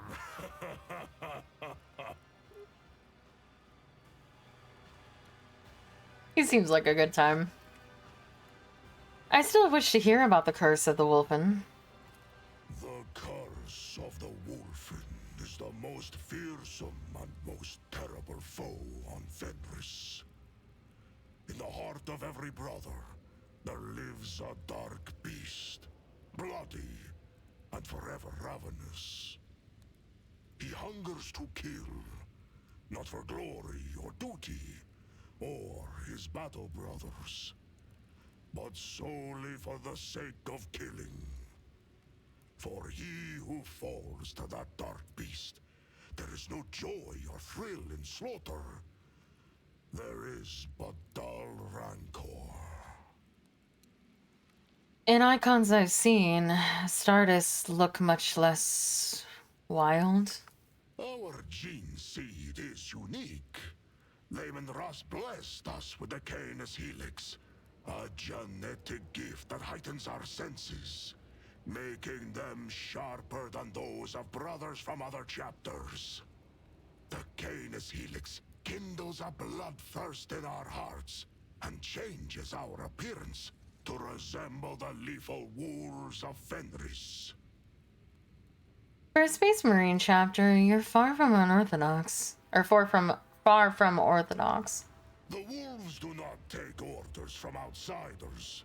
We keep the old ways, not the Codex Astartes. We fight in packs, and we are trained and healed by our wise rune and wolf priests.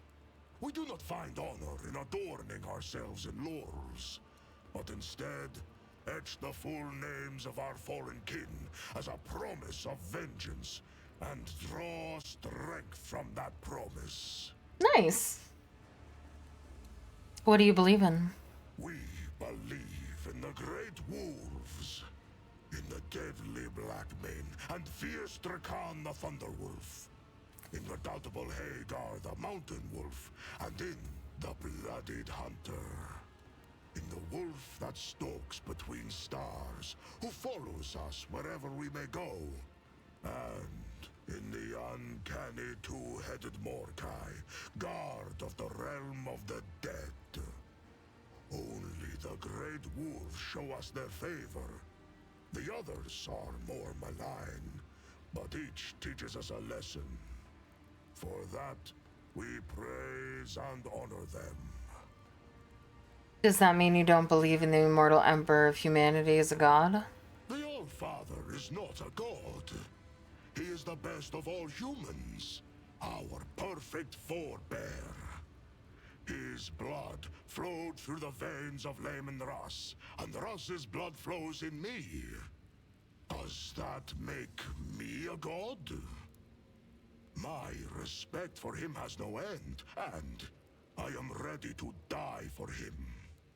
But what place does faith have here? Is the All-Father like the massive Iron Wolf, whose every tuft of fur forms a mountain on the surface of Fenris? Or is he as enormous as the Sun Wolf, which rises to hunt every morning and fills our world with light? The All-Father is not a god, but the highest of humanity. Ordinary humans struggle to grasp this, but we, his warriors and offspring, remember the truth. I see. It is difficult for non-Fenrisians to grasp our wisdom. It comes along with the cold and death. What else do your wise priests do? Lacan the Ruined Wolf once shared the mysteries of the healing potions and the secrets of magic sagas. He taught them to see the past and future in throne runes, to call down storms, and to carve powerful talismans. You suddenly feel a whisper of something menacing radiating from Ulfar. A necklace of various formidable-looking teeth hang around his neck, and the teeth are carved with intricate runes. Is that a powerful charm? The All-Father gifted you with strong intuition. This was made by Skjadi Twice-Thinker. The spirits liked him, and one could feast a whole long-held winter night to the words of his saga. So keen was his mind. He was my friend. Ofar's face, lit a moment ago with ruthless pride, seems to darken as if a shadow passed across it. Have I not had you guys on screen this whole time? No, I have. Okay. I just want to make sure. You spoke of full names that give you strength. What is your name in that case? Ulfar Redmane. That is what my brothers call me. Why am I suddenly failing perception checks? What's happening? I guess it's because I'm just talking to him on my own and I haven't buffed my perception.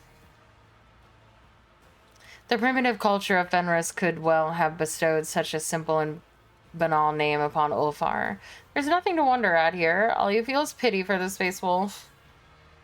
I understand. Do you?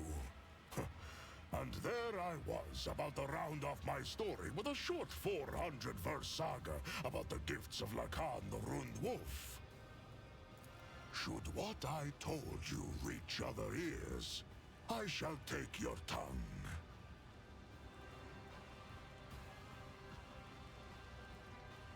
How did you end up here? What do you want to know? What brought the space wolves to the expanse? Or how I ended up in the non-human's dark city? Why did you come to the Cronus Expanse? An inquisitor by the name of Calcazar put out a call for aid. My wolf lord did not refuse him, and had 2 packs deployed to the expanse. We never trusted this ally, but a blood debt for a service rendered in the past forced our hand. Robobo, I don't think you know what I like in men, because I don't really like Ulfar that much. You have to more than just be a wolf. Yeah, because he keeps talking about taking my tongue. And the first time he did it, he was inside of a jail cell, so... Though it wields immense power when it comes to the Estratus, even the Inquisition chooses to make requests rather than commands. The Space Wolves are not known for being close allies of the Inquisition. How strange, then, that the chapter set out one but 2 squads in response to this request, when one squad alone is capable of crushing a planetary uprising. 2 packs, just like that? The Space Wolves must have taken his request seriously. Insightful. We'd had no dealings with this Calcazar before this, and we did not trust him. 2 packs meant twice as many eyes to watch out for his games and schemes. And then... The Cronus Expanse is a wild hunting ground teeming with prey. And the Space Wolves will be the first to turn its snow scarlet. The Jarl decided to send the most indomitable hunters who hunger for honor and bloodshed. 1 pack would have fulfilled its duty for the sake of pride, but 2 would seek to outdo each other for the sake of glory. What debt did you owe the Inquisitor? He saved our brother who had lost the pack and was unable to look after himself or the chapter's honor. Calcazar returned our brother to Fenris and kept secret the misfortune that had befallen him. The Jarl knew that the Inquisitor's actions were driven by opportunism, and the desire to have us mighty warriors in his debt. But honor forced him to be hospitable to the stranger, and swear an oath of friendship. Why did the Space Wolves not trust the Lord Inquisitor? The Inquisition. Pah! Rats! Scurrying around the All-Father's house and ruling it in the Master's absence. Cowards they are. The last into battle, but the first on any war council. We saw what they were worth in the months of shame. Why does everyone hate my boyfriend, or my boyfriend hates everybody else? How are we supposed to have a threesome if he hates the Xenos and the fucking Space Marines hate him? You know the story. After the First War of Armageddon, in which the Space Wolves and the forces of Armageddon fought off the terrifying incursion of the archenemy, the Inquisition ordered that the heinous event be covered up and the planet's mortal defenders be thrown into labor camps and sterilized.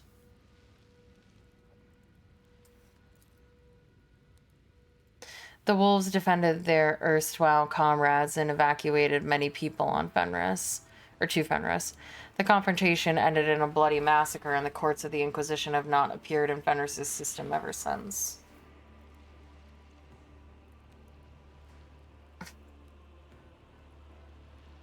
Count Khazar has Diaz above his station. He dared speak to me without proper respect. The All-Father bestowed him with outsized arrogance for one with such a feeble body and modest destiny. When we arrived in the Expanse, he was insolent. But then he realized his thread was about to be cut short by the claws of my wayward brothers. That arrogant chief thought he could give us orders. But we wolves have always followed our own instincts and hunted in our own way. I wager that boiled his blood. What do you know of Xavier Count Khazar's plans and objectives? In warm furs, the old man does shroud his body. In cloaks of secrets woven, shrouds the sly man his plans. To know his dire purpose, swallow not the words of poison, but his gristle. What? How did you end up as a captive? How'd you end up in the box, idiot? We had gone on a raid for Xenos prisoners and fell into a trap. We had no war machines to support us, and some of our squad were wounded, so we were forced to retreat. I ordered my battle brothers to leave, but I remained behind to meet our guests. I do not know how many of the feeble wretches I slew, but I would have killed even more had their towering piles of bodies not hindered me in combat.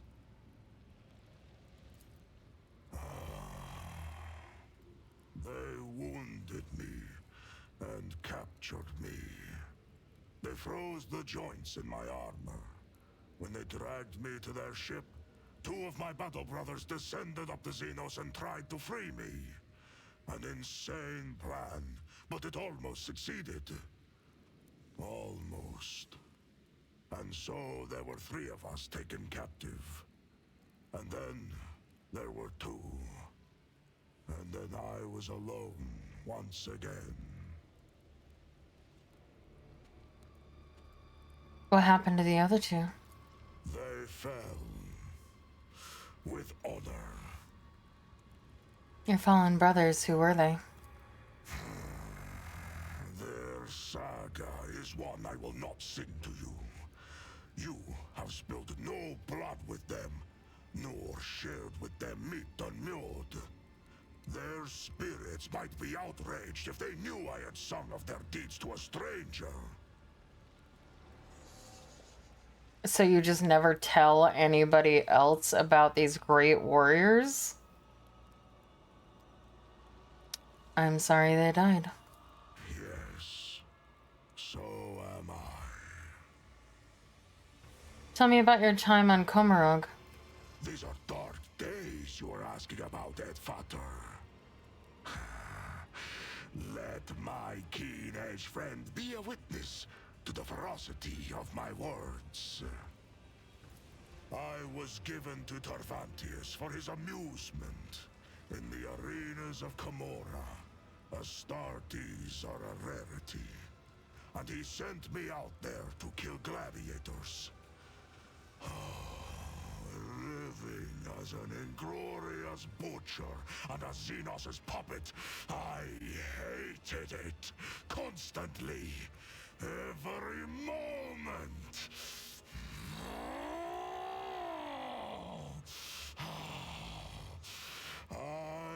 to take care of my mind before it was twisted to the seven hells. Doesn't look like you did a very good job of that. Every morning I made entreaties to the All-Father, and every night I appealed to Ross. I trained my body, read the litanies, and in the darkest moments, I recited my own saga. I recalled every battle, every wound, every brother. And that is how I survived. I always survive.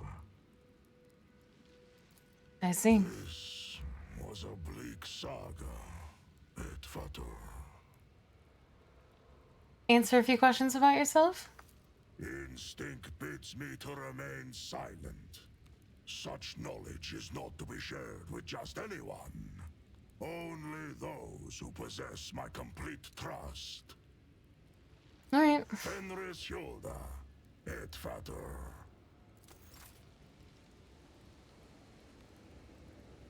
Oh, Cassie and Einarx are talking. That's nice.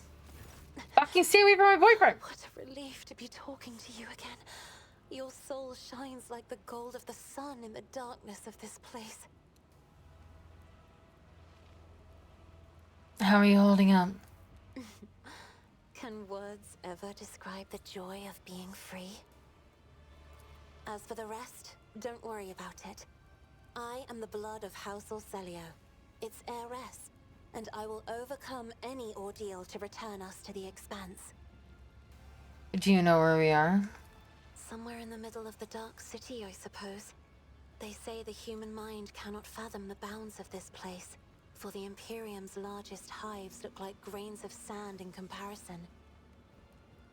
A webway gate built by the ancient Eldari is the only way in. I think you realize as well as I do what that means for us. It's amazing how much Cassia knows about a place so obscure.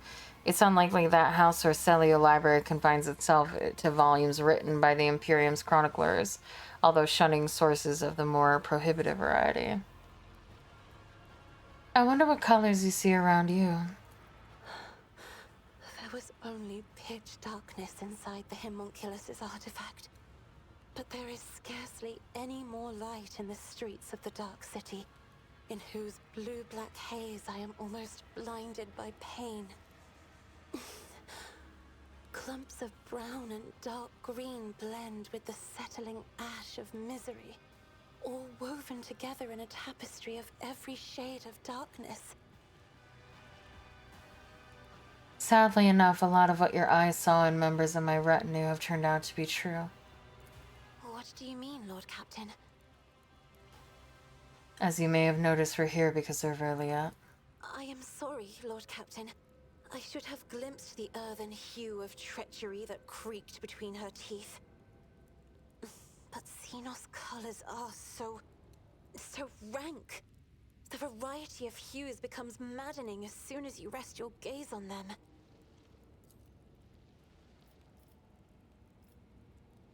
You mentioned not being alone in the darkness of the artifact.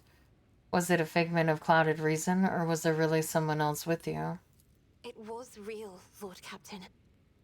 I must confess, I have been hounded by eerie strangers for many years.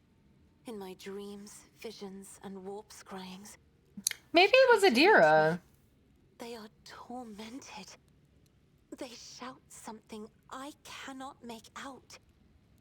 And one of those strangers, the most frightening one, is a woman who always stands aside and merely looks on in disapproval.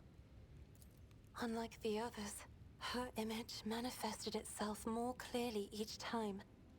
The refined features of her elderly face, the long white hair, the empty eye sockets glowing scarlet, and a third Oh, well, that's definitely the eye of a navigator. her, whatever her name is. Once, in the middle of a warp voyage, the old woman dashed toward me and Can't remember what her name strangling is. me. Praised be his mercy. for I was able to banish her to the fringes of my consciousness at that moment. However, that only angered the old woman.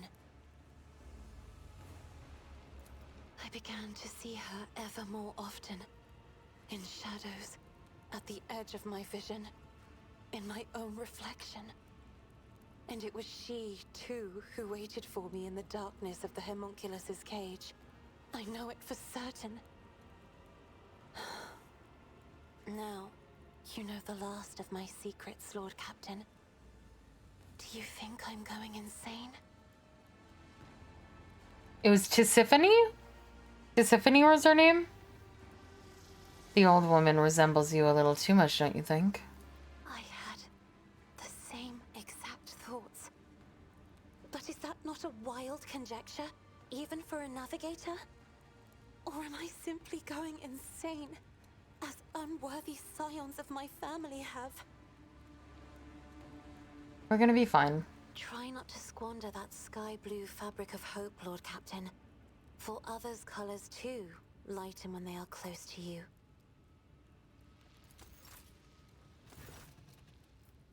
Okay. Try.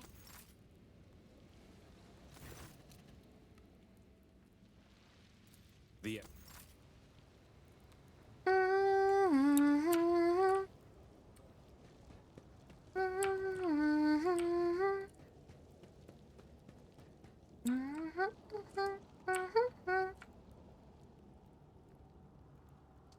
Oh, I thought I would go the other way. Lord Captain. Rogue trader? Do not. I don't want to talk to you, bitch. No. You came No. back from the dark, Elantark? Unharmed. Elantark, I promised that I would no longer hide my worries behind an icy wall of pride and doubt. And so I want to explain myself. But are you willing to hear me out? No. No, I am not. I'm not interested in your excuses. Sharing experiences of mind and spirit, trying to understand each other, is truly not the path that you and I are destined to take.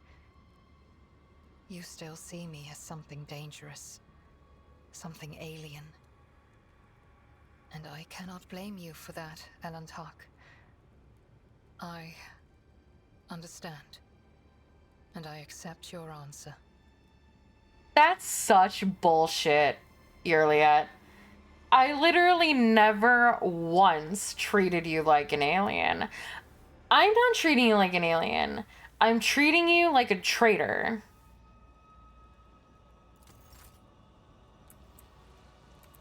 Ugh, I hate her even more now.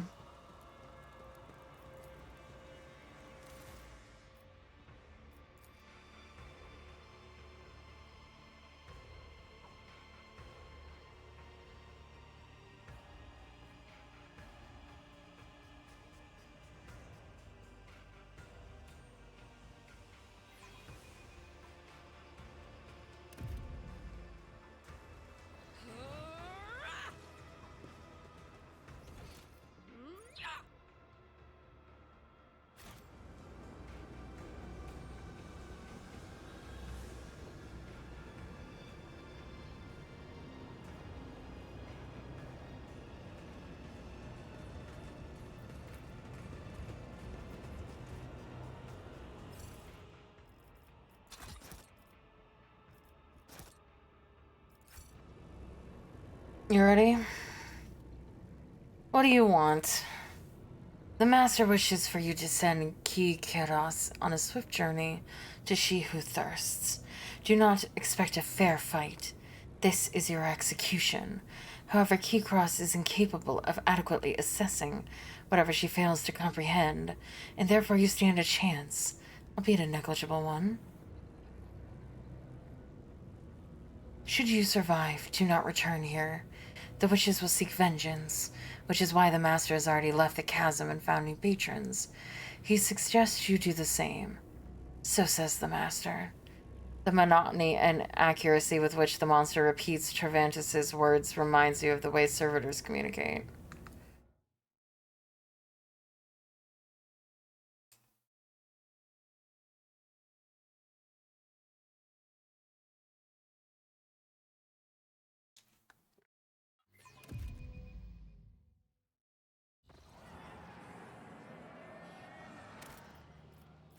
Can't save here. Thirsters, do you want to witness a great legend as ancient as Camarog itself? I give it to you now. Behold the tale of Celine, the exile, the succubus dethroned. Celine was a mighty warrior of her cult, renowned and deadly. Her dance of battle was an entrancing perfection of terror. But then a time came when an audacious apprentice surpassed Celine, turned her servants against her, and drove her out of the dark city.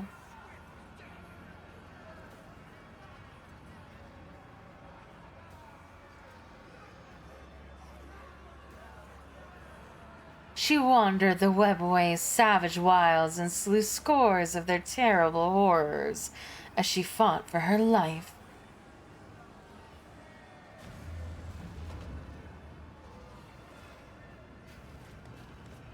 In the legend, she slew them all and pressed onward, but our story will be shorter.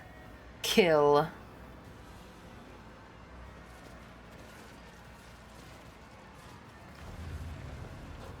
Close ranks. Oh, hey. He's here.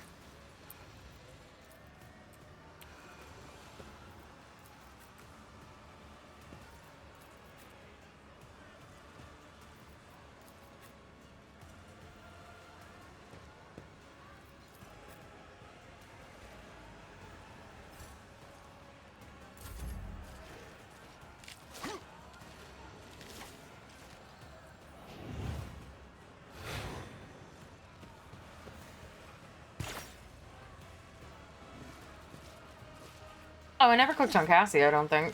I've suffered worse. Where is she? Oh, fuck, she's all the way back here. That's okay. I think... Oh, wait, no, this is not him.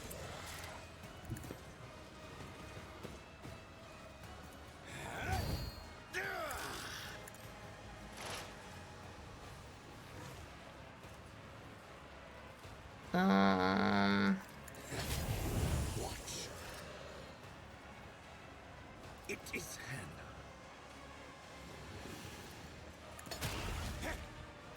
It would be beneath me to even attempt it. What? It says I can do this 3 times, but I've never been able to successfully do this twice. Because it says I don't have a path to my target. With grace and malice.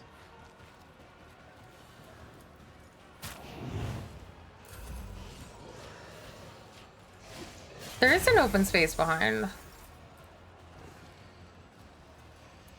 Yes, I think there is. Alright, oh god.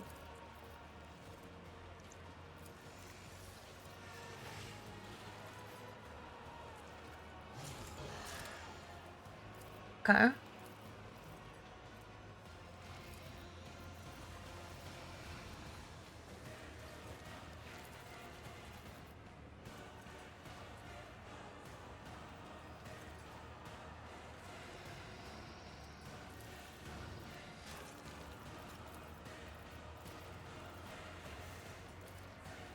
Okay.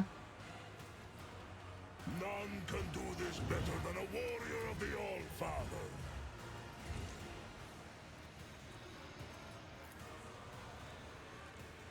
Why is it 12%?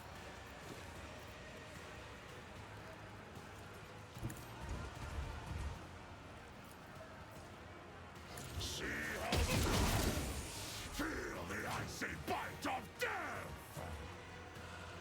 Wolves reign. I don't think I'm doing this right, but that's fine. Step aside. The navigator is coming. I am a navigator, not a servitor.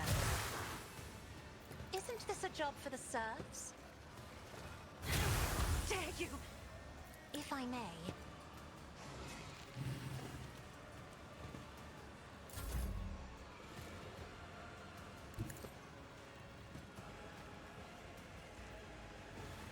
For the throne, nothing stands against me.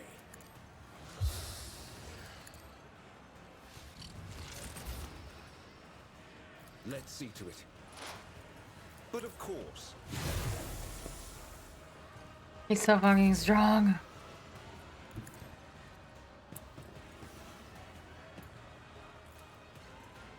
I need no guidance. Where are my war powers? Like, I buffed myself, and yet I have no extra warp powers. Will triumph. Purpose guides me. I need no guidance. Sad.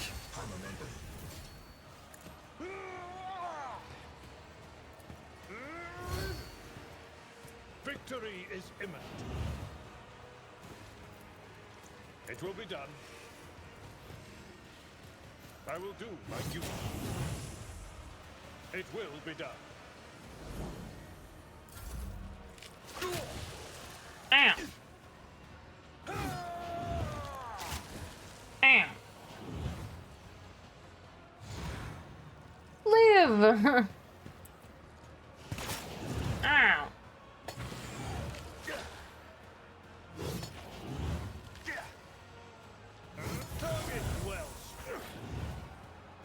This. Behold. Watch.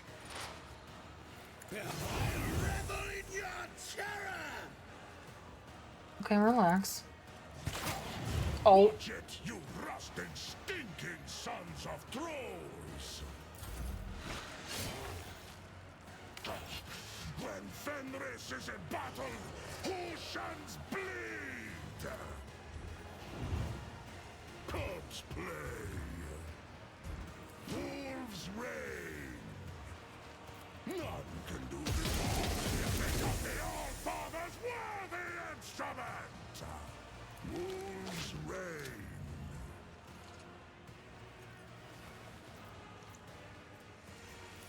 Corpse play. My hand is thunder. My strike is ruin. I challenge you, damn gate.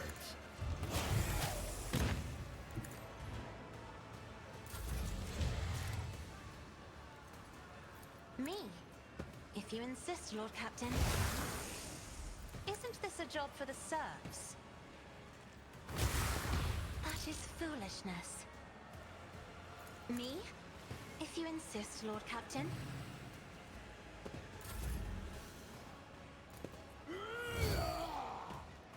Let's see to it. Your reckoning is due. Ugh, finally. I won't object to it. Oh! I'm so sorry. I thought that the Chimera was still there. Nice parry. Just wanted to make sure that you were paying attention.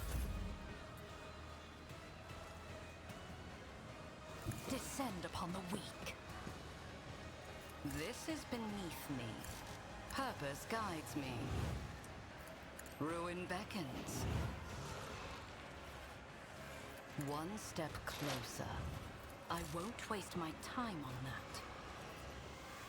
I need no guidance. Purpose guides me. Brace yourself, Abelarde. Victory is imminent. Indeed. Someone else can do this. I'm not interested.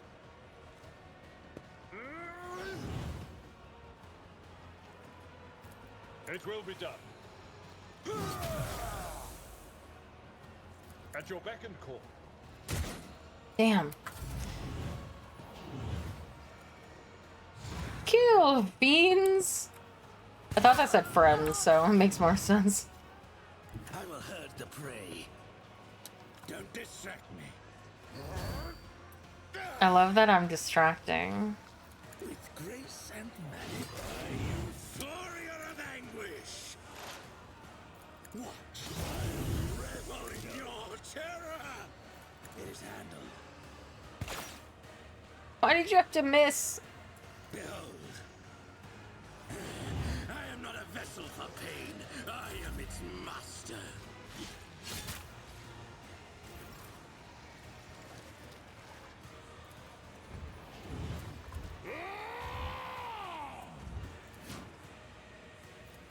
See how the force can become the All-Father's worthy instrument! None can feel the icy bite of death! I love how he just kicks it.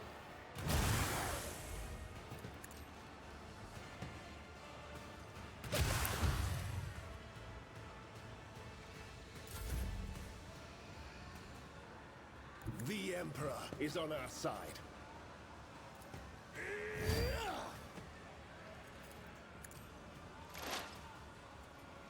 For the throne, I'm done with this one. Someone's death wish is mine to grant.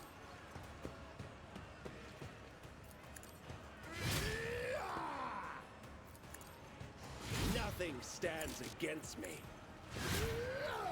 Let's see to it. I won't do that.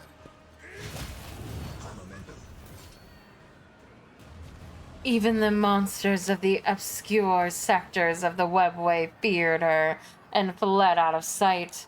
Saleo's exile continued in solitude until a great faceless swordsman barred her way.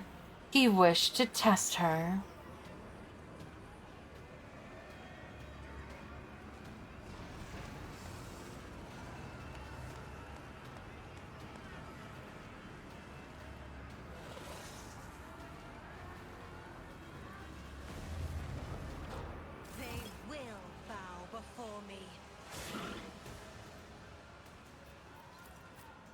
I think I gotta be over there.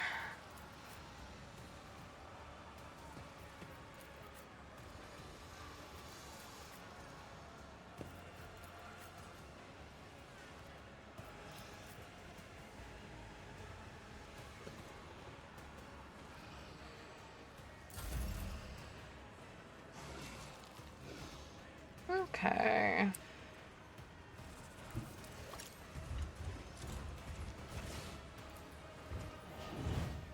Boy, this guy is tonky.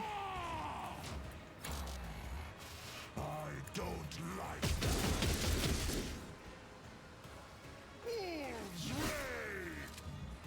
What do you mean? You can't swing at me? Wolves Rain!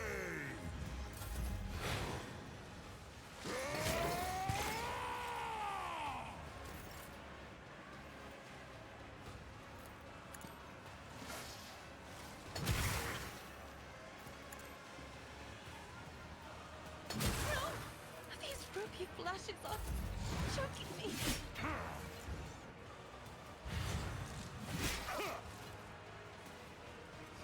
Yeah. Skytia, my Keramite hide is strong!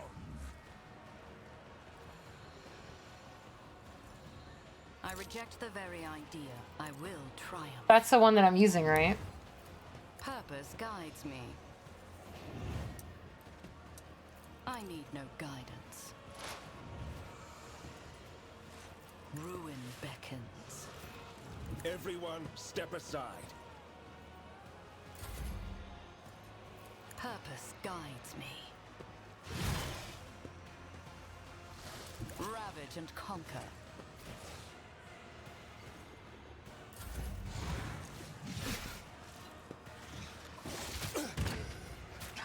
Heinrichs, jeez, are you okay? Focus. Ooh, you cannot get to him. Slow and painful is the way. With grace and malice. Watch. With grace and malice. It is Hannah. Don't distract me. But I'm real good at it. Build.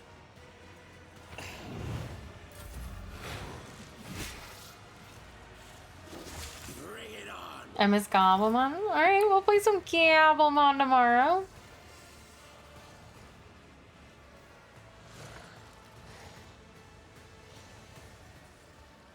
Maybe. I do need to do League of Legends.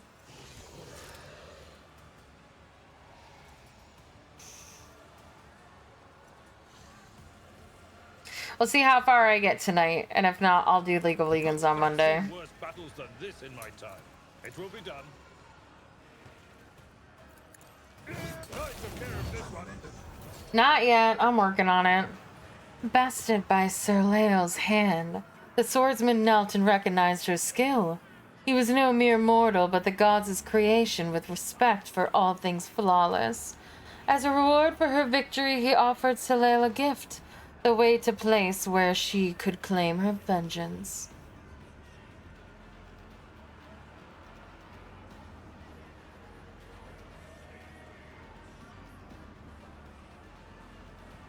In a forgotten fragment of the webway, she found a lair guarded by an ancient beast of immeasurable flesh. Sir Leo delivered blow upon blow, and yet her strikes could not diminish the creature's body or mute its roar.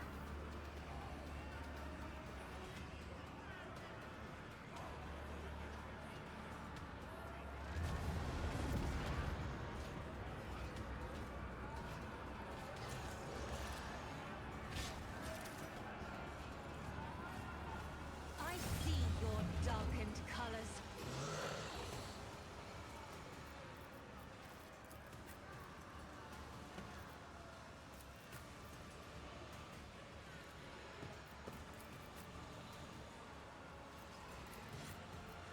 Bum, bum, bum, bum, bum.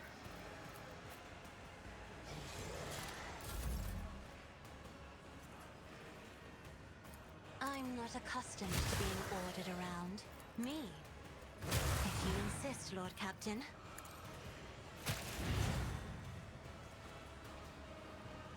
I am a navigator, not a servitor. I yearn for agony. Watch.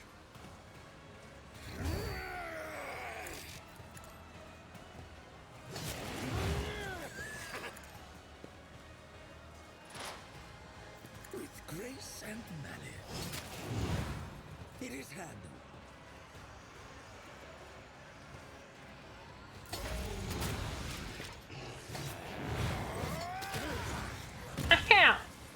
Oh, Heinrichs, baby.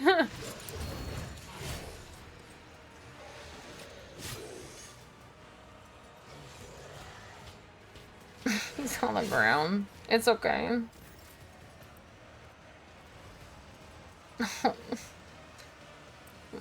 Poor little noodle. Don't worry, I'll still buff you even though you're on the ground. One step closer. I will triumph. I need no guidance. Oh shit, I did that in the wrong order. Ruin beckons.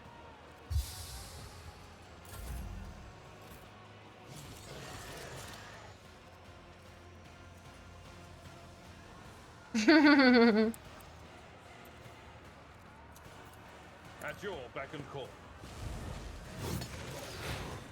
It will be done. I will do my duty. It will be done. Victory is imminent. The wolf is on the hunt. None can do better than a warrior of the All-Father!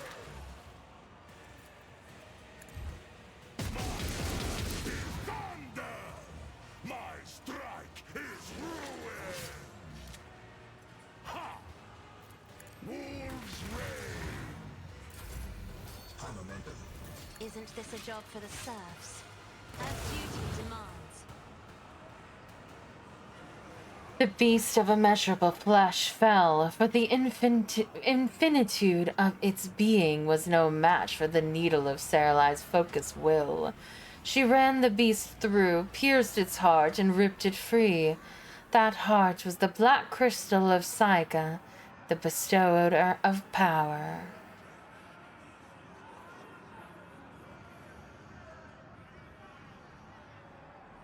With Saika's in hand, Sir Lael returned to Camarog and brought down those who had served and later betrayed her. She came to the threshold of her arena and shouted the name of her apprentice, the one who had once dethroned her.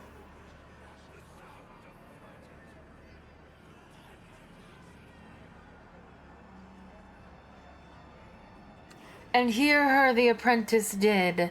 The succubus Sinistheria answered the challenge and descended the steps toward her.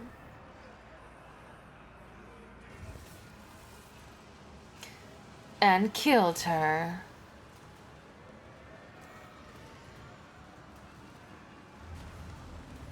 Oh. Always on wheels. What an idiot. Do not plead for swift death.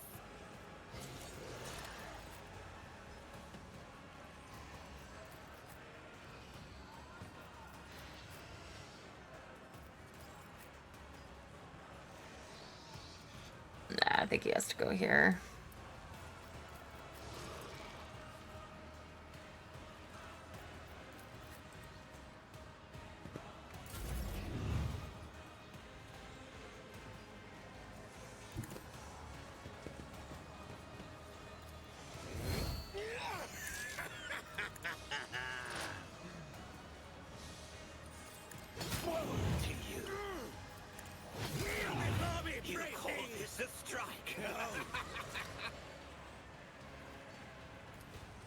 Not enough. Emperor, give me strength. Might be able to move here and get all of them. I'm not accustomed to Isn't this a job for the serfs? Your last stroke of luck. If I may. Warrior of anguish.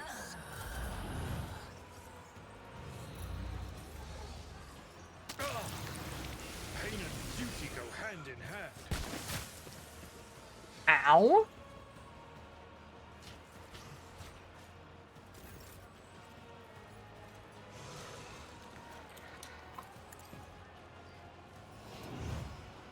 I will triumph.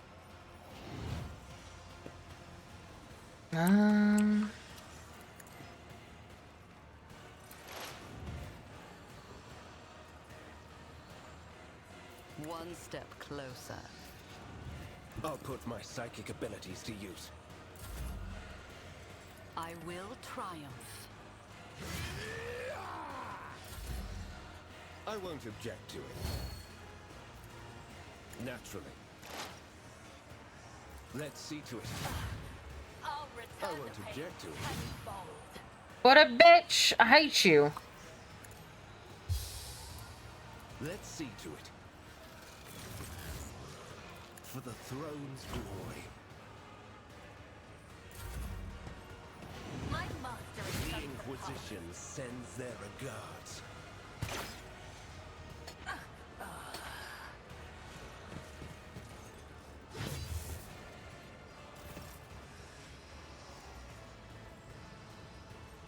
Okay, he's here.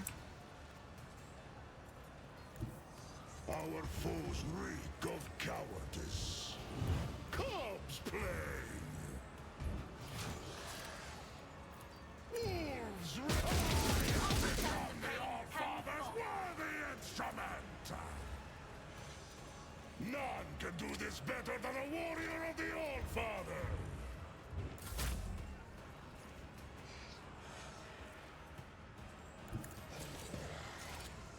Indeed. At your beck and call. I'd rather not. It It will be done. I will do my duty.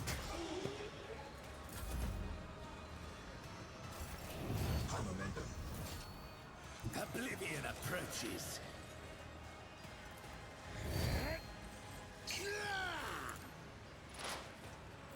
I revel in your terror!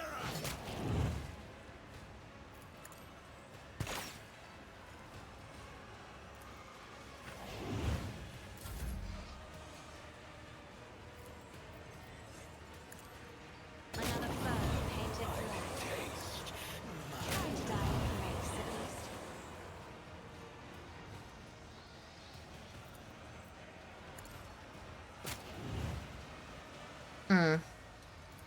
I am a navigator, not a servitor.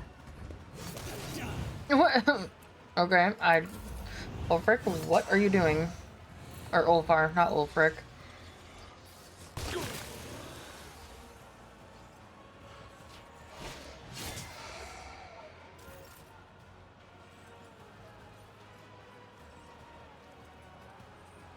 Where's my boyfriend? Oh, there he is.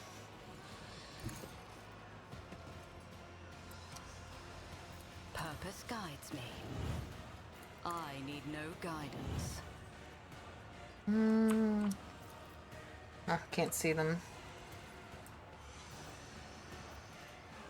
I will triumph. I don't know what's more likely to die. Ruin beckons. One step closer. I need a foothold. Oh, there was something here. Oh my god. I didn't even see it. My poor eyes. I don't have any. Destiny reshaped. I won't object to it. Let's see to it. Nothing stands against me. I won't object. Let's see to it. But of course, Lord Captain.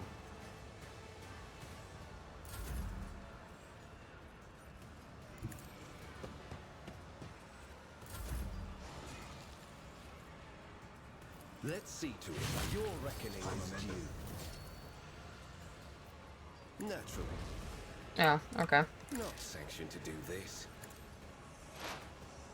I won't object to it. Let's see to it. I feel the power surging for the throne's glory. I won't go down easy.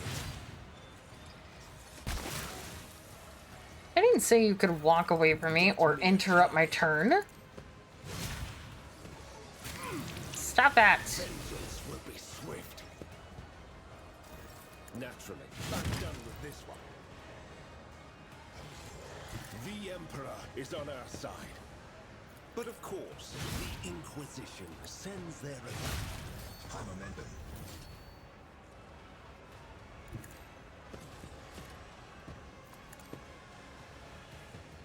Your reckoning is due.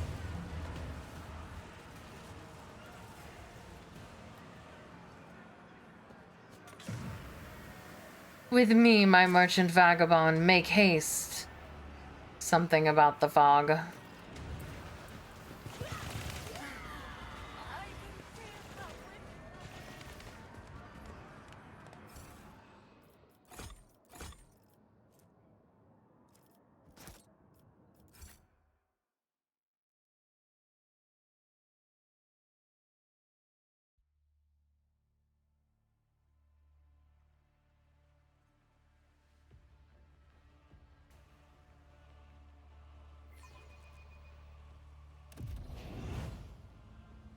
It's the thing that we bought a whole bunch of parts from the other fights to the homunculus, and he made it. It's just for the arena. It doesn't come with us.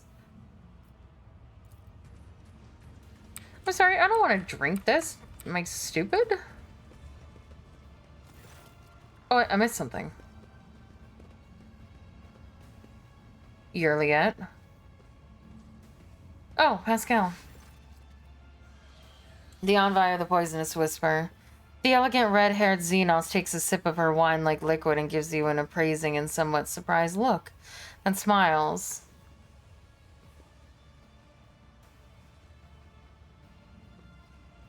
Mm-hmm. What's this? New playthings, no doubt. And here I thought the Reaving Tempest was intending to offer up your paltry cabal for our entertainment. The tattoo-covered Drakari she is addressing, who is absent-mindedly sticking serrated needles into his own gums, scoffs in response. The poisonous whisper should learn to live up to their name, lest the cabal of the wounded skies live up to theirs and make you bleed upon the dark city, you sharp-tongued pest. I expected something like this.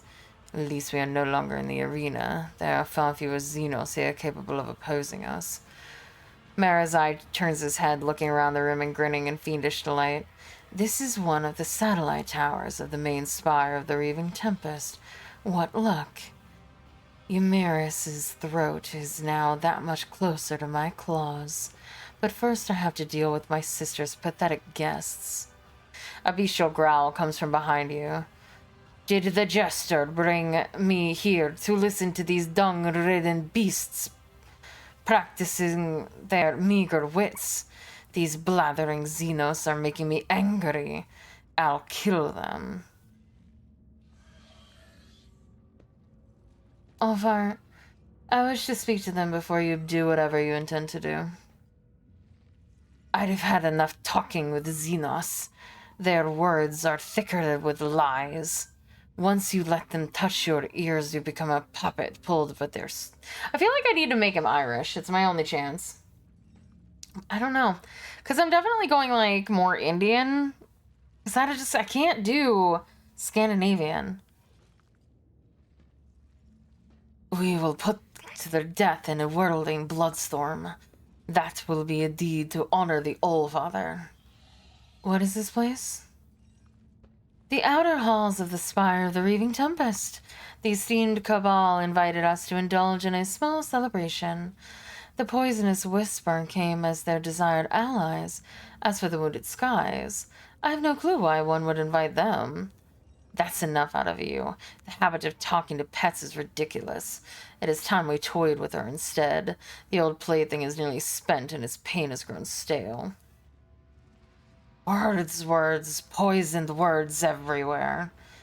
Ulfar bares his teeth and his expression darkens.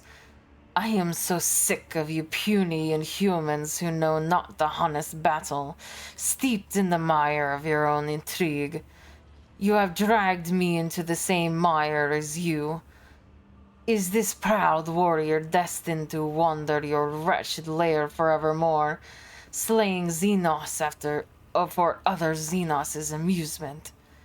His voice changes, taking on guttural notes and sounding far from human. There is no sign of jovial rage left, only a grim thirst for blood.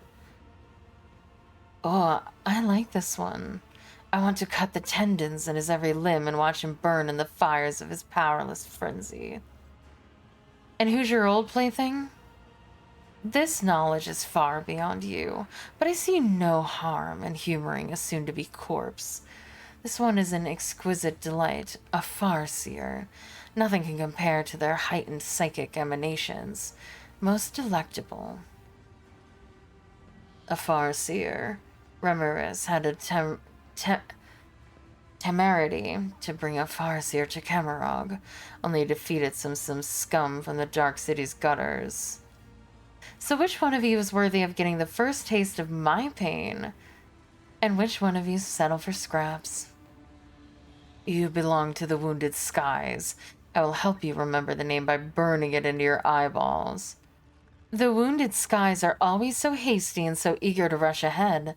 They fail to notice the daggers being shoved into their backs by more worthy aspirants who are offered by their witnesses. The red-haired Xenos gracefully places a hand on her weapon, and the male Drakari mirrors her gesture. I see you have not wasted your time in the Dark City, and you have properly studied our ways of thinking. Smirking contentedly, Marazai places his hands on his blade grips. Ulfar throws back his head and lets out a terrifying howl filled with longing and the cold promise of a swift yet painful demise. The sound of it leaves no doubt in one's heart that bloodshed is now inevitable.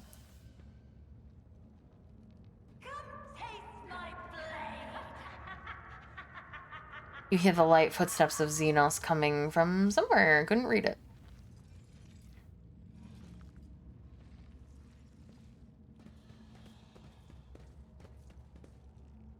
Xenos filth. What was that, Winter Monkey? I think it's safer for her to actually go here.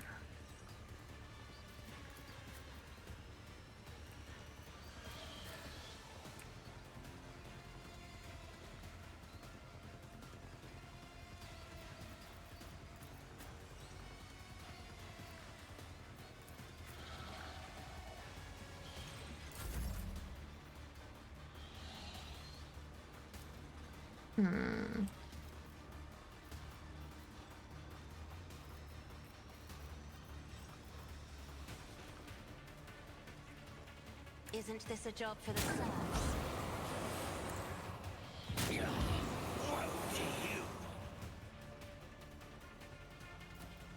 I'm not accustomed. I will not. Or maybe I should have done that first. Ooh. Let's see to it.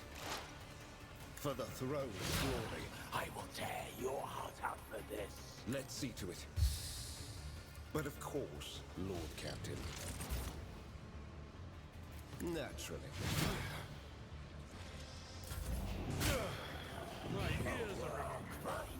Oh no, not one of those.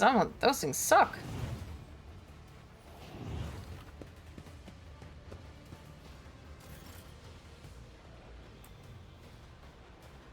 I need no guidance. Purpose guides me. I will triumph. Purpose guides me. One step closer.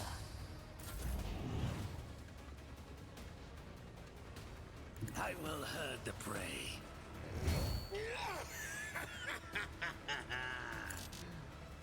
With grace and malice. Bill, you unleashed my fury.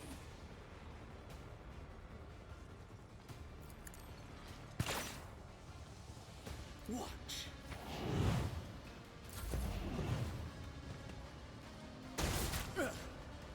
Jesus.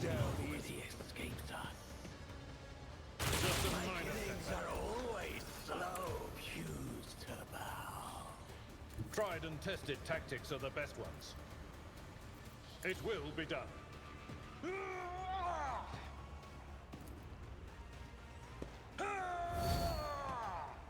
At your beck and call. That's not the Seneschal's job.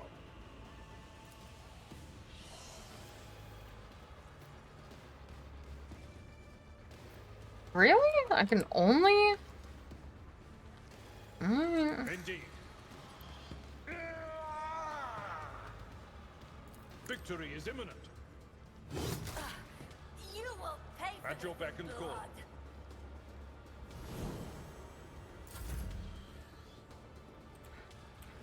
Okay, let's have Ulfar go over here.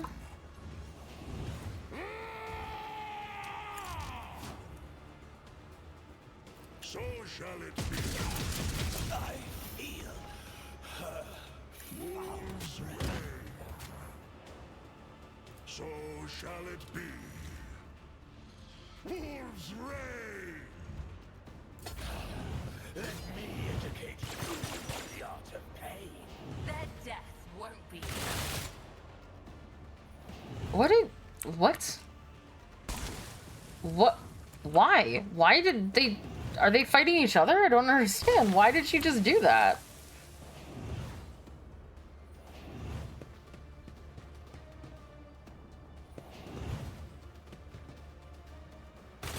Revenge will be delectable. I mean, it works for me, I guess. I just don't really understand.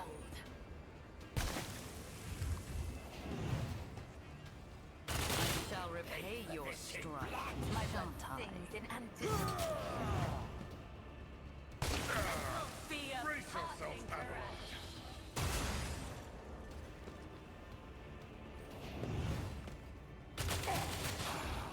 I'll tear your heart out of this. I bring agony.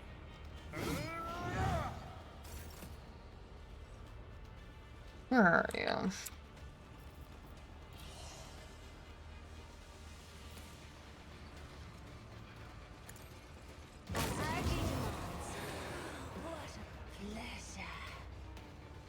Battlefields are always drowned in scarlet.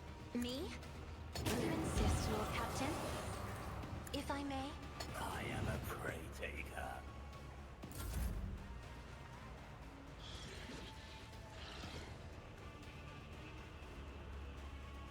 I'll put my psychic abilities to use. Let's see to it.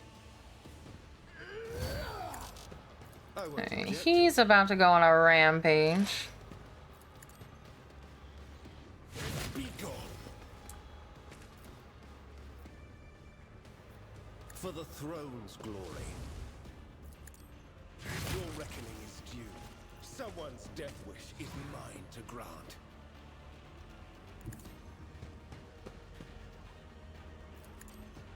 I'm done with this momentum. Let's see to it. Be gone. I won't object to it. I'm done with this one. Naturally. Come on. I need a foothold. But of course, your reckoning is due.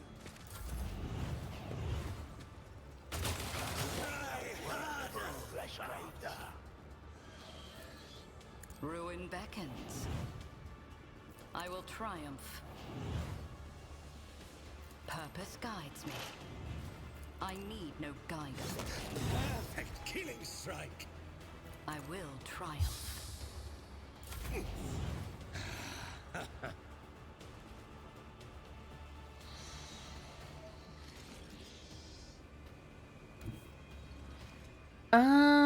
Slow and painful is the way. Oh, I can't. Don't distract me. With grace and manners. It is hand. With I revel in your terror. I am the reading tempest incarnate. Don't. What a euphoria of anguish! And why would I do that? With grace and malice.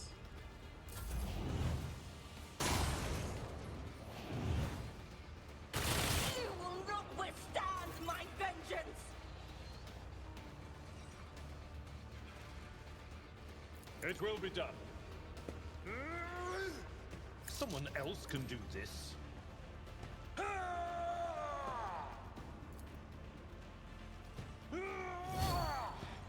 I'm not interested. That's not the Seneschal's job. Last stroke of luck. Do you have any enemies near you? I think the majority of them are over here, so let's see. Alright. Oh wow, you can't move at all. Alright. For battle. So it shall be. Cubs play.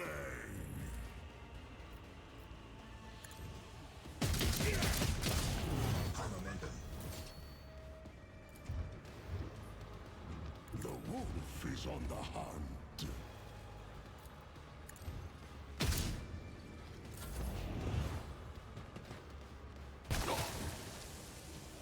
My soul hunger beckons.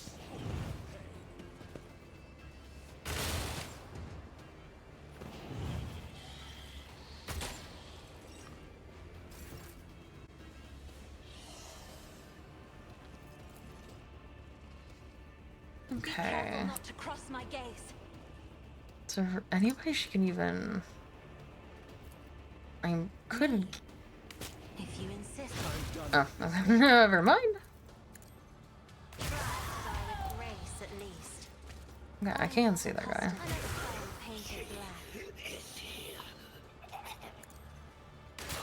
You've unleashed my fury. Get me a target. I won't object to it.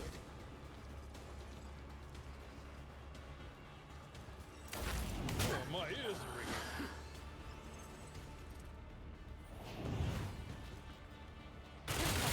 Deliver us. BB? Amidst the carnage, I find purpose. I will not stoop to this. Ruin beckons. One step closer. Oh, I thought that. Have I not been wailing on that thing? Did they heal it? Dicks. I need no guidance. I will triumph.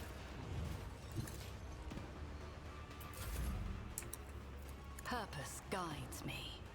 He didn't attack Funk. There is no mercy found in my heart. The Emperor is on our side. I won't object to it. Let's see to it. Holy terror, smite your enemy. Naturally. We'll reckon his due. Let's see to it. I'm done with this one. Where are the other ones? What? How are you all the way for that? Everyone, step aside.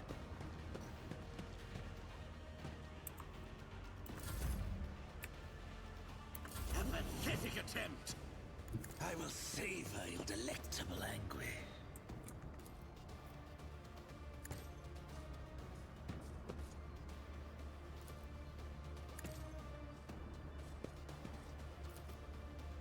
It is handled. Let me get you.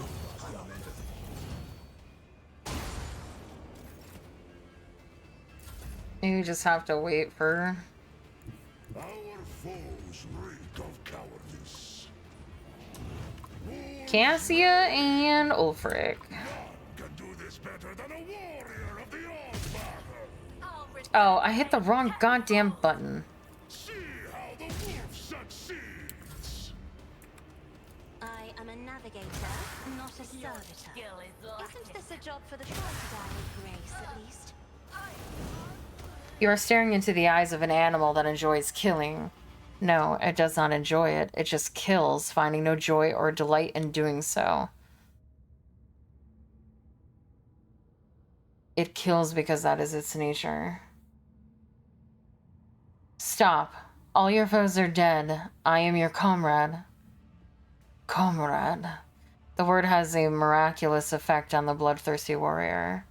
Ulfar's bristling, fiery hair lies flat once more, and the imprints of death vanish from his gaze. The face of a wild beast gives way to a grimace of weariness, grief, and shame. What just happened to you? The malice of Wulfin beset my heart, and nearly consumed it forevermore.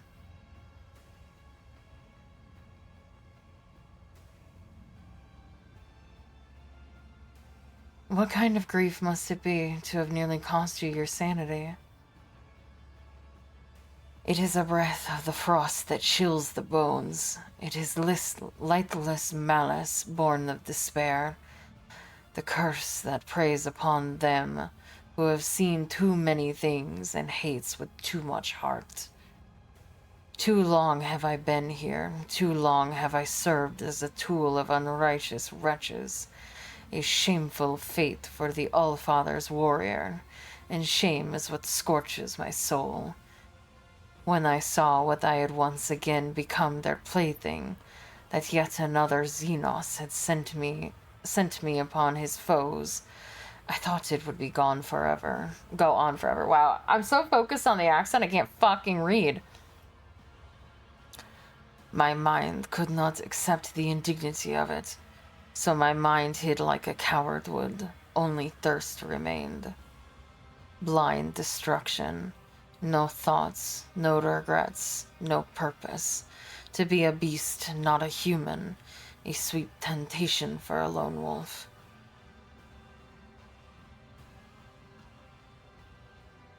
You have people to fight for, people who need you as you are. A warrior, not a beast. The Allfather, Russ, my brothers. I belong to them. I am their blade, and this blade will never break. I suggest we go and see why Nocturne of Oblivion has dragged us to this place. Yes, where is that slippery wretch? Let me have a word with him.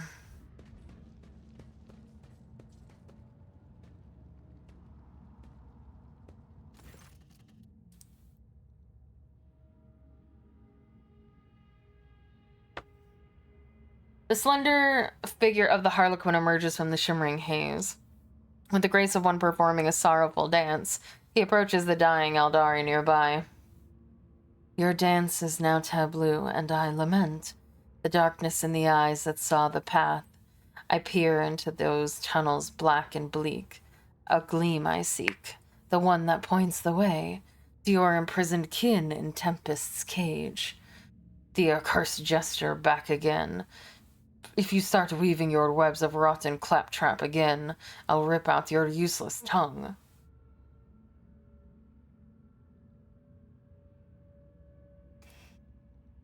The Farseer's voice is weak and tremulous from pain.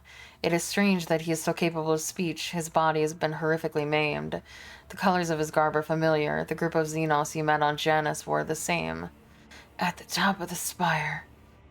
They're all there. Help them, Arabinian. And help me. Take me away from here when it is all over. Soon. At the Farseer's word, Marazai's face stiffens and he opens his mouth, but to no avail. The Drukhari appears to have lost the power of speech. Disdain you not, will I, with a refusal. The ancestors. Your soul's refrain will I keep safe as well, but leave to me reality, Farseer. And dreams I'll give you into worthy hands.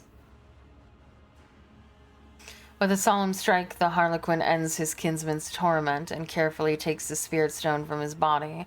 When the Xenos turns to you, his hands are already empty, the stone gone.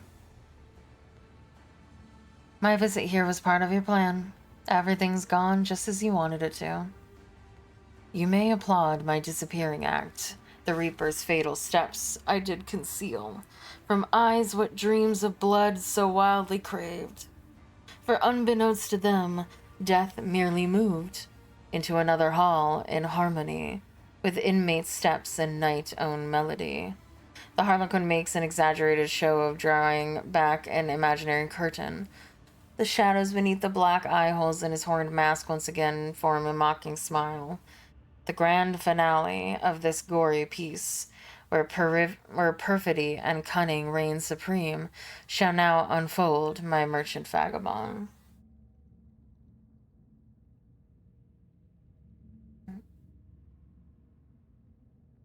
Why are you even interested in the fate of this dead Farseer and his followers? The starved one's fate to shelter from the storm enlists me the laugh of jest unending. The soul is not at home amidst dark walls. It yearns to sing, and I to hearken long. Its elegy, my name Oblivion.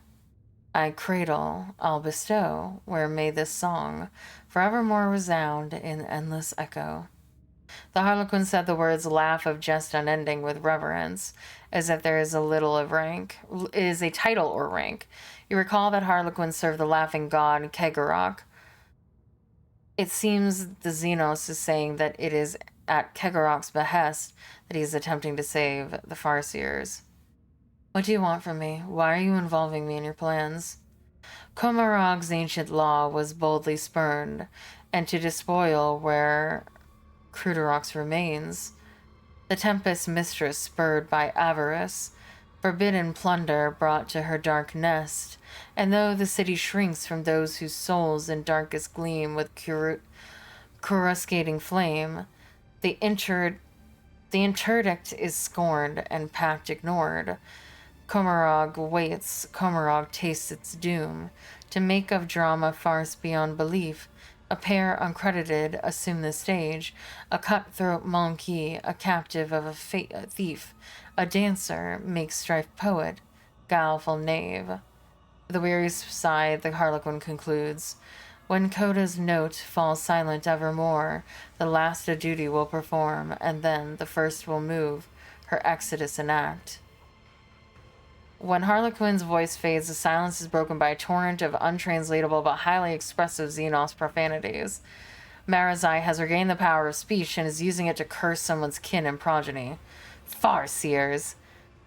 Remeris brought Asuriani farseers to the Dark City. You stupid, desperate shrew. If this news reaches the... Oh, but of course it has already reached him. You, Arabenian, you came to Kremerog to inform Vecht of my sister's crimes and rescue her prisoners. The Harlequin makes a jester's bow. I am revealed, an intrigue curtain torn. The puppet master deigned to briefly let me be the crosspiece of his artistry. That tweaks and tugs the strings for dance and death. To Tempest's mistress vanish, I do say. I fashion from your shackles a garrote, your burning wrath, my thief, direct her way, and forth you'll see the fruits of vengeance brought. The accusations of consorting with Monkey are such a trifle compared to an attempt to bring about a disjunction, if only I had known it. Had Ramirez not managed to keep it a secret from me? Marazai shields his eyes, contemplating something. I wonder how many times Nazrakai cursed himself for not overthrowing Ramirez at the Obsidian Court when he had the chance.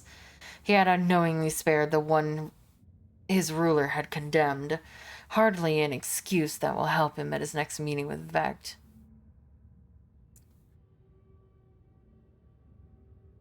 What is so bad about Ymira's imprisoning the Farseers in the Spire? The webway in which Komarog resides is fragile. A ripple of the veil can breach its boundaries and cause a disjunction, an incursion of Salin thrushes into the streets. Each such occasion is an ordeal that weakens the Dark City, and so those capable of piercing the veil are banned from the spires. Of course, there are madmen who try to exploit any disjunction in the ensuing chaos to take down competitors and move up the food chain. It appears that Euremerus decided not to wait for an opportunity, but to make it happen herself.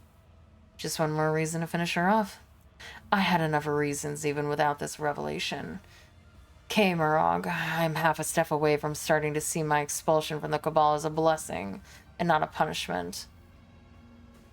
Nocturne of Oblivion watches the raging Drakari with obvious amusement, but his interest barely lasts a moment. What was he doing here? I presume he was a valuable prisoner? The executioner lost interest and blithely tossed the toy despised aside, proclaiming it a gift to empty bellies. He let the rabble tear it into scraps, and tooth and claw they fought to claim a share, with every one extolling his largesse. How is all this connected to my escape? Strive up to where the thieving storm has built its squalid nest among the darkened sky. The tempest's plunder hoards are buried there, and captives' riches trophies all within. Amidst this cache a gate to wild real space find. Pass through to freedom tempting and so craved. Companions have I brought, and steps revealed. My lines run out, I have no more to give. The stage is yours, my merchant vagabond. Go fetch a vessel swift, and get you gone. A ship. We will finally leave this horrid place flooded with scarlet hues of agony and washed out tinges of despair. Bring my comrades who previously served the commissaire from the chasm. The merchant wishes them another fate, a sudden turnabout, and curious, what path ought they to take? All ears am I. Although the Harlequin's mournful mask is absolutely still, you cannot shake the feeling that a nasty grin lurks behind it. This is a game, a test. You must choose your words carefully. Watch your words. Erebonian love nothing more than interpreting words superficially, and not how they are intended.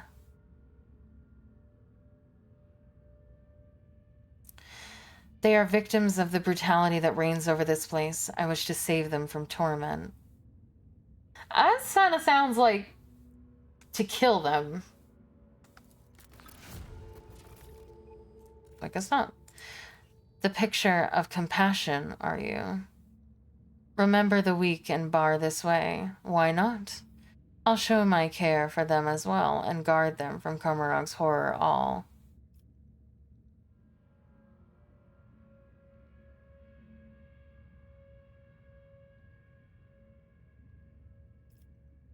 Thank you for helping me. The time has come to end this performance. Saying nothing, the Harlequin vanishes in a blue shimmer of air. The horned mask disappears last, with vicious laughter drifting out from beneath it. Oh, alright. Get the hell out of here. Oh, we're leveled.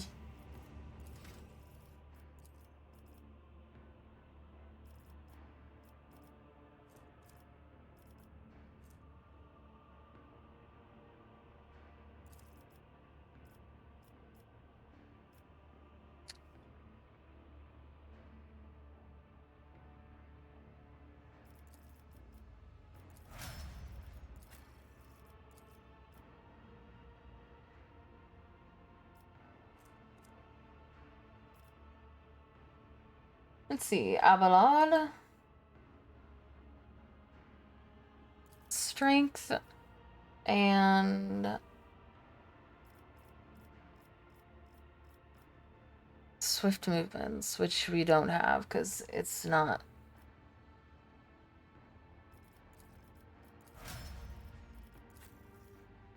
And yours won't be correct either, but we can try. Agility.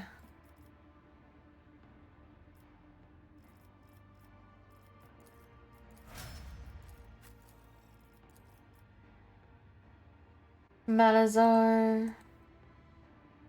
Agility. And Mantle of Agony.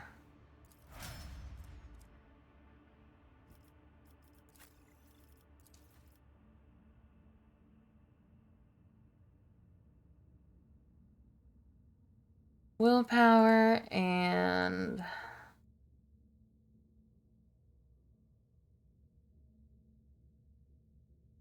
Fellowship.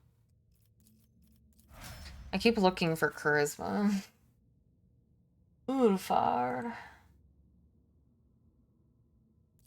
Agility. And Training Ballistic Skill.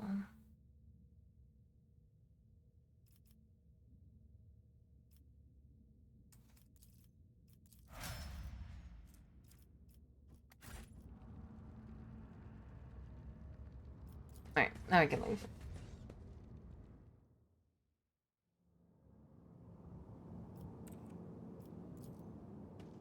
Nothing's impossible for this old officer.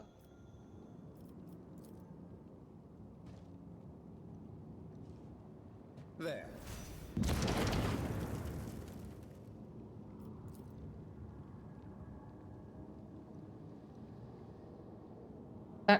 Do anything?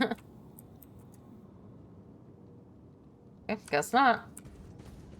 Embrace true power.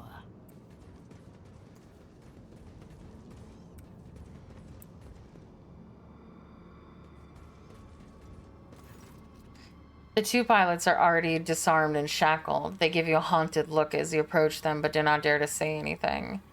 You take a glance at the Xenos boat. Sure, its design and certain parts appear bizarre, but you can still guess their purpose. You could probably steer it. I can steer the gondola, Elentok. You do not need these pilots.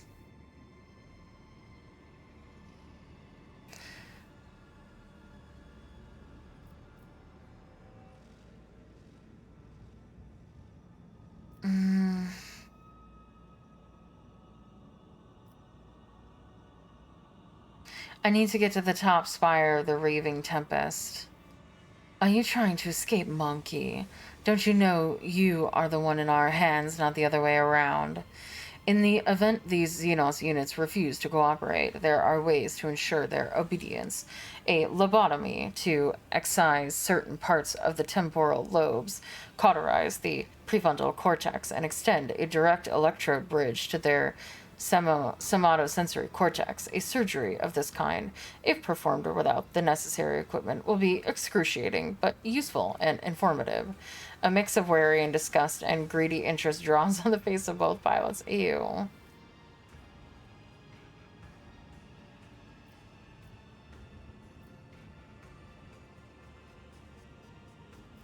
Is your answer the same?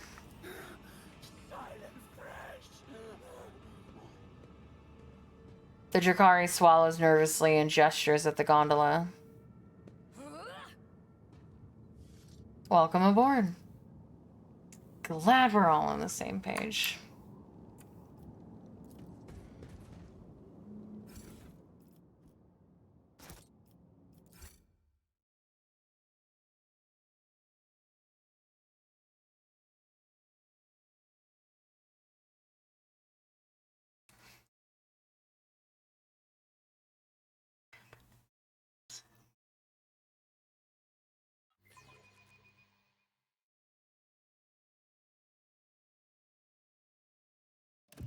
I didn't hear the click.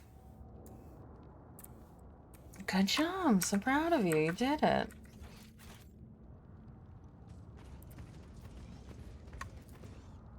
The dim light sources of Komarog glow like swamp lights, making you dizzy and nauseous.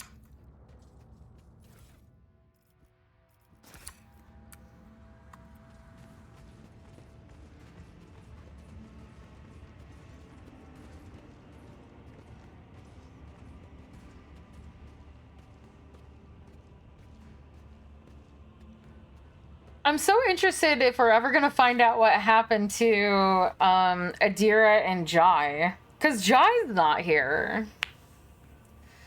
I don't really care that Adira's not here, but Adira, Argenta, and Jai aren't here.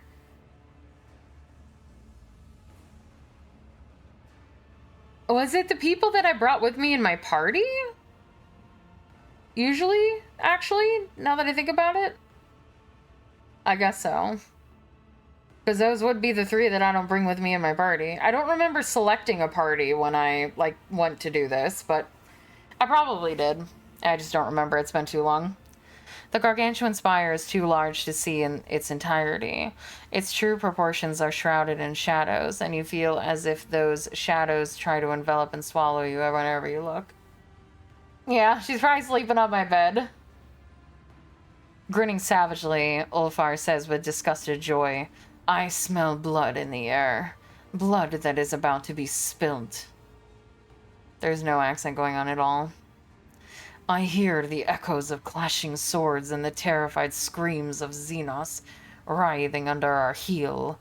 Allfather, what a marvelous feast you have prepared for me. The colors here are especially dark and dangerous.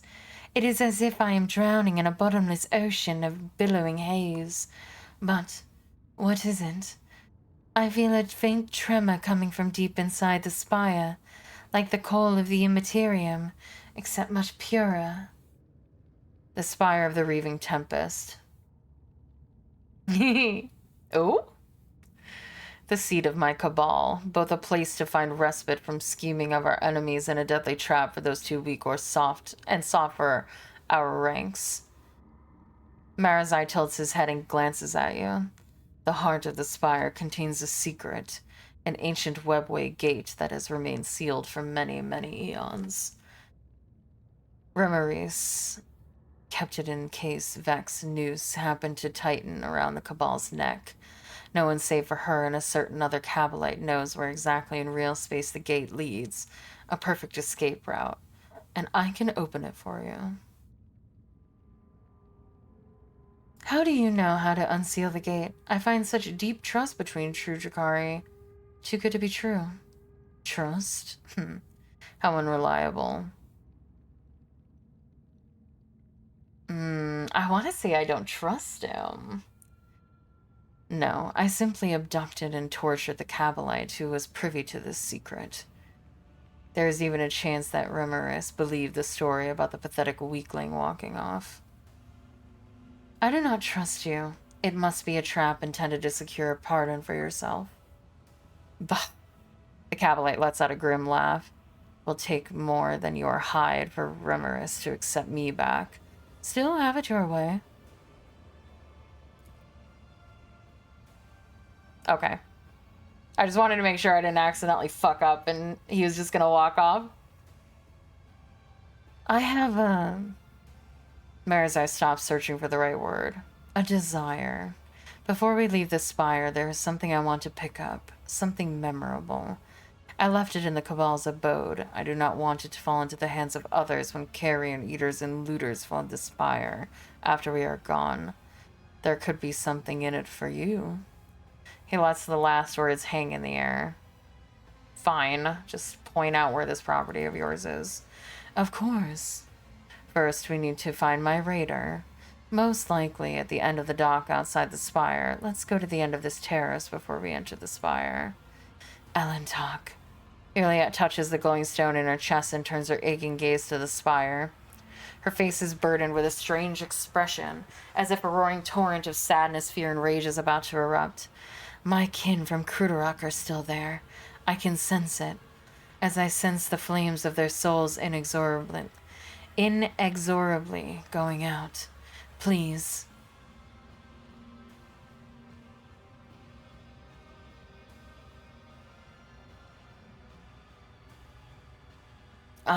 Sorry, I was reading over my options.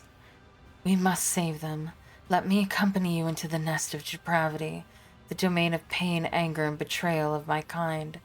Juliet's voice is trembling into a taut string, and her eyes are clouded with darkness. Fury and fear are devouring me from the inside out, and I do not know what frightens me more.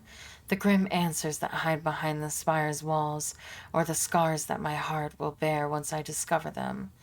Yet I must learn the truth about my world. Perhaps this is the day the outcast finds her path again. We might look for them or we might not. I won't promise you anything.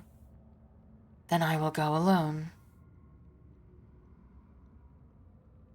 Her voice is calm and quiet without any hint of a plea of reproach. All you can hear is unshakable resolve. Only after I have found the germ of truth within the spire's dark holes will we reunite. Don't even think about it. If you leave now, there will be no way back for you.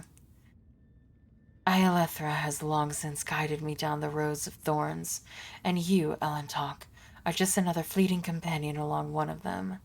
Ask me 100 times if I would choose to save my kin or walk at a monkey's side, and my answer will not change. Farewell, stranger from the darkness amid the stars. Here our paths diverge. Bitch! I didn't say you could leave. I have to kill you.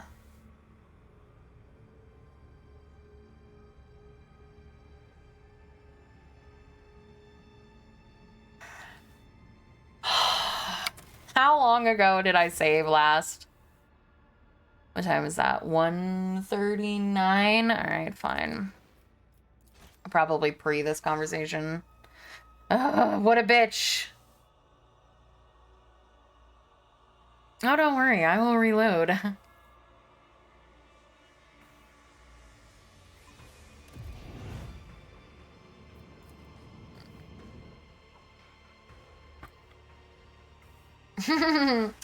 Dedication to the murder. I promised Heinrichs he was hers. Or, she was his. Sorry. So. And I keep my promises because I'm a loyal bitch. Unlike everybody else here.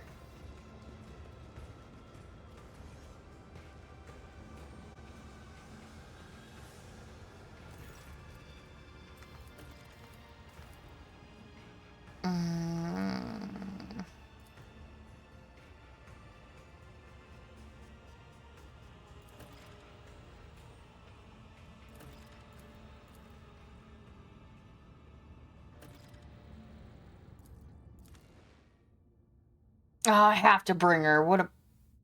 I hate her. I want to bring Olvar with me, though. Alright, Cassia, sorry.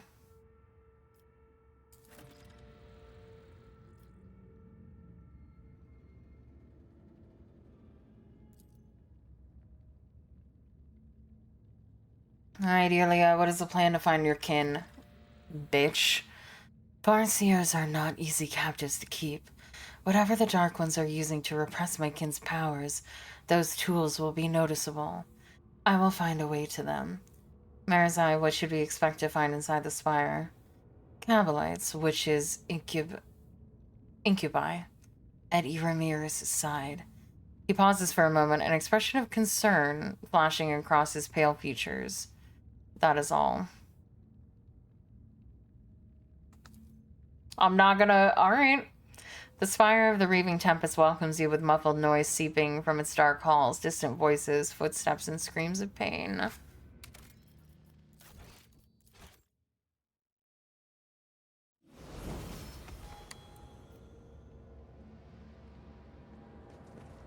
The world will bow. The vast towers of Kermarog spring up. Yeah, he said to go further. I remember. The spire at insane angles violating all the laws of physics and perspective. And also, I always do the main story last. Really? Because, oh. Is it this?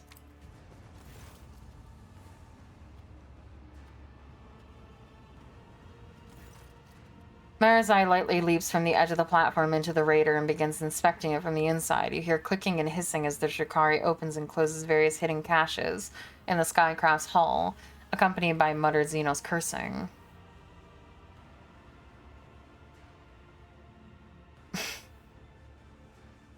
After a moment, sorry, I always like to read my, options and I get distracted. After a moment, Marazai bolts upright and freezes, clearly wrestling with his own irritation. A moment later, he cranes his neck to look into the abyss beneath his feet. Come here, Celine. Take a look at this view. A strange suggestion? Why would I want to do that? Marazai gives you an enigmatic look, a smile slowly creeping across his face. Kermarog is the greatest thing ever created by an intelligent race. Surely you wish to see it as it is meant to be seen, to behold it in all of its magnificent detail. Walk over and look down. I'm going to walk very slowly. He's gonna push me off the edge. Lion King my ass. I really hope that's what happened. What would I really, out of everything, I would hope that that would happen. Just being like, idiot, flick, and just, that's like game over. The chasm yawns endlessly below, the cyclopean spires of Kermarog piercing upward out of the gloom. The details of these vast structures are hidden by the hazy gloaming. The many lights on the spire's terraces, which resemble marsh gas, are all that bring color to this bleak and awe-inspiring vista. The towering height takes your breath away and you almost swoon. I knew it! And then a gentle shove at your back makes you lose your balance. You fucking dick! You did push me. The moment stretch into... I fucking called it! The moment stretch into an eternity, your firm footing is swept out from under you. Your heart stops beating entirely. Oh, he fucking grabbed me. That's so hot. The chasm below seems to rush up towards you, ready to swallow you whole, and then clawed fingers close around your wrist, halting your fall, but holding you suspended over the abyss. Marazai's laughter rings with dark delight when he finally tugs you back into the raider. You're such a dick. Terror. Unbridled, exquisite terror. Far more bite to it than the stale, predictable pain of torture victims. That burn in your chest? That tang in your mouth? Can you feel the blood roaring in your veins? Your heart battering out a march of triumph? Life becomes more vivid when death can come at any moment, Celine. I will continue to remind you of that. Without giving you a chance to respond, Marazai steps over the side of the raider and returns to the platform.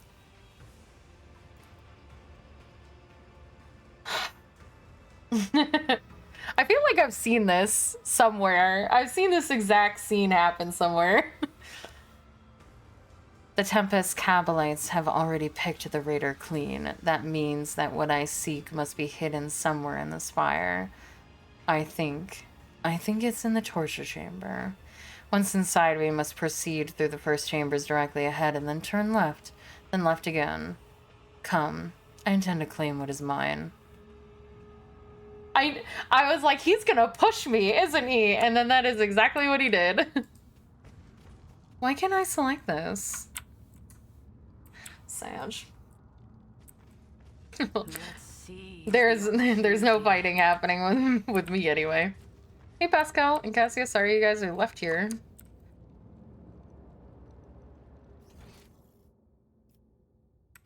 Apparently there's something over here.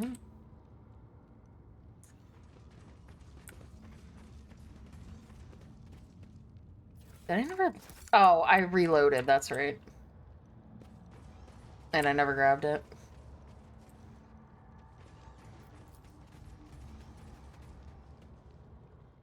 What a dick. I love it. When he's such a dick.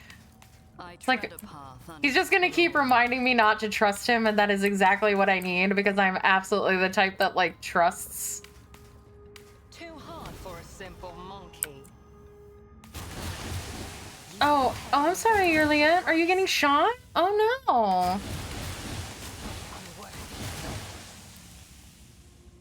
Alright, that's enough. Okay, wait. We said we had to turn left. You will perish for this affront. Oh, shut up. Oh, okay. I clicked the ground. What is that? What the fuck was that noise? Well, that's awkward. I think you just run over it, right? Yeah. Pay an even greater price. Can I move, please, when I click the ground? Oh, it's so annoying. I literally clicked it in time. Okay, you said left and then another left. Where's the other left?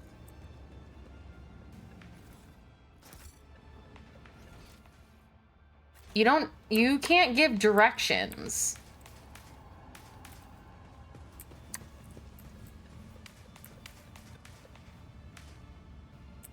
Alright, Yurlia, you're just gonna be my guinea pig, alright? Because I don't give a fuck about you. And you're also the fastest one I have.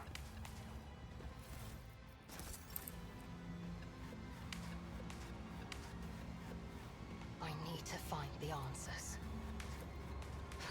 A trivial task. Perfect.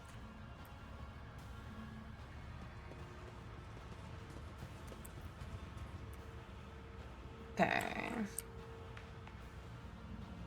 Embrace true power. Something. Yeah, let's go over here then. My mere presence makes you shake with rage. I do not even have to do anything to you. Delightful. Yes, you... Damn it! I'm so angry I can't even speak! Enough. I'll deal with you later. My boyfriends are fighting! It's not how this was supposed to go. Powers unseen uncover my It's okay, he makes everyone mad. The sinister labyrinth looks like a death trap. It was probably created for just such a purpose. My success was inevitable.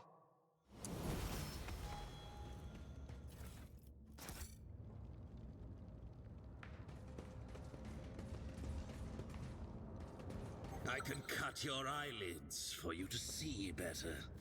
Shut the fuck up, dude. I have learned much in my exile. I see the forbidden.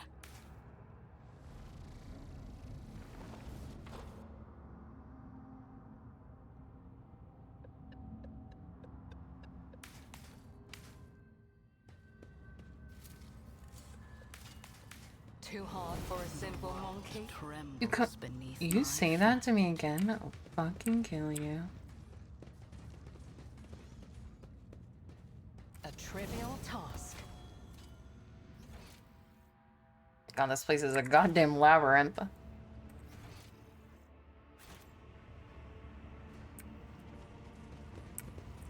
Can't hide from me.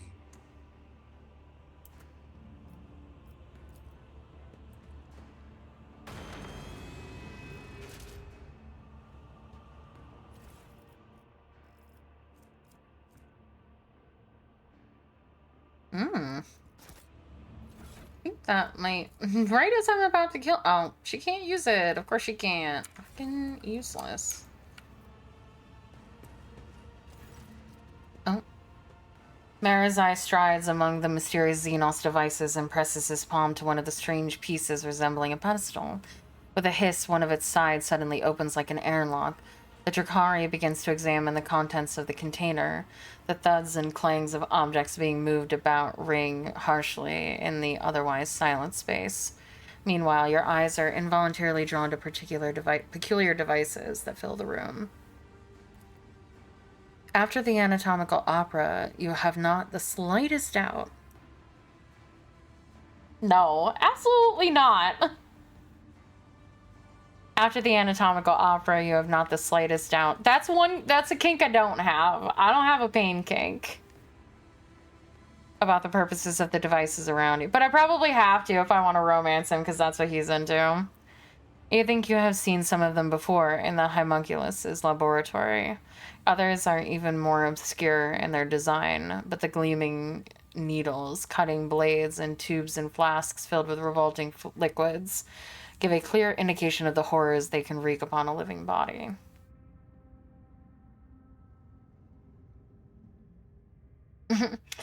Well, I don't want to be either if it's like a pain thing. It's not my thing. I don't like hurting people.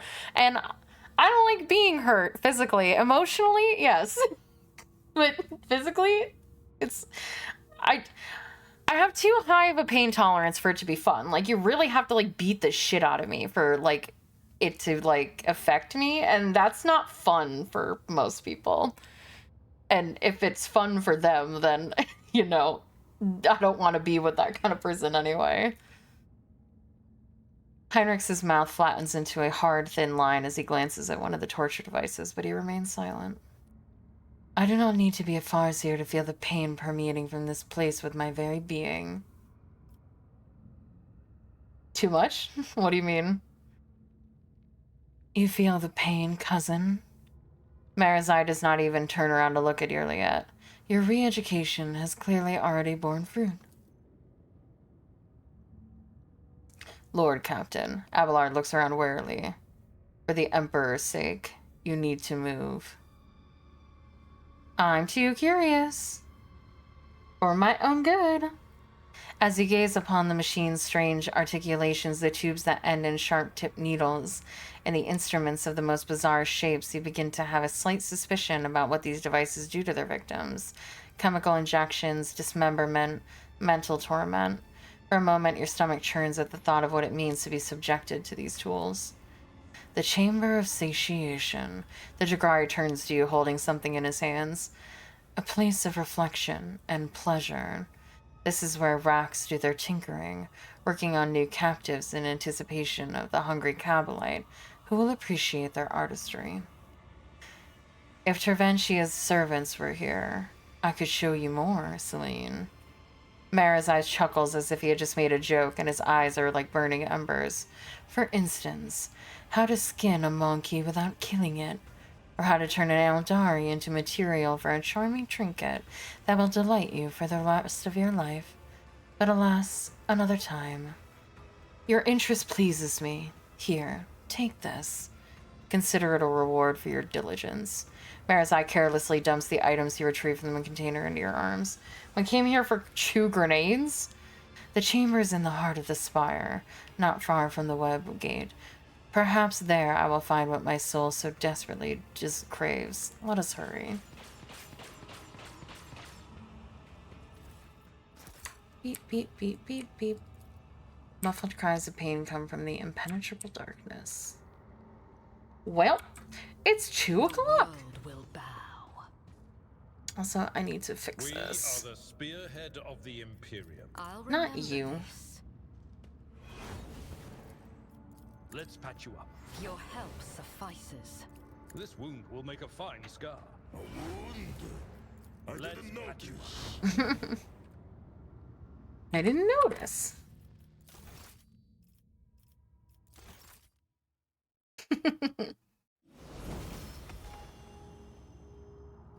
Listen, we're open people around here.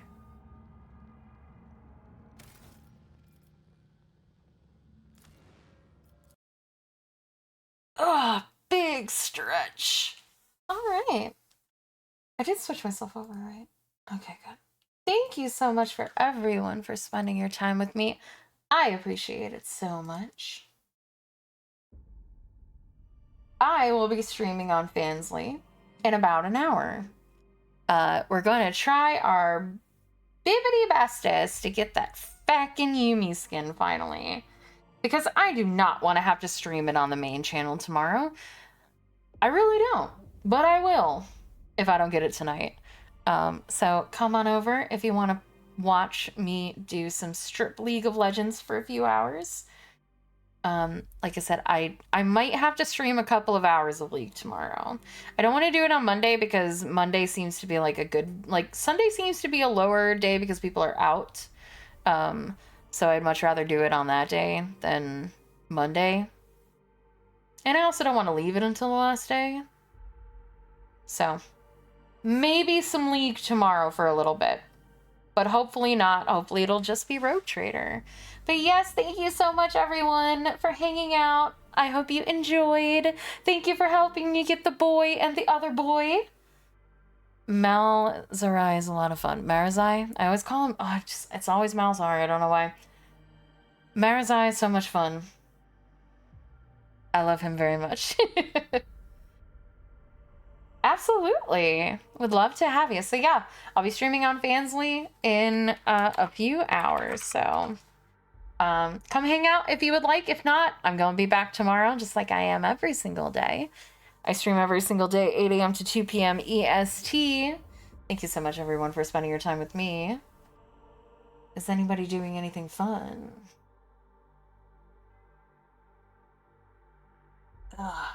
Stretch of the neck. All right. Thanks.